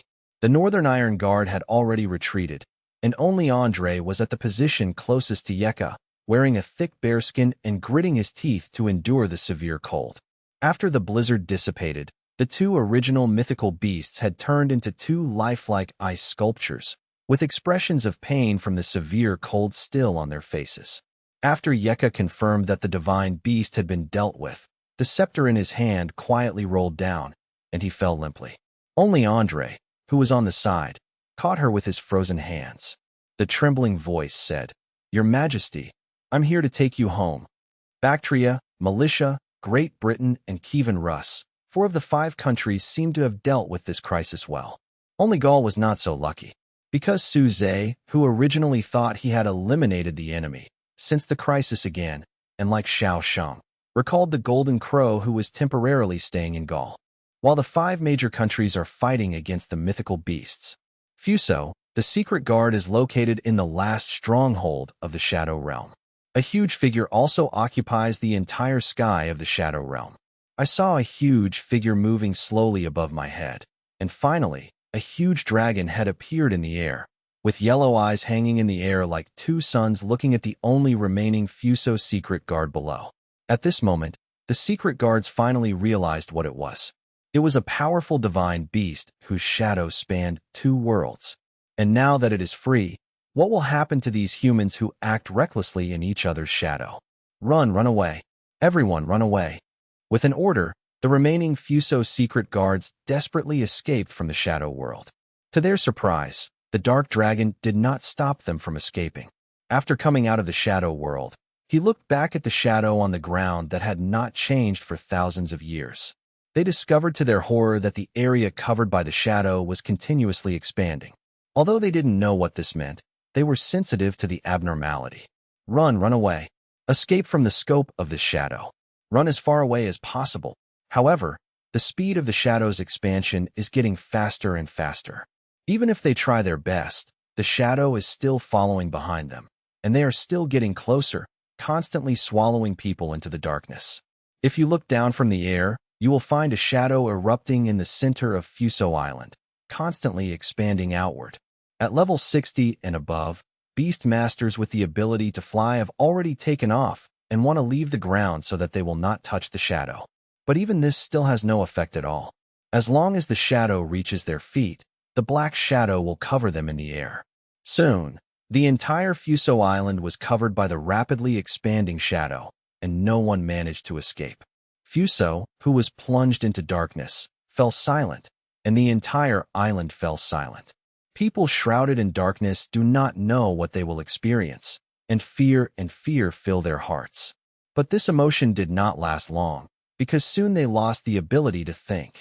After the dark shadows covered the entire island, they quickly gathered together and turned into an unusually handsome man in black with a pair of dragon horns in the air. And Fuso Island has completely disappeared from this world, leaving nothing behind. The man in black raised his hand, looked at his right hand that gradually returned to blood color from pale, and said, "I didn't expect that there are so many humans on this small island. After devouring them, my power finally recovered completely." He is the Shadow Dragon King released by Xiao Su, but he did not choose to go find Suze immediately. Instead, he covered the entire Fuso Island with his shadow and swallowed it completely. This is the Shadow Dragon King's innate skill, Shadow Bite, which is similar to the Shadow Moon Wolf King's Moon Bite, except that it is more powerful in terms of power and range. After being forced to become the pillar of the 2 worlds for more than 1,000 years, its power has weakened a lot. But he can recover quickly through this talent skill. After devouring the entire Fuso Island, he has now fully recovered to his peak condition. Then Shadow Moon Wolf King closed his eyes and felt Suze's breath. Soon, he locked Suze's position and noticed the Hamba next to him. After all, the reason why the Shadow Dragon King was able to recover quickly from his injuries was because of the blood essence that Xiao Su brought for him. And that is exactly what Hamba left behind when she was the leader of the radical faction, her essence and blood. Then he licked his lips again and said, "Originally, I just wanted to complete the deal with that human being, but I didn't expect that there would be an unexpected gain. If I swallow the drought demon, I can also advance to become a Corona-level divine beast, right?" Then he turned into a black shadow and rushed towards Suze's direction quickly. At this time, Suze had just finished destroying the Cyclops, and Xiaosheng breathed a sigh of relief. Suze slumped on the ground and contacted Sun Sheng and Xiaosheng at the same time. Hearing that Sun Sheng's side had successfully eliminated the enemy, and that Xiaosheng was at the upper hand, Suze completely relaxed, thinking that this crisis would be over. Unexpectedly, Han Bao beside him suddenly stood up and stared at the east. "What's wrong?" Suze asked, sensing something was wrong. Han Bao replied, "Master, I felt a very powerful aura just spying on us. And now it's coming towards us. Suze also immediately stood up and asked, "How powerful is it? Can you deal with it?" "Protect yourself." Suze knew what she meant. The so-called self-protection was nothing more than running away. But if he escapes, what will the others do? Suze glanced at the lit lights behind him, and finally stood up and took the initiative to fly in the direction Hanba just said. Now that he has locked onto me, and the world is only so big, where can I escape? Besides, we have helpers. We may not lose. As Suze flew towards the coastline, he gave an order to the Golden Crow to summon it back. He wanted to face this powerful enemy outside Daxiao's territory to prevent the aftermath of the battle from affecting ordinary people. The mythical beast that appeared in Gaul was a giant python that was hundreds of miles long. After it emerged from the cave, it swallowed up the expeditionary force outside the cave. Then it swallowed up several cities one after another, turning Gaul into a hell-like existence on Earth. Only Lewis, holding the feather of the Golden Crow, temporarily stopped it. A glimmer of hope was once again ignited in the despairing hearts of the Gallic people. It wasn't until Jinwu received Suze's order that he spread his wings and flew high. "Lord Divine Bird, are you willing to take action?" Lewis said excitedly from below, but Jinwu just glanced at him, and then seemed to remember something. Little bits of golden light flew out from Lewis's waist and returned to Jean Crow's body. It received news from Suze that this time the opponent would be a strong enemy, so it took back all the power it had dispersed. Lewis noticed something was wrong and hurriedly opened his emperor's robe to take a look. He found that the Golden Crow feathers he had worked so hard to collect around his waist had dimmed in golden light, and they had all turned into ordinary bird feathers. "Master Divine Bird, I've been so good to you. You can't just abandon me like this." Lewis roared unwillingly, but Jinwu ignored him and spread his wings and left as quickly as possible. Without the deterrence of the Golden Crow, the mortal python once again started its devouring and destruction. Lewis, on the other hand, took advantage of others not paying attention, turned around, and ran away, abandoning his people. The hopes of the Gallic people who had just been ignited in their hearts were shattered in an instant and disappeared into the mouth of the giant python. "Human, long time no see." A dark shadow appeared in front of Suze and slowly turned into a black-robed man with dragon horns on his head to greet Suze. Suze also carefully looked at the man in front of him. He knew that this was the enemy he was about to face, a divine beast at the peak level of Yuehui. But looking at his familiar look, there was a look of confusion on his face. He didn't know this person? The Shadow Dragon King also saw Suze's doubts and turned into a shadow again, and then turned into his own body. The Shadow Dragon King replied, "Are you talking about that small island? It has been completely swallowed by me, so I can regain my strength. The next one I want to swallow is you." The powerful pressure of the Shadow Dragon King even made the sea under their feet become quiet and smooth as a mirror. Then I saw the shadow of the Shadow Dragon King on the sea suddenly opened its mouth wide and bit it from the bottom up. Fortunately, Suze had previous experience and was always alert to the opponent's shadow. He waved the corpse god whip in his hand and struck it firmly on the opponent's shadow's open mouth. His body quickly retreated, and he escaped in time. The sea surface was like a huge piece of jelly. A huge piece disappeared, and then it was filled up by the surrounding seawater. The Shadow Dragon King's attack struck again. Its shadow and body cooperated with each other, like two moon-level beasts, which further increased the pressure on Suze, and soon his resistance was already stretched thin. The beast control armor on the chest was easily scratched by a dragon claw, and Feng Qingyi's screams of grief could be heard in his mind, but he still insisted on not removing the armor and protecting Suze. Fortunately, Hanbao and Feng Qingyi both have the power of fire, so one of the Shadow Dragon King's main means of attack, Dragon Flame, has no use. Otherwise, Suze's situation will be even more difficult. The Shadow Dragon King not only gave Suze a chance to breathe, but the body and the shadow attacked from above and below. The two ferocious giant mouths seemed to be about to split Suze in two, who was unable to dodge. At this critical moment, a golden glide finally separated Suze and the Shadow Dragon King. It was Jinwu who arrived in time. "Golden Crow? Another Corona-level beast." The Shadow Dragon King looked at the approaching Golden Crow in surprise, and then watched Suze sign a contract with it. Hamba, I didn't expect that one day we would fight together. In Suze's spiritual sea, the consciousnesses of Jinwoo and Hamba communicated through a contract. Hanbao responded with a cold snort. In the world of monsters and beasts, the two were hostile existences, and even among the monsters that ambushed the Drought Demon and killed it, there was the Golden Crow. As a result, I didn't expect that one day the two of them could become one person's master beast at the same time. We'll talk about old times later. Let's deal with the enemy in front of us first. Suze couldn't help but interrupt the exchange between the two mythical beasts. He first asked Feng Qingyi to remove the armor. She had not yet completely become a divine beast. The transformed beast-controlling armor was fragile in front of the Moonlight-level Shadow Dragon King and could only provide some psychological comfort. Although Feng Qingyi was a little unwilling, she also knew that she was holding back by participating in this level of battle, which strengthened her determination to break through the divine beast as soon as possible. Suze then chose to turn the Han Demon into armor and into a Golden Crow weapon. This was because the corpse god whip Suze transformed into Han Bao was not easy to use, and the Golden Crow genre sword transformed into Golden Crow was very suitable for Suze. After all, his usual weapon in the past was the sword that the Shadow Moon Wolf King transformed into. These actions were all completed in an instant. At this time, the Shadow Dragon King had just come out of the shock of Suze contracting 2 Corona-level beasts alone, and looked at Suze cautiously. Although both the Golden Crow and the Han Demon are currently at the peak of star glory, there is a big gap between them.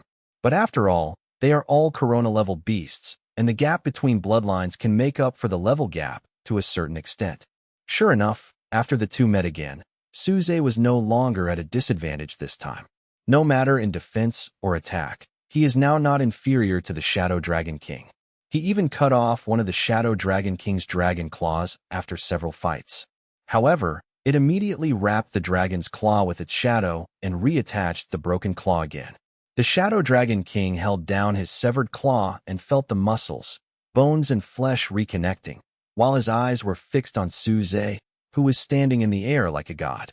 You are a human who has not yet reached the level of a god. I don't believe your body can withstand the power of 2 divine beasts. The power of the Golden Crow made Suze shine like a new sun on this night, causing the Shadow Dragon King to not be able to see Suze hidden in the sun, nor his status. Just when the Shadow Dragon King had given up, it saw a drop of blood slipping quietly from Suze's body and dripping on the sea.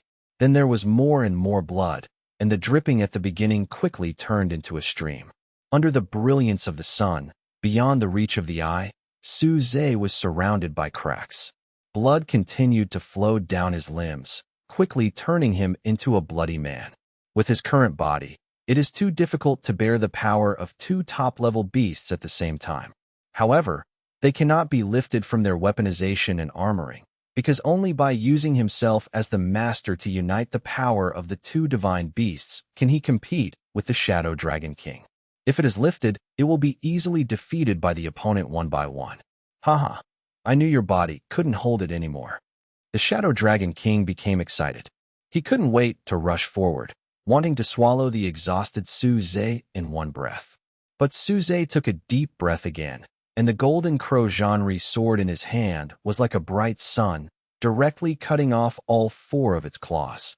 It twisted its naked body and cried out in pain. Ah, human, why are you working so hard? Don't you feel any pain?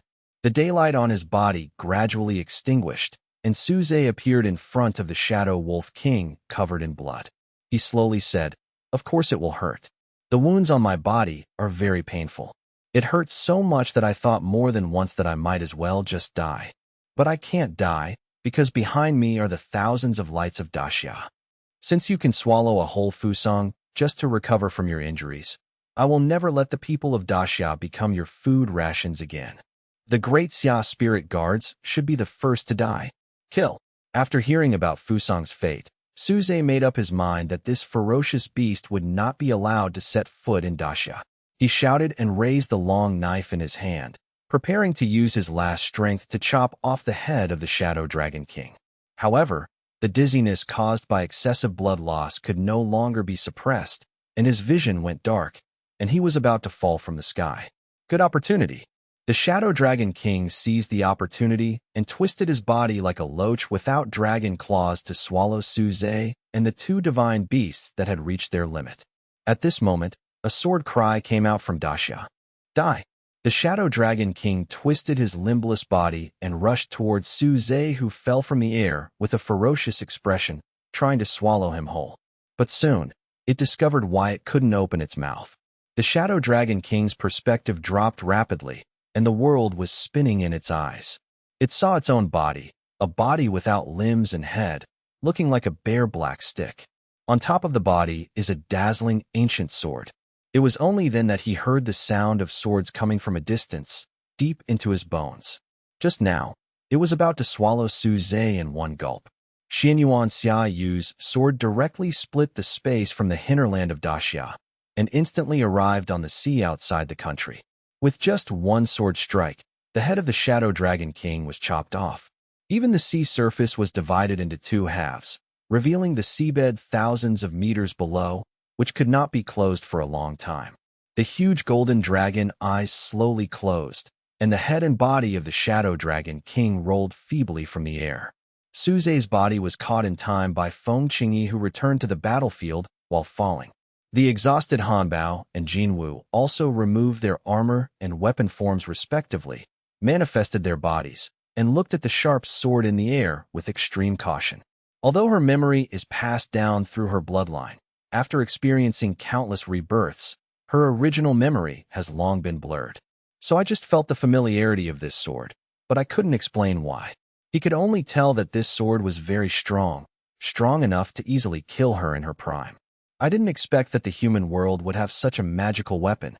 Hamba couldn't help but shrink his neck. Jinwu, who transformed into a handsome young man wearing a gorgeous golden robe, also expressed his opinion. This sword is very strong. In my opinion, it can even kill 4 murderers, but this sword power must have been gathered for who knows how many years to have such power. Even if it's only revealed less than half now, once the accumulated sword power is released, it will slowly pass over time. In less than a year, the remaining sword power will not be enough to deal with the 4 ferocious beasts. Although Hanbao and Jinwu were not in harmony, they did not refute his point of view.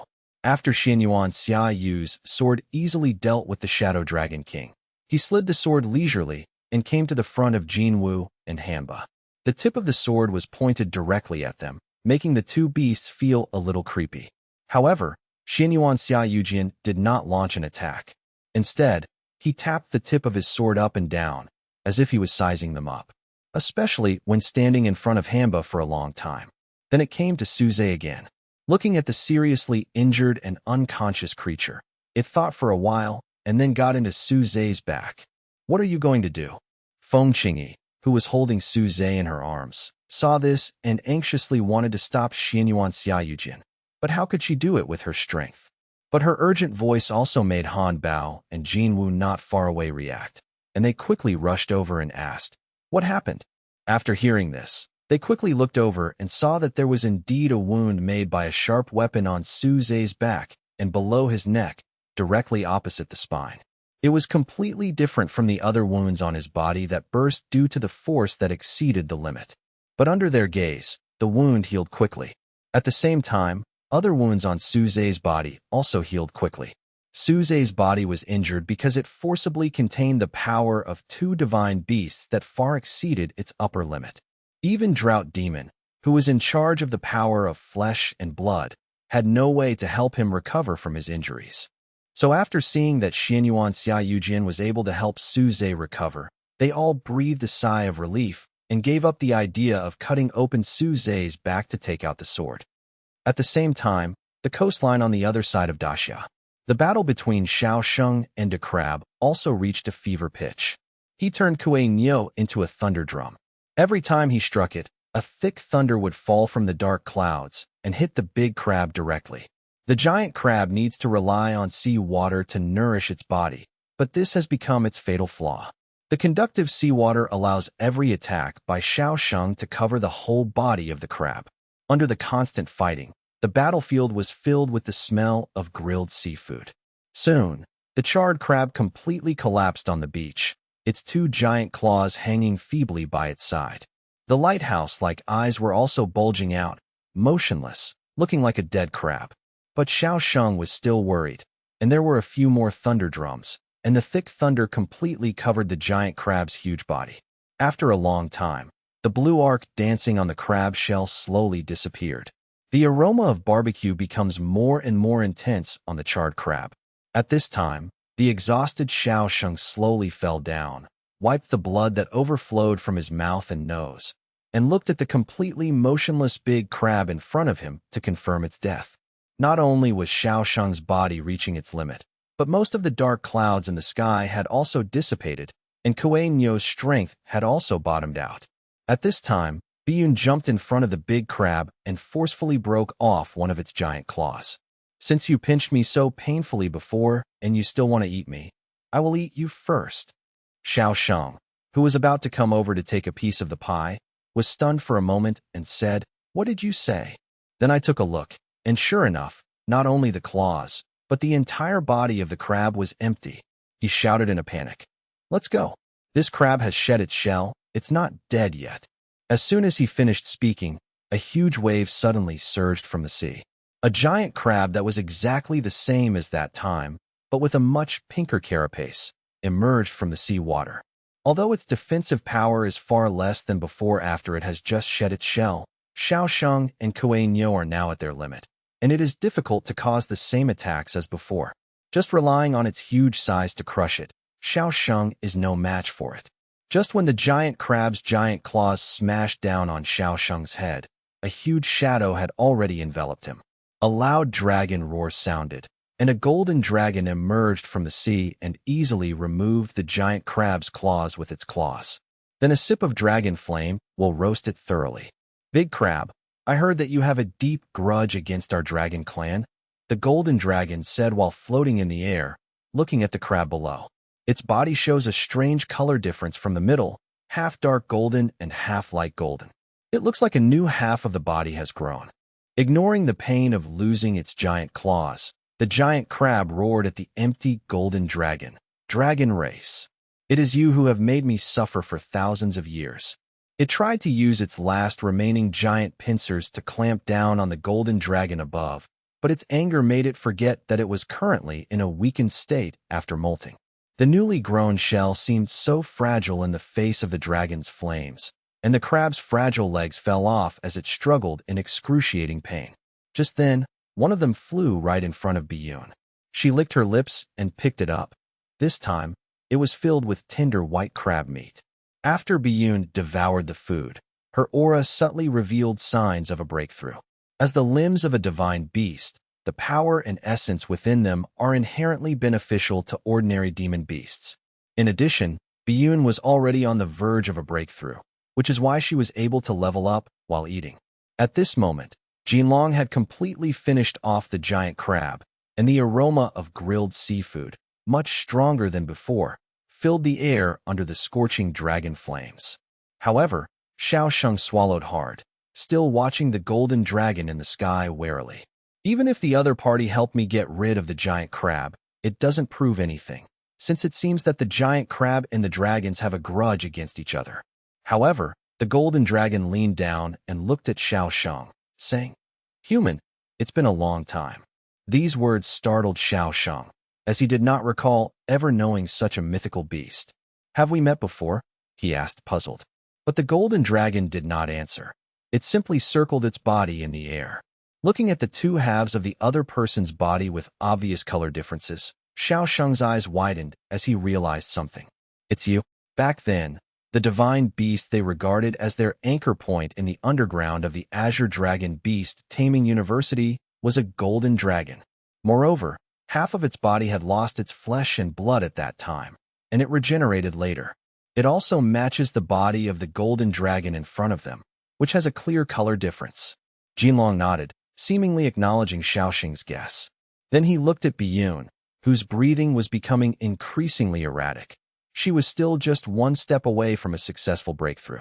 A drop of golden blood slid from its dragon claw, dripping onto Biyun's body and turning into a cloud of blood mist, which it quickly absorbed.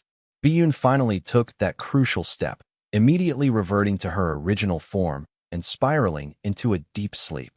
While she slept, the pair of dragon horns on her head, which were originally only in their rudimentary form, grew stronger and stronger, and the emerald green scales were tinged with a hint of gold. In that case, my dragon clan can gain another member. His gaze then turned to the distance, towards the direction where Su Zhe and the Shadow Dragon King were fighting. He sighed and said, "It's a pity that despite the increase and decrease, the number of my dragons remains unchanged." However, the Shadow Dragon King was never born into the dragon race and went against the grain by joining the radical faction. He was eventually captured by the dragons and sent to serve as a pillar along with other radical demonic beasts. Unlike Jin Long, who voluntarily became a pillar, he didn't have any particularly deep feelings for him. Even though the Golden Dragon helped Biyun successfully evolve, Xiaosheng remained vigilant and asked, "What is your purpose?" Jinlong didn't argue, but replied with a smile, "I'm here on behalf of the conservative faction among the demon beasts to discuss cooperation with you all from the human world." The monsters that were the pillars back then weren't all radicals who were captured. Many were conservatives like me who volunteered to join. We can also freely travel between the two worlds. Not only in the 5 countries, but also all over the world, mythical beasts have appeared, and those small countries are simply powerless to resist these powerful enemies. Just as they were about to perish, new divine beasts appeared and stopped them. The two sides were locked in fierce combat. "This is our sincerity." He stuffed everything into a huge package and carried it on his back, regretting that he hadn't tried to get a spatial storage device. Just as he was preparing to leave Gaul and go to other safe countries to live a comfortable life in anonymity, relying on his wealth, he was about to leave. The world serpent, which had already wreaked havoc on half of Gaul's cities, raised its head. From the clouds, a massive claw, like an eagle's talon, reached down and grabbed at the serpent, crushing it like an earthworm. However, the giant python did not sit idly by and wait for its death. It sucked all the clouds into its belly, revealing the true face of the divine beast hidden in the clouds. It was a chicken, a divine rooster as huge as a kuenping. What's protruding from the clouds isn't an eagle's claw, but a chicken's foot. In their first clash, neither of the two mythical beasts could gain the upper hand. After all, the world serpent was not as badly injured as the great crab. It was in excellent condition and had recovered much of its strength after devouring several cities in Gaul. But the next moment, along with the chicken claw came a huge lightsaber that slashed straight at the 7-inch mark. Although Gaul and Great Britain have fought many battles throughout history and are sworn enemies, but now they are allies, and the Night Queen must uphold her chivalry and come to help her ally. With the help of the Night King and the Kuan chicken, they finally managed to slay the mortal python. After taking the giant python's gallbladder, the Kuan chicken left, leaving behind the more valuable divine beast core. At this moment, Lewis, who had been hiding to the side and had seen everything, seized the opportunity to rush out and shouted to the Night King, "This giant serpent slaughtered millions of my people in Gaul. Its corpse should be our spoils of war. Night King, please return." He understood the Night King's chivalrous spirit, knowing that the other party would not harm his allies for spoils of war. As he had expected, the Night King turned and left without any covetousness for the giant python's crystal core. However, he gave Lewis a pitying look before leaving. At first, he didn't understand what that glance meant. Only after the other person left did he realize the glares from the people around him that seemed to want to devour him. Seeing the people slowly gathering around, he added, "This time it was indeed my fault. Once I forge this divine beast's core into a divine artifact, it will be able to protect you all again." But what responded to him was a sharp pebble that hit the corner of his eye, leaving bright red blood. He summoned all his other tamed beasts. Although none of them could compare to the previous Radiant Lion, they were still powerful level 90 monsters. However, the remaining soldiers of the expeditionary force surrounded him and summoned their beasts. Among them are quite a few level 90 monsters. Lewis, having lost the Radiant Lion, the fragments of the sun, and the golden crow feathers, was merely a strong beast tamer, far from being a war god. Finally, Louis, covered in blood, was escorted to the guillotine by the crowd. Execute this bastard. Behead him. Amid cheers, the triangular blade he had modified fell from above, landing precisely on his neck. Just as Louis had imagined, the improved blade did not hesitate at all and swiftly severed his head. Suze slowly opened his eyes, looked at the familiar ceiling, and slowly sat up in bed. In the last moment before losing consciousness, he clearly saw his body about to fall into the mouth of the Shadow Dragon King. But now it's perfectly fine, lying on its bed at home. Suze rubbed his aching head and sat up in bed. He felt his limbs become extremely weak, and when he raised his hands to look, his eyes widened instantly. He touched his cheek again, which was covered with deep wrinkles. This made him wonder how long he had actually slept. Just then, a clear, unfamiliar boy's voice rang out beside me. "Oh, you're finally awake?" Suze immediately looked over alertly. There was a little boy who looked no more than 12 or 13 years old lying by his bedside. Although he was young, he had striking features and would surely grow up to be very handsome. However, what puzzled Suze was that he didn't know this child at all. How will he end up in his own house, in his own room? Where is Su Yao? Where is Hamba? Where is Feng Qingyi? Where did they all go? Suze pressed his forehead in pain, utterly bewildered. Upon seeing this, the little boy's eyes darted around, as if he had come up with some mischievous idea. Then he exclaimed, "Grandpa Suze, you're finally awake." "Uh-huh."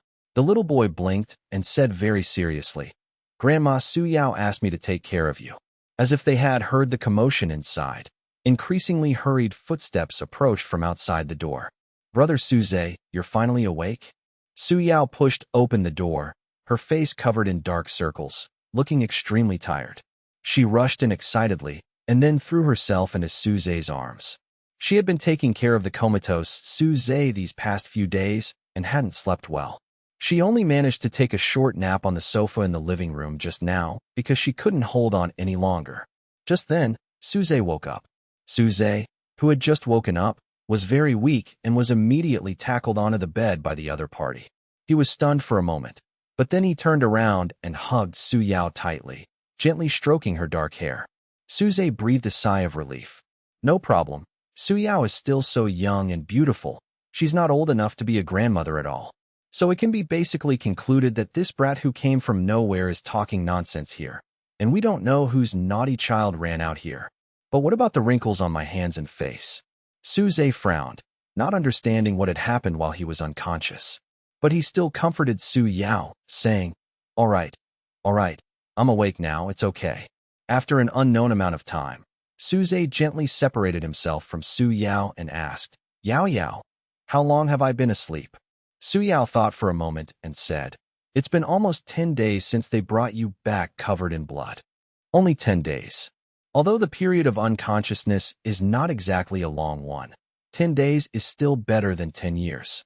Seeing this, the handsome young man next to him curled his lip in boredom and said, "Titich, no fun. I was going to play a trick on you, but I didn't expect to be exposed so quickly. How boring." Thinking of what the other person had just said, Suze clenched his thin, withered fist and said, "Whose brat is this? Can I beat him up?" Su Yao hugged Suze's arm and shook her head, saying, "No, Sister Hamba said that this child is your savior." The reason Su Yao clung tightly to Suze's arm was partly to prevent him from hitting her savior, but more importantly, Suze was no match for the young boy in front of him. His savior? Him. Suze pointed at the boy, looking incredulous. Upon hearing this, the boy tilted his head back, put his hands on his hips, and said, "That's right, it's me. If I hadn't cut off that little dragon's head, you would have been completely digested by now." That's right. A flash of white light appeared, and the boy who was just in front of us instantly transformed into an ancient and solemn bronze longsword. Then he transformed back into his boyish self and said arrogantly, "You can just call me Brother Yu." Brother Yu shrugged and said, "There's nothing I can do. In order to save you, I've accumulated thousands of years of sword energy. Once I use it, there's no turning back. Going back to seclusion won't help. There's no need for him to always be by my side," Suze said, scratching his head. Brother Yu replied irritably, "After your body has endured power far exceeding its limit, it has long been tattered and broken. Even that girl who has mastered the power of flesh and blood can't do anything about it. If I hadn't sacrificed myself to help you regulate the dissipated power within your body, do you think you could have regained your mobility so quickly? To turn one's body into bones. Suze asked, puzzled. That's right. My original body is still inside your body, serving as your spine. What's in front of you now is just an outward manifestation. Upon hearing this, Suze touched his back, finding it hard to believe that a bronze sword was inside his body. Brother, you continued. Of course, there will also be some side effects. Hearing this, Su Yao looked at Suze with concern. Suze went to the bathroom with Su Yao's help, looked at the portrait in the half-length mirror, and stroked his face and hair in disbelief. He looked like an old man in his 70s or 80s in the mirror. His face was full of wrinkles, and his hair was gray. The skinny limbs and even 5 limbs are obviously no longer as strong as before. What's happening to me? Suze suppressed the fear in his heart and asked, pretending to be calm. Su Yao shook her head, not knowing how to answer. During these 10 days, she watched Suze age day by day with her own eyes. But in contrast, the wounds on his body that burst open from the inside out were also healing quickly. So although she was scared, she didn't know whether this was a good thing or a bad thing. But now Suze has completely transformed into an old man, and his injuries have also healed. Xianyuan Xiaoyu, who was leaning against the door, said with a sword, "Your injury is too serious.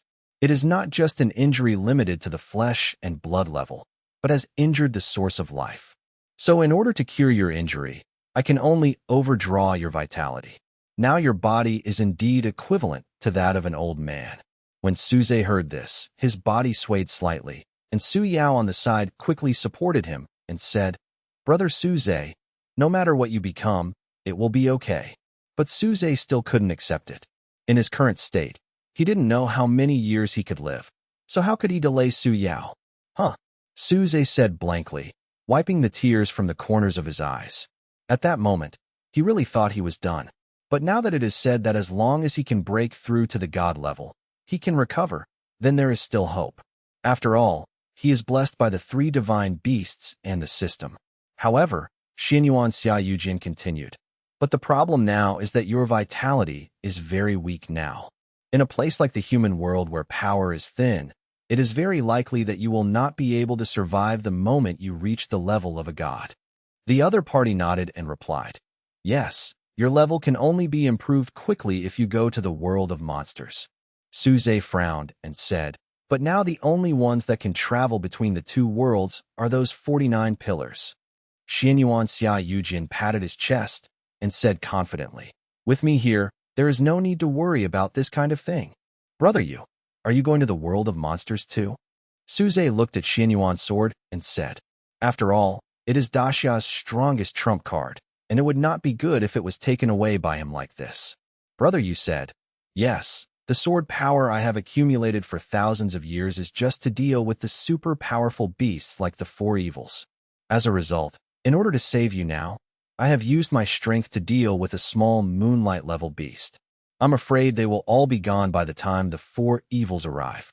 So it's better to take the initiative and go to the monster world to kill the 4 evil spirits." Brother, you obviously looked like a young lady of 12 or 13 years old, but at this moment, he said viciously. It had actually been paying attention to the battle between Suze and the Shadow Dragon King from the beginning, but it had been hesitating whether it should take action. Logically speaking, its power should be used at the most critical moment, rather than wasted on a moonlight-level beast. But when it saw that Suze was about to be buried in the dragon's belly, it still chose to take action. There is no other reason, but there is a feeling in the dark that maybe this is the most correct choice. And since even Xianyuan Xiaoyujin said so, Suze couldn't refuse anymore. What's more, with it by his side, he could walk sideways even in a world of monsters where mythical beasts were rampant, but he still felt a little uneasy. "When I leave, I will definitely take my beast master with me." Daxia had just experienced an attack by the mythical beasts, and he and Xiaosheng had severely offended Malishan and Gaul by recalling Kuei Nyo and Golden Crow. Although Gaul is nothing, Millikan still needs to be more careful. After all, the mysterious black-robed man was a peak moonlight-level beast. After having the experience of fighting against the Shadow Dragon King, he also clearly realized how powerful a beast of this level was. Without Xianyuan Xia Yujin and Su Zhe, it would be difficult for Sun Sheng and Xiao Sheng to withstand it alone. Xianyuan Jian seemed to notice Su Zhe's concerns and said with a very mature smile on his small face, "Boy, you don't have to worry too much. People from that country have already arrived during your coma. But there is no need for me to take action at all. There is a guest sitting in Daxia." Su Zhe looked at the incarnation of Xianyuan Xia Yujin without knowing why, but he didn't say any more words. He just said, "I don't know much about the specific situation. It is also waiting for you to tell you the news personally after you wake up, so you can leave when you are ready." After Su Zhe left his room, he saw Han Bao, Jin Wu, and Feng Qingyi, who had recovered some strength, and his beasts waiting for him outside the house. Not only was Su Zhe seriously injured at this stop, but Han Bao and Jin Wu were also severely depleted in strength. But fortunately, as trophies, they obtained the mythical beast crystal cores of the Cyclops and the Shadow Dragon King. Hamba got the crystal core of the Cyclops, although it was inferior in strength to the Shadow Dragon King. But she also received an extra drop of Tao Ye's essence and blood. In the hands of Hamba, who has the power of flesh and blood, the potential of this drop of essence and blood can be fully developed, becoming a great help to her. The Golden Crow took away the crystal core of the Shadow Dragon King. This crystal core contained very powerful power because it swallowed the entire Fuso. It's just that it's too complex and needs to be refined before it can be absorbed. But for Jin Wu, who possesses one of the strongest flames, the Sun Essence Fire, refining a monster crystal is not that troublesome. What surprised Su Zhe the most was that during the 10 days he was in coma, Feng Qingyi had successfully broken through to the early stage of Star Glory and was now a veritable mythical beast phoenix. Only with 3 divine beasts and the Xianyuan Xia Yu sword accompanying Su Zhe can he have the confidence to go to the world of monsters. The guest that Xianyuan Xia Yu Jian said wanted to see him is said to be over there at the ruins of Qinglong Beast Control University. With Su Yao's support, Su Zhe also met many old acquaintances who came to visit along the way. Members of the Special Operations Team, veteran Captain Guo Linshan, and President Yu Xinghua. They all came to visit Su Zhe, and after seeing him like this, everyone was moved. Originally, Su Zhe was taller between the two of them, but now he is stooped and his head only reaches Wang Zi's shoulders. Su Zhe looked at him and smiled and said, "It's just a small matter. I have a way to solve it. But you have to let go first. My old bones can't withstand your tonnage now." Su Yao also glared at Wang Zi after hearing this, and then he let go of Su Zhe. After all, Su Zhe has created so many miracles, and he must be able to find a way to solve the crisis he encountered. Guo Linshan and Yu Xinghua also came to Su Zhe and looked at Su Zhe, who looked older than them, with emotion. "Good boy, I knew I was right about you when I asked you to join the Great Xia Spirit Guard." They all know that Su Zhe became like this after fighting to the death with the enemy to protect Daxia. He is the benefactor of the entire Daxia. More and more people gathered around and expressed their gratitude and goodwill to Su Zhe. People shouted his name loudly, and Su Zhe finally walked through the short distance. In front of the ruins, ordinary people except Su Zhe and his party were finally stopped. After all, no one knew whether there was any danger here. But what surprised Su Zhe was that there was a small shed that seemed to have just been built on the ruins. When Su Zhe got closer, he saw 2 figures already waiting for Su Zhe's arrival outside the shed. One was the erratic Lin Shi. After all the Nightmare members in the Shadow Realm died in battle, as the Nightmare Lord, he lost his people and never returned to the Shadow Realm. The other person was a handsome young man with blonde hair and gorgeous clothes like a golden dragon robe. Su Zhe guessed his identity the first time he saw him. "Sure enough, it's you. That golden dragon underground." That's right. The guest mentioned by Xianyuan Xia Yu's sword was none other than the golden dragon, during the time when Su Zhe was unconscious. With the help of the conservative mythical beasts led by Jin Long, those radical mythical beasts that wreaked havoc were killed and injured, and the survivors all fled back to the world of monsters. After that, the other mythical beasts basically returned to the world of monsters. After all, they had just been freed from the pillar state, and their strength had not yet been restored. In the human world, The thin power of heaven and earth is very detrimental to their recovery. He couldn't rely on devouring humans to recover quickly like those ferocious beasts, so he had no choice but to return to the world of monsters. Only Jinlong stayed, and he also helped Daxia drive away Maligian, who wanted to raise an army to question the crime. After the divine beast was driven away and there were no foreign enemies, John immediately angrily led the elite Thunder Guards to chase Kuei Nio in the direction he left. Of course, he is also very self-aware and knows that he will not be a match for the mythical beast Kuei Nio. So the real leader this time is actually the Archangel Michael.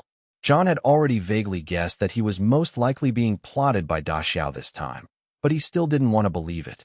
It wasn't until he saw Kuei Nio, who had been ignoring him, sitting around with Xiao Sheng, Biyun, and a group of Da Xia spirit guards happily eating roasted crabs, that he finally broke his guard. He roared angrily, "Xiao Sheng, how dare you play tricks on me? The reason why you handed over this egg is because you want to borrow my Thor's hammer to hatch your monster egg, right?" He finally figured it out now that all this was Da Xia's conspiracy. Not only him, that idiot Louis of Gaul also fell into Bactria's trap. Otherwise, why would they happen to get a mythical beast egg that only they could hatch? But John thought his performance was better than that idiot Louis.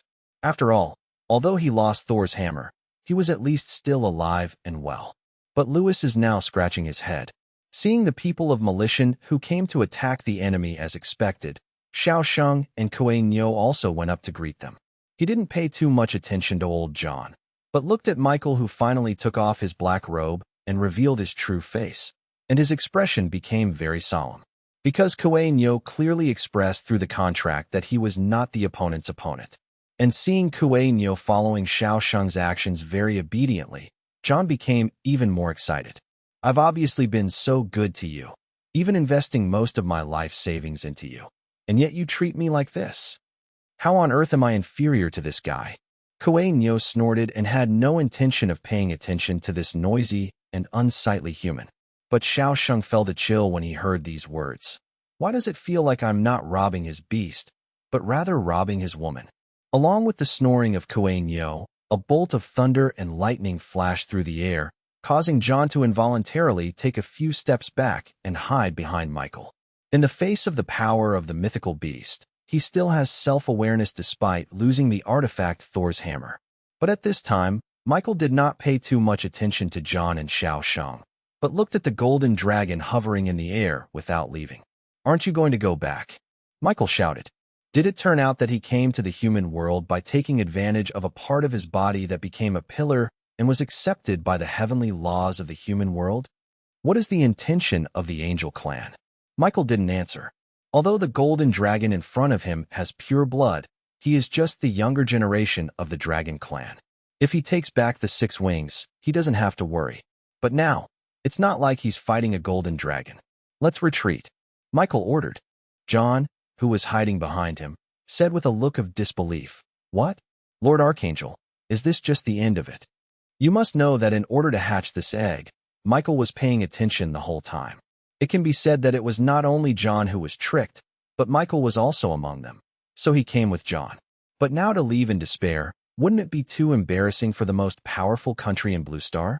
Michael glanced at John coldly and said, "If you don't want to leave, go fight them yourself. I'll go back first." Then he turned around and flew away. John was left looking back at the laughter, looking at him with a ferocious smile on his face, and Kuei Nio beside him, whose belly was making a drumming sound impatiently, and couldn't help but swallow. "Evacuate. Everyone, retreat quickly." Then they took the lead to escape in despair. The Thunder Guards followed closely behind, each running faster than the other. Xiao Sheng did not choose to chase. After that, Jinlong found the shed built by Lin Shi, waiting for Suze to wake up while reminiscing with this acquaintance who had been with him underground for decades. It's just that this memory doesn't seem to be very good, because most of the time, Lin Shi was doing research, and he was being studied. Until now, Suze came over after waking up. Lin Shi immediately came forward and whispered in Suze's ear, "Suze, you are finally here. I have been very nervous staying with this guy these days. I always suspected that he came to me for revenge, but he said that he came to you. Could it be that when I wasn't paying attention, you did something more extreme than research on his body?"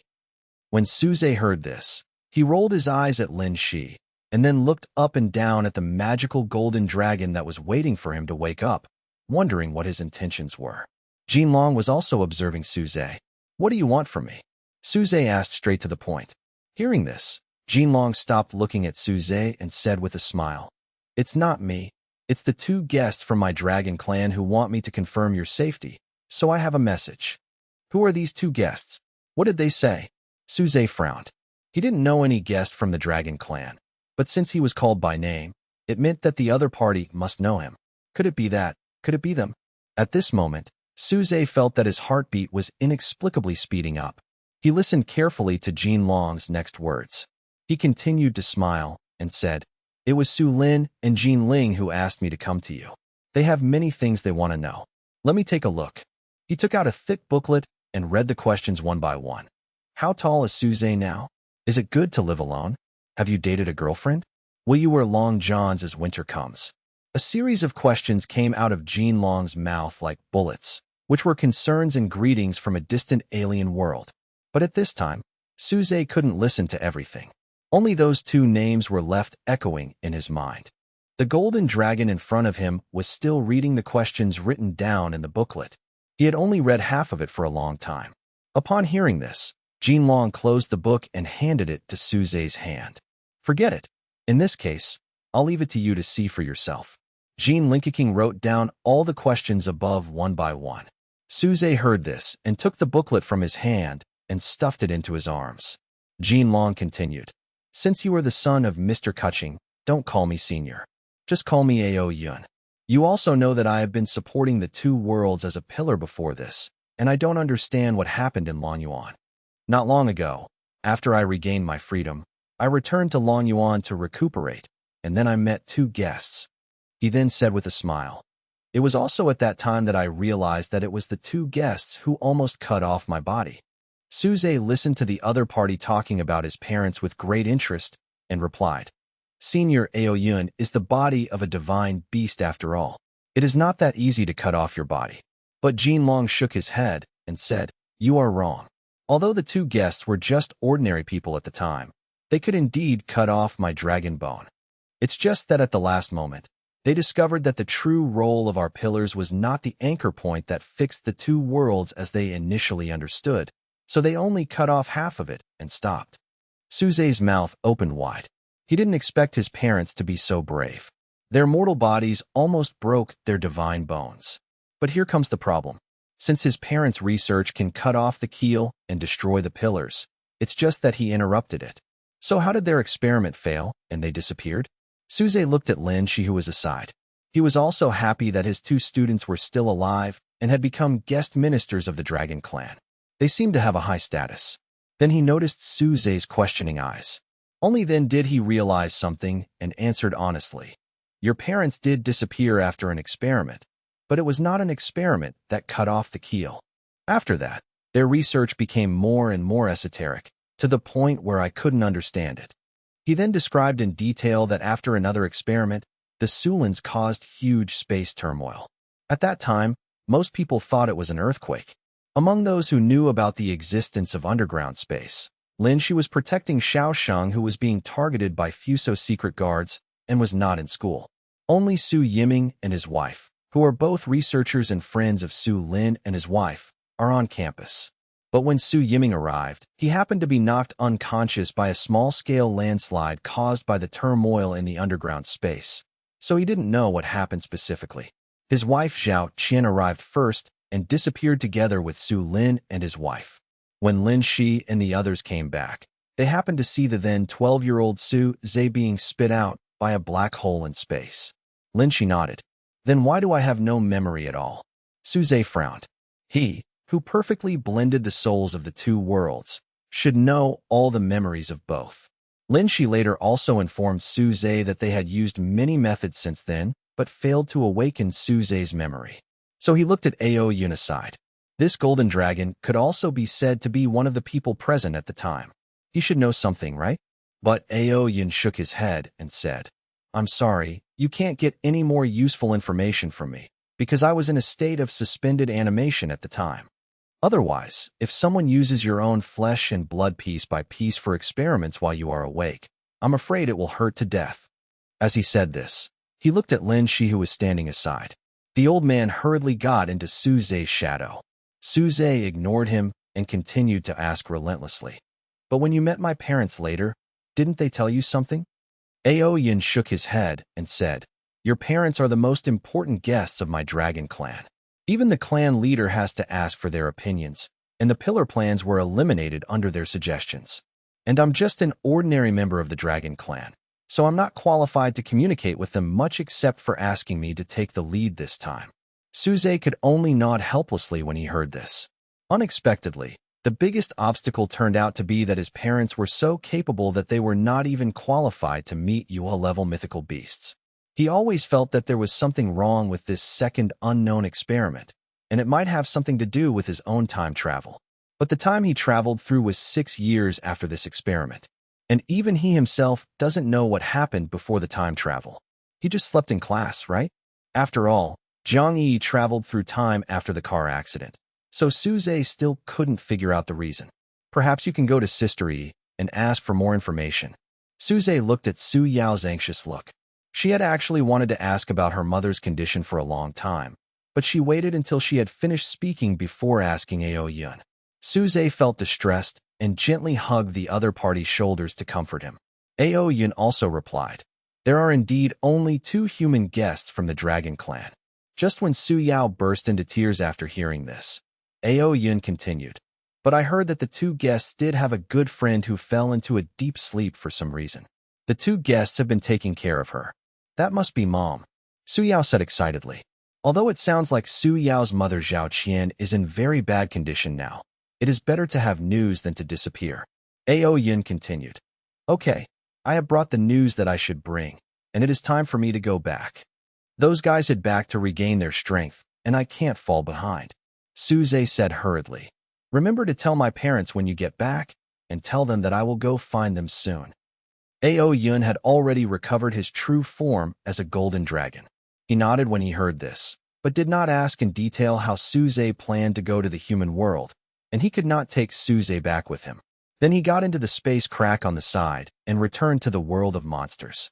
Seeing Aoyun disappearing, Suze also made up his mind to go to the world of monsters, not only to break through to the god level and regain his vitality, but also to find his parents and ask clearly what happened that year. The next day, Suze, who was fully prepared, took out the void spirit turtle, which was no bigger than the size of his palm, and handed it to Su Yiming and Chenxian. He said, "Uncle Su and Teacher Chenxian, I will leave the void spirit turtle to you. You will need it for your experiments and the growth of the great Xia spirit guard. Although the void turtle has a magical little world, its own strength has not changed much. According to Han Bao, it has to wait until the world on its back is fully mature before swallowing it. At this time, the void spirit turtle can ascend to the sky in 1 step and directly become a corona-level beast. Until then, it will be weak." In addition to the void spirit turtle, the Shadow Moon Wolf King was also retained by Suze. This time when he went to the world of monsters, he only planned to bring his 3 major beasts with him. Chenxian stretched out her hand to take the void spirit turtle handed over by Suze, trying to find a place to put it, but the long dress she wore today did not have pockets. After pondering for a long time, he finally decided to put the little ethereal turtle into the huge 4th-dimensional crack on his body and clamp it while the 2 of them were not paying attention. The void spirit turtle, which was almost breathless, stretched its head out again. The scene looked quite strange. Suze failed to notice this wonderful scene and could only feel the excitement coming from the void spirit turtle's contract. He was now being held by Su Yiming's hands. He looked at Suze with bloodshot eyes and choked with sobs and begged, "Suze, Uncle, please help me to see what Qianqian's condition is now." Yesterday, Su Yao did not choose to continue living at Suze's house, but went back home to tell Su Yiming the news that her mother was in the world of monsters. Su Yiming was so excited that he couldn't sleep all night, but he also knew that he would die if he went to the world of monsters, so he had no choice but to ask Suze. Suze nodded seriously and said, "Don't worry, Uncle Su. I will definitely take care of your thoughts about Aunt Zhao." After leaving Su Yiming's place, Su Zhe went to the imperial capital. But he didn't fly on his own. After all, he was an old man now. Instead, with the help of Su Yao, he climbed onto the back of Feng Qingyi, who had recovered his body. You must know that before this, Su Zhe had never been able to ride his own beast. Before they could fly, they were all held by Feng Qingyi with their claws. But this time, Feng Qingyi not only did not refuse, but even created a protective shield on his back to prevent Su Zhe from being blown by the cold air from high altitude. This may be because she felt that she was unable to be of use in the battle with the Shadow Dragon King, so she felt guilty that Su Zhe had become like this. Su Zhe quickly arrived at the imperial capital at the high speed of Feng Qingyi, who had become a mythical beast. He went straight to the former site of the botany department of the Imperial Beast Control University. The reason why it is the old location is because after many incidents, the dean of the College of Botany has realized that if the college is still built here, it will be demolished no matter how many times it is built. So move decisively. After Su Zhe arrived at the original Wutong space, the entrance quietly opened on its own initiative. Su Zhe walked in and found that the space had shrunk a lot. After all, the sycamore trees that originally supported this space have fallen. Now this space is maintained by Jiang Yi, who replaced Jiang Huiran, with the help of the remains of the sycamore trees. It will not be long before it completely disappears. Brother Su Zhe, why have you become like this? Jiang Yi came to Su Zhe and said in surprise. If she hadn't confirmed the aura and Su Yao beside her, she wouldn't have recognized that the hunched old man in front of her was the young and handsome Su Zhe from before.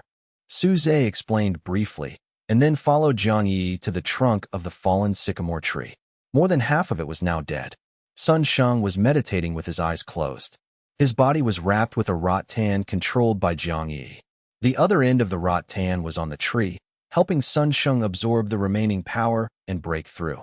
But for Su Zhe, who has a contract with 3 divine beasts, the power of this tree is far from enough for him to break through to the god level. After a brief reminiscing about old times, Su Zhe began to talk about the serious matters of this visit and asked Jiang Yi about the details of his journey through time. After all, this was a very painful death for Jiang Yi, so Su Zhe didn't ask in detail before. Seeing Su Zhe's serious look, Jiang Yi, who wanted to know why she traveled across time, also thought about it carefully. She slowly said, I was on my way to take the college entrance examination at that time. When I was crossing the road, the light was clearly green, but a car still accelerated and rushed over. I didn't have time to react. Jiang Yi seemed to recall the pain at that time, frowned in pain and continued. After a burst of severe pain, I lost consciousness, and when I woke up again, I was reborn as a baby. Su Zhe didn't get any useful information from it and frowned. Upon seeing this, Jiang Yi continued. At that time, most of the people queuing up to cross the road were candidates. I was not the only one who had an accident. I don't know if anyone else was crossing. Su Zhe nodded noncommittally. Even if someone had traveled through time, they might have gone to other worlds, or they might not have traveled to the future. Jiang Yi continued. By the way, I forgot to mention it last time. Although I am from Qingshan City next door, for some reasons I ended up taking the college entrance examination in Linhu City, and I also had a car accident in Linhu City. Same city as me. After hearing these words, Su Zhe seemed to have remembered something and his eyes widened. Some fragmented memories flashed through his mind. Judging from the environment, they seemed to be memories from before the time travel, but he had no impression of them at all. With Su Yao's anxious support, he collapsed to the ground.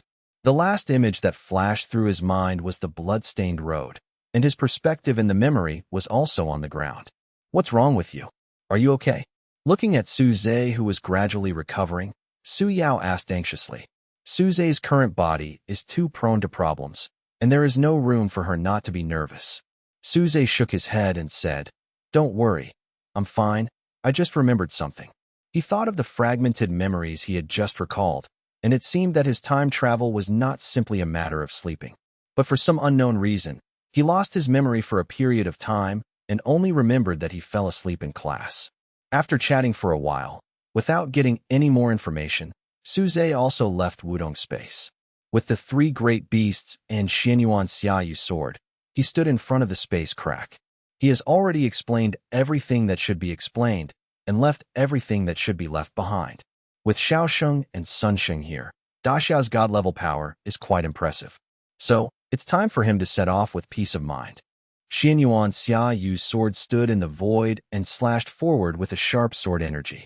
The sword energy tore open the cracks in space, cut off the chaotic space turbulence, and continued to extend forward, heading towards the world of monsters.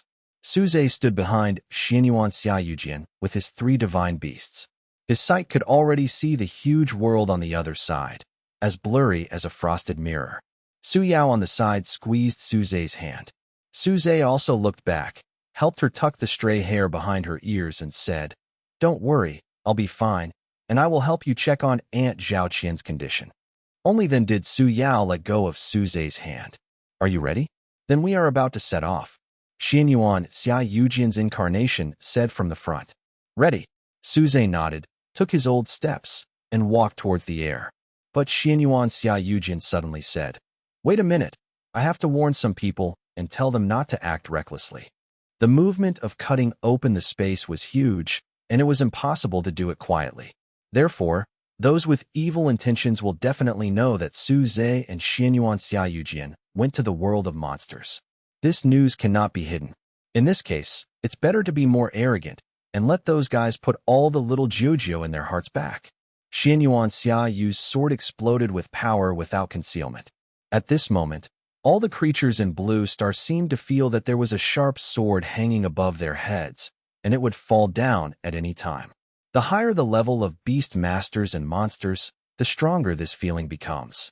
Michael, John and William of America, Yeka and Andre of Kievan Rus, the Night King of Great Britain, these people who have touched the threshold of the god level feel like a light on their backs. Even Archangel Michael felt a huge threat from the power of Xianyuan Xia Yu's sword. "Even if I take back the 6 wings, I'm afraid I will inevitably be killed by this sword. It should be okay now, let's go." Suze followed Xianyuan Xia Yujian and stepped into the passage cut by the sword energy. Behind him, Su Yao and others watched Suze's figure slowly disappear in it. "Okay, Yao Yao, this kid is going to be fine. Maybe we can bring his parents and your mother back. When both our parents are here, how about we arrange for you to get married?" Su Yiming looked at his daughter with a sad face and comforted her with a smile. "Dad, what are you talking about? You wish I got married, don't you?" Su Yao said with a blush, getting rid of the worry she just felt. Then the Shadow Moon Wolf King on the side also came over to rub Su Yao. It and the Void Spirit Turtle were kept together by Suze and were not taken to the world of monsters. The Void Spirit Turtle was left to Chun Xian. The space monster brother and sister who were caught by Suze not long ago have now spread out hundreds of copies. If it weren't for the fact that there was not a drop of the male monster among them, she would have wanted to get a few more copies. The Void Spirit Turtle was left to her by Suze to cultivate the monster beast. The Shadow Moon Wolf King was left to Su Yao. On the one hand, even if the Shadow Moon Wolf King's strength was brought to the world of monsters, it would hinder Suze. However, the strength of its 90-level Lord Monster is hard to match in the human world under the God of War. When Suze is away, he can help him protect Su Yao. On the other hand, Su Yao can also learn about Suze's status through the Shadow Moon Wolf King. Just like how he used the Void Spirit Turtle to determine whether Suze was killed after he was captured by the Fuso secret guards. But in the end he made a mistake and almost buried the Void Spirit Turtle alive. He also kept all the monster eggs he had accumulated and gave them to Sun Hao and the others for safekeeping. After all, I promised those team members that I would give them monster eggs as a snack every week, so I couldn't break my promise. Suze left everything he could to everyone, and they all watched Suze leave. "It must go smoothly." I don't know who shouted first. Then everyone immediately responded loudly. "It must go smoothly." Suze turned around and glanced at the people who were half a world away, and then disappeared completely as the space crack closed. "Stop looking and let's go. The consequences will be serious when my sword energy disappears." Xianyuan Xia Yujian's voice came from the front. Suze immediately followed quickly. In this gap between time and space, he had no concept of time and space. I don't know how long I walked or how far I walked. I just know that at a certain moment, Xianyuan Xia Yu's sword suddenly recovered and got back into Suze's spine and said, "We'll be there soon." I still have to save the strength to kill the four evils. As long as I don't encounter troubles of the level of the four evils, I won't take action. It's up to you to solve it yourself. Suze nodded. Unlike Ao Yun and the others who could travel between the two worlds openly, Suze was traveling illegally, so he couldn't determine where he would end up. Even being sent directly to the lair of the four evils was possible, so Suze must be cautious. When passing through the space barrier, Suze stumbled forward and fell to the ground accompanied by a severe feeling of dizziness. He finally came to the world of monsters. The surrounding environment seemed to be in a jungle, and he was lying in a low bush. Suze's current body is too old and weak to withstand this kind of torture. He was so dizzy that he wanted to faint, but because this was the world of monsters, he held on and did not dare to faint. At this moment, a rustling sound came from my ears. It seemed that something alive heard Suze's noise and came over. Monster. This is the world of monsters, and monsters can be seen everywhere. But the problem was that Suze didn't feel the danger or hostility, just when he couldn't suppress the dizziness in his head. Finally, two figures wearing tattered animal skins appeared in front of Suze. One of them was a middle-aged man, and the other was a little girl of 14 or 15 years old. After giving the order to the Beast Master not to do anything without danger, Suze completely fainted. The two humans also came to Suze very carefully. The little girl secretly took a look at the bush and said, "Dad, it's not a monster, it's a fainted old man." The very fluent Dachau language shows that she is not an indigenous human in the world of monsters. "Dad, do we want to take Grandpa back?" The man was silent for a moment and did not answer. Suze rubbed his head, which was still aching, and slowly woke up from a dilapidated wooden bed. The bed was only padded with hay, which made his old bones hurt from sleeping. He looked around a few times. It was a dilapidated thatched house with no other furniture except a wooden bed, a rickety wooden table, and a pair of crooked wooden stools. "Where am I now?" Suze whispered, but he was not talking to himself, but asked about his master beast. During the time he was unconscious, the three beasts had been paying attention to the situation around him to prevent danger from happening while he was sleeping. Hanbao replied, "If I read it correctly, this seems to be a human settlement, with many humans living there. They are all weak. There are not even a few beast masters. Some of them are just low-level beast masters contracted with black iron and bronze beast masters. We don't even see silver-level beast masters." Upon hearing this, Suze immediately opened up his mental power, covering the entire stronghold like a net. Although he didn't use his eyes, Suze could clearly see everything around him. This stronghold is not big, with about 200 to 300 people. Their main job seems to be to mine some or from outside. After the man picks it, the woman is responsible for washing it and then piling it together. As for food, it basically relies on some unknown crops grown. After all, most of the people here are ordinary people. In this world where monsters are everywhere, it is difficult for them to hunt meat. What surprised him was that most of the people in this stronghold were children, teenagers, and middle-aged people. Apart from him, he didn't see any elderly people. Suze looked at all this and frowned. Is this a human settlement? There are so many humans in the world of monsters. Hanbao replied, "This is normal. Since there are monsters in the world of monsters that stray into the human world, giving rise to the birth of beast masters, it is also normal for people in the human world to accidentally break into the world of monsters. This sudden space passage is very unstable and can only allow monsters and humans with low strength to pass through. Therefore, there are no mythical beasts in the human world, and there are no powerful beast masters in the world of monsters." Suze thought of some famous disappearance-prone places in the world, such as a certain triangle area. Could it be because of this reason?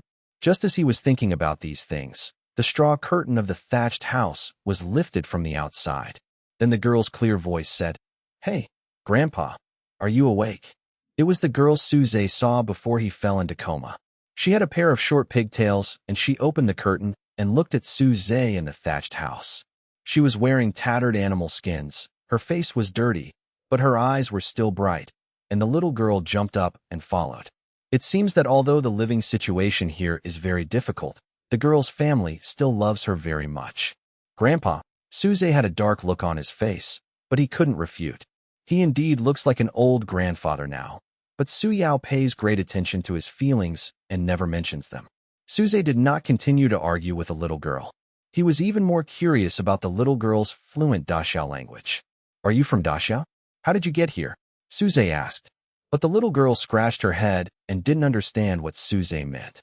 At this time, the middle-aged man Suze had seen with the little girl also walked in. He had a very straight-faced Chinese character. Yuya was born here. She didn't know about Daxia. Our family came here from my father's generation. The middle-aged man with a Chinese character said as he lifted a crooked stool in front of the bed and sat down. The girl also followed her father curiously and looked at Suze. Did you really just travel through time? Said the man with the Chinese character face. He guessed Suze's identity from the moment he saw the modern clothes on the other party's body. Although the man was also born here, he does not understand everything about the human world. But his father still had many items brought from the human world at that time, and he always described to him what the human world looked like. Suze nodded non-committally upon hearing this. He didn't expect that humans had been breeding here for at least 3 generations. But most of them are ordinary people. How do they survive in this world full of monsters? The man then sighed and said, I don't know if it's a good thing or a bad thing that you're here at your age. The good thing is that when those monsters come to take you in, they will definitely look down on your old bones. So he didn't plan to rescue Suze from the beginning, but his daughter kept begging, and then he brought Suze back. Suze caught the hidden content in his words and said, Taking people in? Are the monsters taking people away from here regularly? Needless to say, there is no need to say what will happen to the people taken away by the monster. The man nodded and said, Yes, this is the price for our survival. Suze thought again that he had not seen an old man when he was observing the stronghold, and then said, People will always grow old. Is it possible that once someone is too old to work, you will? The man nodded, acquiescing to Suze's guess. The old man Su couldn't help but clenched his fists and said, Have you never thought about resisting? The man looked at him and shook his head. Of course there is. Just a few years ago, there was a person like you who had just arrived here. He had a powerful gold-level beast master and was the captain of the Great Xia Spirit Guard. He taught us how to contract monsters and how to fight. But the next day, he was beaten to death by the monster beast sent by Lord Tiger King to collect people. Suze sighed. That's right. He ignored that the humans here had no fighting power at all. But he didn't expect that a missing captain of the Great Xia Spiritual Guard would die here in this way. He indeed carried out the spirit of Daxiao Lingwei to the end. But Suze could tell that after this incident, the humans in this settlement no longer had the slightest desire to resist. It just so happened that he was not sure where he was in the world of monsters, so it was the best way to ask the local monsters. Perhaps, before going to Longyuan to find his parents, he had something else to do. After introducing the situation of the stronghold to Suze, the middle-aged man with a Chinese character left first, and Suze also learned his name, Hu Lin. The girl is his daughter Hu Yuyu. Grandpa, you've been sleeping all day. Are you hungry? I have something to eat here. As she said this, she took out a roasted tuber of an unknown plant from her arms. This is what the people of the stronghold call rock potatoes, and it looks similar to sweet potatoes. It is one of the few foods that ordinary people can eat only after hundreds of years of trial and error discovered by humans who came to this world by accident. Suze, who had slept all day, did feel a little hungry. He took the rock potato from Yuyo's hand and took 2 bites. The texture is also very similar to roasted sweet potatoes, but it is harder and tasteless. In short, it just doesn't taste good. Just as he frowned and swallowed, he saw the girl wiping the saliva from the corner of her mouth. But the little girl shook her head and said, I have really eaten it. No matter what, I won't take the potato back. Suze had no choice but to use the strength of an old bone to break the rock potato into 2 halves. The little girl took it. Suze found it hard to swallow, but she ate it with relish. Suze watched from the side as she devoured the last bite of food and said, Are you full? Yuyu nodded with unfinished meaning. Then come with me for a walk. Suze then said. Although he had just used his mental power to get an overview of the stronghold, some details still needed to be seen clearly with the eyes. Suze followed Hu Yuyu, opened the straw curtain of the thatched house, and walked out. Suddenly many eyes fell on him. In addition to Daxia people, there are also many blonde and blue-eyed foreigners here, who were all caught together after coming to this world. Although some people look black-haired and yellow-skinned, looking at their servile looks, they should not be from Dacia. These people watched Suze talking without hesitation, and Suze clearly heard every word they said. Is that the person the Who family's girl picked up? What a nonsense. What are you doing bringing such a rotten old man back? He can only waste the little food. Anyway, what we are eating is that girl's rations, and it has nothing to do with us. By the way, it looks like he has just arrived in this world. I wonder if he has anything useful with him. Suze ignored the looks of these people and asked the girl in front of him, "You gave me your own rations? Why? It was obviously the first time we met, and you were the one who picked me up." If it were in the past, Suze would still be able to narcissistically think that it was his appearance that attracted such a young girl who was not experienced in the world. But now he is just a bad old man who walks tremblingly, so he still has some self-awareness. So why this girl named Hu Yu is so kind to me is more suspicious. Hearing this, the girl turned around and glanced at Suze, then thought for a while, but still said it out, because Grandpa was very good to Yu when he was a child. Suze knew that the grandfather she was talking about now referred to her biological grandfather, and that the first generation who had traveled through time did not refer to herself. Yu continued, "When I was 5 years old, those uncles and aunts said that Grandpa was too old and could no longer stay with us. They gave Grandpa 3 days of food and then let him leave on his own." Speaking of this, Hu Yu's eyes moistened unknowingly. She wiped them and continued, "Grandpa gave me all his food and walked out alone. I never saw Grandpa again after that." She looked at Suze again. "When Grandpa left, he looked almost like you. He also wore clothes like you. These were just tattered old clothes." Suze didn't expect this to be the reason. At this moment, he felt sorry for Hu Yu and was a little speechless. "I'm really not old enough to be a grandfather yet," Suze shouted in his heart. But he did comfort him with a smile on his face. Okay, don't cry anymore. You can call me Grandpa from now on." But the little girl was not comforted so easily.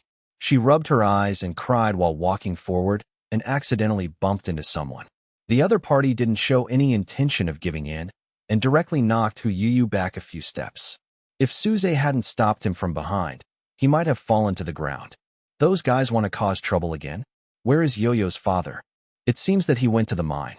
We were still a little short of completing our mission this time, so he went to help. Those around who were still gossiping about Suze immediately took action.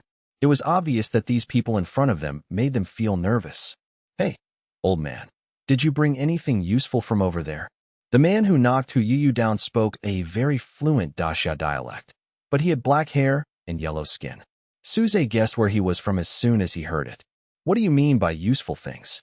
Suze stared at the other person and said with a smile, "Lighter, knife, whatever you have, bring it out to me." The man said arrogantly, "I don't have any of the things you mentioned." Suze spread his hands and said.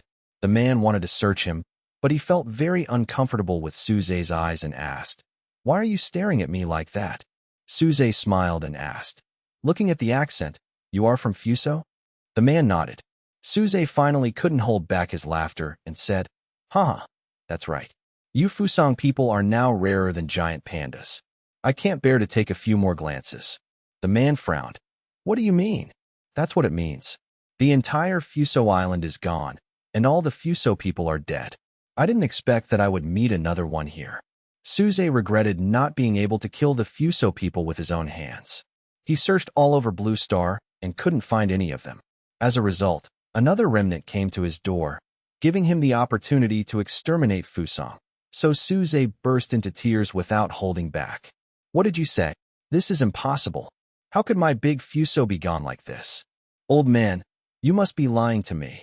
As he said that, he was about to attack Suze, but was stopped by a distant stop. A man wearing bronze beast control armor rushed over and said, "Ishinozen, if you are not patrolling the mine, what are you doing here?" Suze could feel that his strength was only level 23, and the bronze level beast master had just reached level 20. But as soon as he appeared, everyone breathed a sigh of relief. Shuryesin also snorted coldly, glared at Suze, and left. The reason why Suze didn't take action to keep him was because his attention was attracted by the badge on the chest of the man who came over. He will never admit it wrong. That is the badge of Daxia Spirit Guard. Yu, are you okay? The man first confirmed Hu Yu's safety. Yu shook her head and said, I'm fine, Uncle Luo Yi. That's good. Then the man named Luo Yi looked at Suze. Don't mess with Ishinozen if you have nothing to do. That shameless guy can even show his butt to monsters. So even though we are all in the patrol team, he has a backer. Suze nodded non-committally and kept staring at the badge on the other person's chest. Luo Yi was stunned for a moment, looked down at his chest, and then shook his head. I'm not. This is what my master left for me. Your master? Suze thought of the Daxia Spirit Guard captain who Lin said who wanted to lead people to resist the monster, but was easily killed by the monster because of the difference in strength. Judging from the other party's expression, his guess was also confirmed. Okay. Yu, Uncle, I'm going to go on patrol. You can be alone. With that, he left here. Later, Suze also learned from Hu Yu's mouth what the patrol team Luo Yi and Sure Yes enjoined was. To put it simply, if other humans are regarded as lambs raised by monsters, then the patrol team is like sheepdogs. They manage other people, do not allow anyone to escape, and will also fight low-level monsters when they attack human strongholds. Therefore, they are all beast masters with certain strength, and they are the only ones allowed by the monsters to contract with the beasts. Anyway, a beast master in his 20s couldn't make any trouble at all. Luo Yi became a beast master with the help of the Great Xia Spirit Guard, but after the other party was suppressed, he chose to join the patrol. Some people thought that he was a lackey of a monster, but Suze knew that such a person was not worthy of being handed down the badge by another qualified Great Xia Spirit Guard. Perhaps only by joining the patrol can we protect the rest of the Daxia people. After all, this way he can keep his beast master, and also be able to drive away real monster lackeys like Ishinomori when he encounters trouble like this one. Just when Suze was thinking about these miscellaneous things, he heard the sound of Gulyalu coming from Hu Yu beside him. Suze looked down at her belly, and she covered her belly with her hands in embarrassment. Hungry. Also, seeing as she is growing taller, such a small rock potato must not be full, let alone only half of it. It just so happened that Suze also felt a little hungry. If you're hungry, I'll take you to find some food, Suze said with a smile. But Suze winked at her and said, don't eat that kind of unpalatable food. You are growing up, so you need to eat meat. Eat meat. This sentence seemed to bring back Hu Yu's memory, and she immediately wiped the saliva from the corner of her mouth. In this place where there are powerful monsters everywhere, it is not easy to hunt. With Luo Yi's help, it's great that they can eat meat once a year. So it has been almost a year since Hu Yu last ate meat. But she still said rationally, no, we, a child or an old man, cannot defeat those monsters. Who said that? Just look at me. Suze patted his chest and said. Then he took Hu Yu's hand, and the two of them disappeared in the blink of an eye. Hey, where are that girl Yu and that old man? I don't know. I was here just now.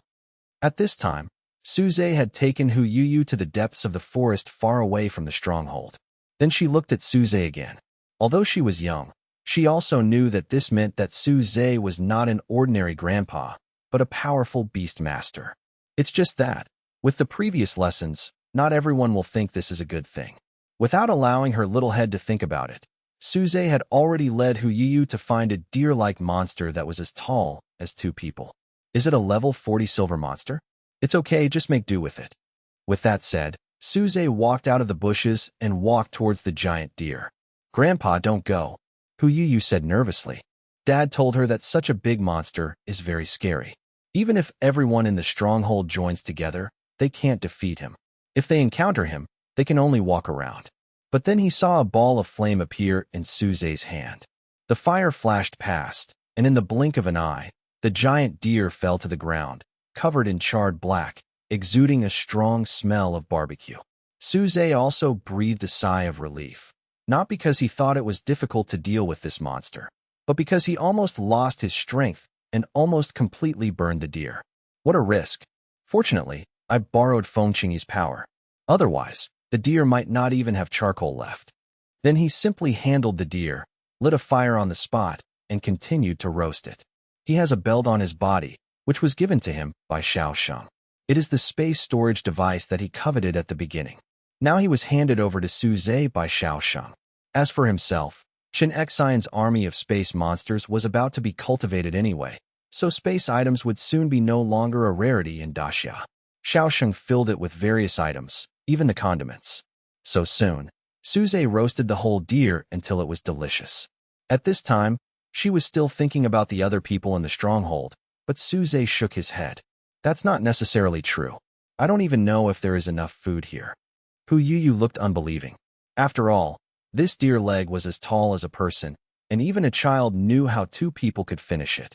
Then she saw 3 more people walking out of nowhere, standing next to Suze, waiting for the venison to be roasted. With just one glance, Hu Yuyu exclaimed, "Wow, what a beautiful brother and sister." This was the first time she had said wow today. She even suspected that she had not picked up a grandpa, but an old god. Hamba and the others were also very impressed by the children's praise. In the end, Jinwu and Feng Qingyi each took out a feather, and then Hamba made a hairpin and put it on Hu Yuyu's head. Suze could tell at just one glance that these 3 guys had put a nuclear bomb on her head. Under the divine beast, I am afraid that this hairpin will kill them instantly. Then the 2 and 3 beasts shared the venison on the spot. The young Hu Yuyu had seen what it means to be frighteningly beautiful, and at the same time, he also had a frighteningly large appetite. Soon, only the skeleton of the deer was left, but she still collected a piece of meat to take home to her father. However, when the 2 returned to the stronghold happily, they found that something seemed wrong in the atmosphere inside the stronghold. "You girl, where did you go? Come and hide in the house with me," Hu Lin said with a frown. But what was revealed in his expression was not anger, but deep anxiety and worry. "I'm sorry, Dad," Hu Yuyu said with her head lowered. But she still took out the roasted venison wrapped in leaves from her arms. "Dad, this is for you." Even without opening the package of leaves, he could tell what it was from the strong fragrance. Meat. Hu Lin's eyes widened. He didn't expect that his daughter would bring back such a large piece of meat when she went out. He swallowed and looked at Hu Yuyu, waiting for her answer. Hu Yuyu couldn't help but glance at Suze, and Hu Lin and Luo Yi understood instantly. Although Suze seemed to be an old man with no strength, this was not the first time that a beastmaster had come here. It's a pity. What can you do even if you are a beastmaster? This is a world of monsters, and even the strongest beastmaster has to keep his tail between his legs when he comes here. Keep this meat for yourself. Go back to your room and don't come out. Although he was very greedy, Hu Lin still stuffed the piece of meat back into Hu Yuyu's hand. After all, in his opinion, even if Suze is a beastmaster, he can only hunt some small monsters, and this piece of meat is not small. Hu Yuyu took the meat and followed her father back to the house obediently. Suze stood there without moving. He still wanted to find out what happened to make Hu Lin so nervous. "What's going on?" Suze walked to Luo Yi and asked. Upon hearing this, Luo Yi turned his head and glanced at Suze, then frowned and cursed. "It's all the fault of that bastard Ishinozan who sells his ass to monsters. He wants to bring monsters to our place to collect minerals and people. What does this have to do with him?" Suze asked curiously. He already knew what this recruitment meant, but what did this have to do with Ishinozan? Luo Yi continued. "The monster that took people in this time is sure Yesen's backer. This bastard wanted to get back his place after suffering a loss here today. He actually told the monster that children are tender and recommended Yuyu. Then how did you do this kind of thing before?" Suze then asked. "Except for the children, we adults will draw lots together. Whoever wins the lottery will be taken away by the monster voluntarily," Luo Yi replied. He didn't understand why Suze asked in such detail under such circumstances. But Suze didn't say anything after hearing this, but stood aside. Hu Lin had also settled down with Hu Yuyu and walked out of the room. At this moment, a monster with a pig's head and human body, followed by several huge monsters, directly overwhelmed the fence built by the human stronghold to prevent attacks by low-level monsters and broke in. What surprised Suze was that the Ishinozan he had seen before was right next to the monster with a pig head and human body. He was held in his arms by the other party, and he even pinched Ishinozans, but twice. Although this demonic beast can transform, it does not have the habit of wearing human clothes, so its physiological characteristics are exposed. It also made Suze confirm that he was still a male. Suze can now confirm that Ishinozan's Fuso bloodline is absolutely pure. Only that perverted nation can do such perverted things. The monster's hands had been stuffed into Sure Yesen's clothes, and at the same time, he walked in front of Luo, Yi, and others. Humans, I'm here to collect the Tianqing mine. Have you completed your target? The pig demon shouted with its broken gong voice. Lord Blackmane, all the ores are here. Behind Luo Yi, a group of people carried several baskets of black or that shone like stars in the night sky and placed them in front of the pig demon named Blackmane. Tianqing, or Suze, took a few glances at the ore and found that it contained a lot of power, which could help improve mental strength. It was very similar to the tempering rosary beads that Suze had used before, but seemed to be more advanced. This is undoubtedly a good thing for Suze, who wants to quickly reach the god level to extend his life. What is this Tianqing mine? Why haven't I heard you talk about it? Suze asked in his mind about the two divine beasts, the golden crow and the Han demon. Hanbao didn't seem to understand it very well, and it was Golden Crow who said, "This is something used by some low-level beasts in remote areas to improve their strength and bloodline. It is of no use to monsters above the moonlight level, and the mineral core is needed. We are born as corona-level monsters and have no use for these things, so we don't understand them very well. But now, we can also use this thing to restore our strength." Suze then asked, "Can humans use this thing? It should be okay. After all, monsters can also use human-specific tempering beads to improve their strength. The essence is the same, and the difference should not be big." Now, Suze also has the idea of taking this mine as his own. Of course, humans can no longer let humans do the mining. At this time, Blackmane had also experienced this batch of ore. Hu Lin, who was in charge of mining, immediately said, "Master Blackmane, this is our limit. We really can't go any more." Blackmane glared at him and said, "What's the limit? Do you think I don't know about you secretly sending people to grow food? Give me all that energy to mine, as long as you don't starve to death." Hu Lin suddenly felt desperate. It was hard to get a good harvest of rock potatoes this year. Originally, they thought that maybe they would not have to drive the old man away in the future. But everyone still remembers the scene in front of them when Blackmane showed his true form and tore the captain of the Great Xia spiritual guard into pieces. That was the shadow of all of them. He had no choice but to lower his head again. Blackmane nodded with satisfaction, but in its arms, Ishinozan suddenly said coquettishly in a disgusting voice, "Xiao Haihei, don't forget that there is still something to do." Although the others looked uncomfortable, they had obviously adapted. Only Suze frowned and almost vomited out the venison he had just eaten. Blackmane pinched Ishinozan's butt and said with a smile, "I'm a kid. I'll let you see what it means to be big and thick." Then he said to Hu Lin and the others, "Master Tiger King thinks your meat is too old. I heard that there is a little girl with tender meat. Please hand it over." Hu Lin said bravely, "Lord Blackmane, the little girl you mentioned sneaked out to play and was eaten by a monster." Blackmane shrugged his nose and took a few deep breaths and said, "Run away? But I can clearly smell the smell of tender meat. There is actually the smell of barbecue. Let me go and have a look." Then it strode towards the place where Hu Yuyu was hiding. Hu Lin immediately stopped in front and pulled a middle-aged woman who looked very similar to Hu Yuyu into his arms. The two of them knelt down and said, "We can take her place. Do you think it's okay?" Blackmane glanced at them with disgust. "Your flesh is getting old. You are too old. I just want to take a tender one with me today." Luo, he gritted his teeth. The Da Xiao Lingwei badge pin on his body seemed to have opened, and the needle pierced his chest, and a little bit of hot blood flowed out. He couldn't bear it anymore and stood up. He didn't want to kneel anymore. "Compatriots, children are our hope. They used to only want to eat us adults, but we tolerated it because everyone felt that there was still hope for the children. But now, they want to eat the children. Hope is gone. What's the point of us living? Yes, or what else does it mean?" More and more people were inspired by him, stood up from the ground, and glared at Blackmane. This scene also reminded him of the little trouble caused by that troublesome guy before. As he spoke, he raised his foot, and a huge pig's hoof fell from the sky, seeming to step down from the void and trample everyone to death. Huge pressure pressed on everyone, but they held hands and shouldered it. No one was willing to kneel down anymore.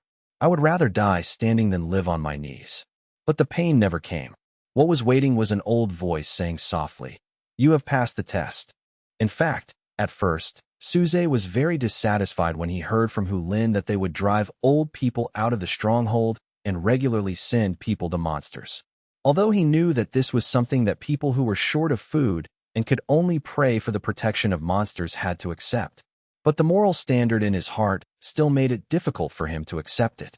Until he heard from Yu that his grandfather left 3 days' worth of food and walked out of the stronghold alone. Until he heard Luo Yi say that they would only let adults draw lots and sacrifice themselves voluntarily. Until he saw people who had lost hope holding hands and dying generously. What they exposed under the dilemma of life and death was not selfishness for survival, but a fearless spirit of dedication. Just as Black Mane said, only these Daxiao people are in the most trouble because they have never been tamed. That's why Su Zhe, who witnessed everything from the side, said that they passed the test. Everyone here deserves to be saved, and he should save them too. Because the great Xia spirit guards should be the first to die. Although you have reproduced in this world for several generations, you are still my bloodline, Daxia. So don't worry. You will not die before I die. As Su Zhe spoke, he pinned a badge on his chest that was the same as Luo Yi's. This brought back their deeply buried memories. That time, they lost a lot, very tragically. Will it be different this time? Old guy, there was an old man who said the same thing as you before, so I tore off his limbs. Then in front of him, he killed several people he wanted to protect. Aren't you going to die in front of these guys? I don't want you to get what you want. Black Mane said with a ferocious smile. Although Su Zhe blocked its attack, Black Mane didn't feel much of a threat. After all, it was just a casual attack, and it didn't use its full strength at all. But it still very carefully restored its true form, a black-maned boar as huge as a hill. This is a 90-level Lord-level monster. Although it is nothing in this world of monsters, in the human world it is already a powerful monster with the same strength as the Shadow Moon Wolf King. Having regained its true form, it felt even more confident. It moved its stubby trotters and pointed its sharp fangs directly at Su Zhe. Like last time, he would use his fangs to pick up this human being and then bite off his limbs. As for whether it will be dodged, behind Su Zhe are the group of humans. As long as he dodges, those people will die. This is how the great Xia Lingwei died. Luo Yi summoned his pitifully weak bronze-level monster and shouted loudly, "Senior, just stay away. This time, we will bear it ourselves." Everyone else also stood beside Luo Yi, but Su Zhe was not moved by this. In the final analysis, he was just a level 90 pig. Seeing that the fangs were about to fall on Su Zhe, everyone's hearts were in their throats. A ball of flames suddenly rose up and wrapped around Black Mane's body. Its proud dark mane disappeared without a trace in an instant, and even the solid pigskin on its body was cracked. However, the Lord-level monsters were stronger than the 40-level monsters, and were not immediately burned to death by Feng Qingyi's phoenix fire, even though the aroma of meat had spread hundreds of meters. 2 more balls of flame appeared in Su Zhe's hand, one bloody and one golden. Blood is the flame of Drought Demon. Her main power lies in flesh and blood.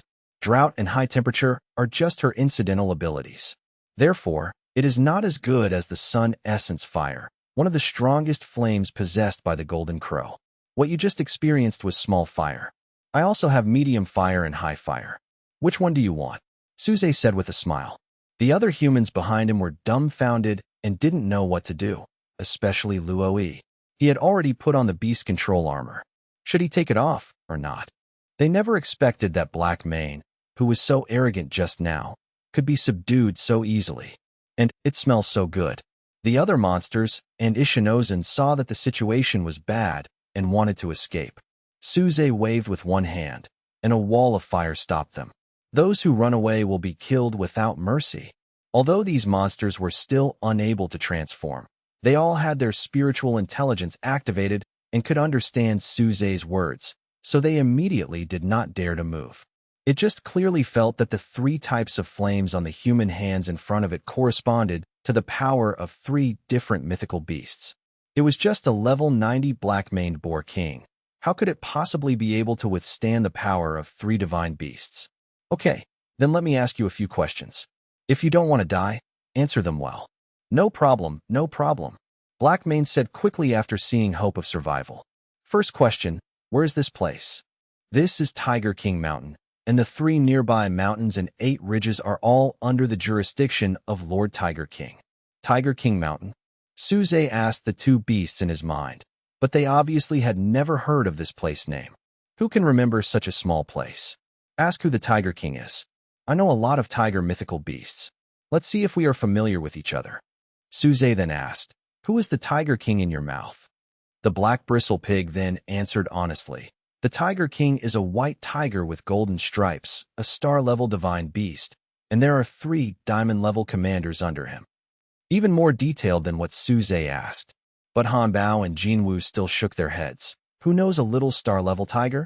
If you dare to call it Tiger King, I thought it was some kind of corona-level beast. Let's capture this little tiger and ask. Suze immediately killed this black bristle pig king, who was no longer useful and had killed people. This piece of pork is enough for everyone in the stronghold to eat for several years, and it happens to be a pig slaughter for the new year. But at this moment, a mechanical female voice sounded in his mind. Should we recycle the bloodline of this monster? Recover blood? What is this function? It seems that it didn't exist before. Suze immediately recognized that this was the sound of the system.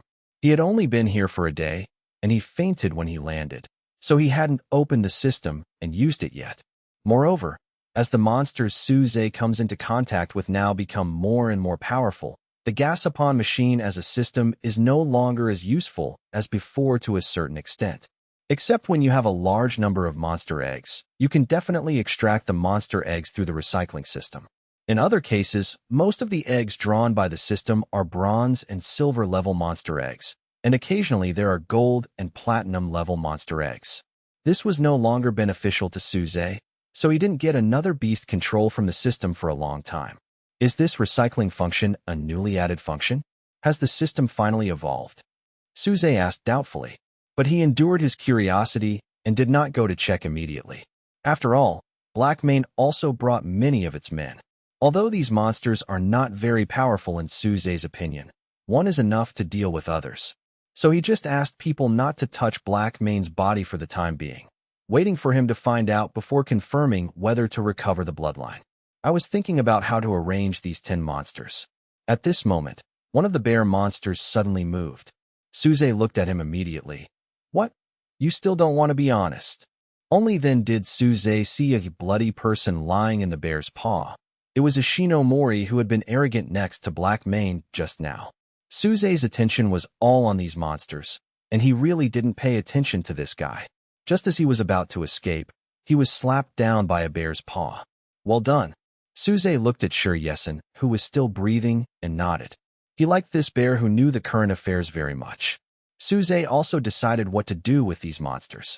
Hu Lin, you take these guys to the mine to dig. It's time to let them do something for us. Of course, Suze didn't think that these monsters would listen to an ordinary person, so he asked Feng Xingyi to follow them to protect them. As for you, you will be the captain of the mining team from now on. Suze said to the bear who knew the current affairs and was a hero. Then he returned to the place where he woke up before, which was also the room where Hu Yuyu was hiding. The door of the room was blocked with something from the outside, but to Suze, it was nothing and he moved it easily. As soon as he entered the door, he saw Hu Yuyu looking at him with stars in her eyes.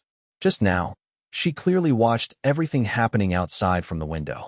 She also tried to remove the heavy objects at the door and ran out. She followed the big black pig to save her parents and other uncles and aunts in the stronghold. But she couldn't move with just one child. Just when he fell into despair, he watched the old man he picked up easily knock down the big black pig. Grandpa Su, you are so awesome. Hu Yuyu jumped up to Suze and said with starry eyes. Suze rubbed her head and said, you can be this powerful in the future. Now help me guard the door. Okay. Hu Yuyu's expression immediately became serious, and she stood outside the door and looked around as if she had received an important task. Of course, Suze was just teasing her. The only ones who really protected him when he entered the system space were the 2 divine beasts, the golden crow and the drought demon. Then he closed his eyes and entered the system space. I don't know if it's his illusion, but I always feel that the system space seems to be much larger. But what attracted his attention the most was the Gasapon machine, because next to it there was a small Gasapon machine, which was empty. What's going on? Could it be that the Gasapon machine can also give birth to babies? Suze complained as he came to the side of the small Gasapon machine. Then an additional piece of information appeared in his mind. This small Gasapon machine was originally part of the system, but it was born under different laws after Suze came to the world of monsters. 之前，苏则通过影子偷渡来妖兽世界时，因为一直在居住之中，所以其实算是在两个世界之间的灰色地带，并莫能产生变化。It was only after we truly set foot in the world of monsters this time that the system changed. This new Gasapon machine has two main functions. One is to create Gasapon. This is why the prompt, "Do you want to recycle the bloodline of this monster?" appeared just after Suze killed Blackmane. It can extract the blood of a dead monster and forcefully transform it into a Gasapon. The other function is still a daily Gasapon. But unlike the big Gasapon machine, the reason why there are no Gasapon in its empty machine is related to the surrounding environment.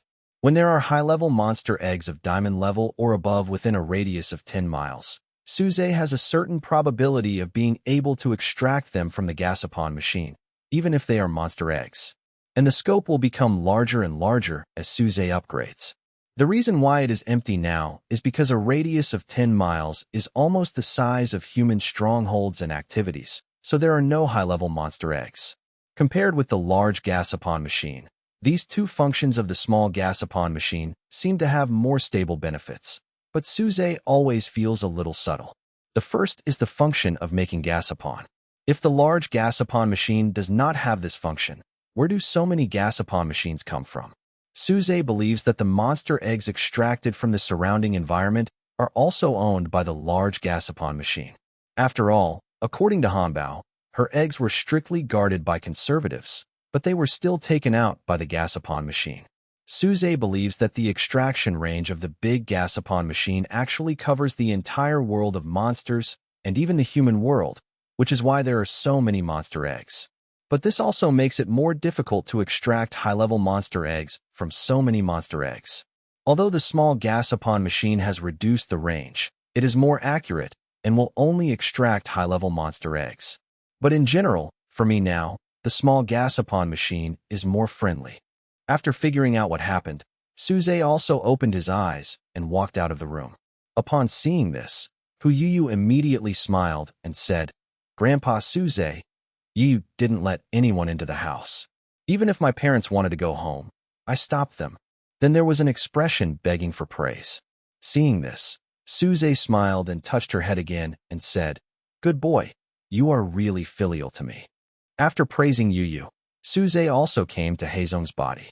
After confirming the new function of the system, Suze planned to test it first. "Do you want to extract the bloodline of this monster?" Extract. A strange suction force came, and traces of blood that were invisible to the naked eye floated over from Haimeo's body, fell into Suze's hands, and disappeared. In the system space, a platinum-colored Gasapon was slowly taking shape in the empty small Gasapon machine. At the moment when it was completely completed, it rolled out of the Gasapon machine with a bang sound. Done. Suze opened his eyes and took out the just-completed egg from the system, and said, "The hatching conditions were automatically determined the moment the egg was formed." Suze was stunned after just one glance. "I don't want this egg anymore.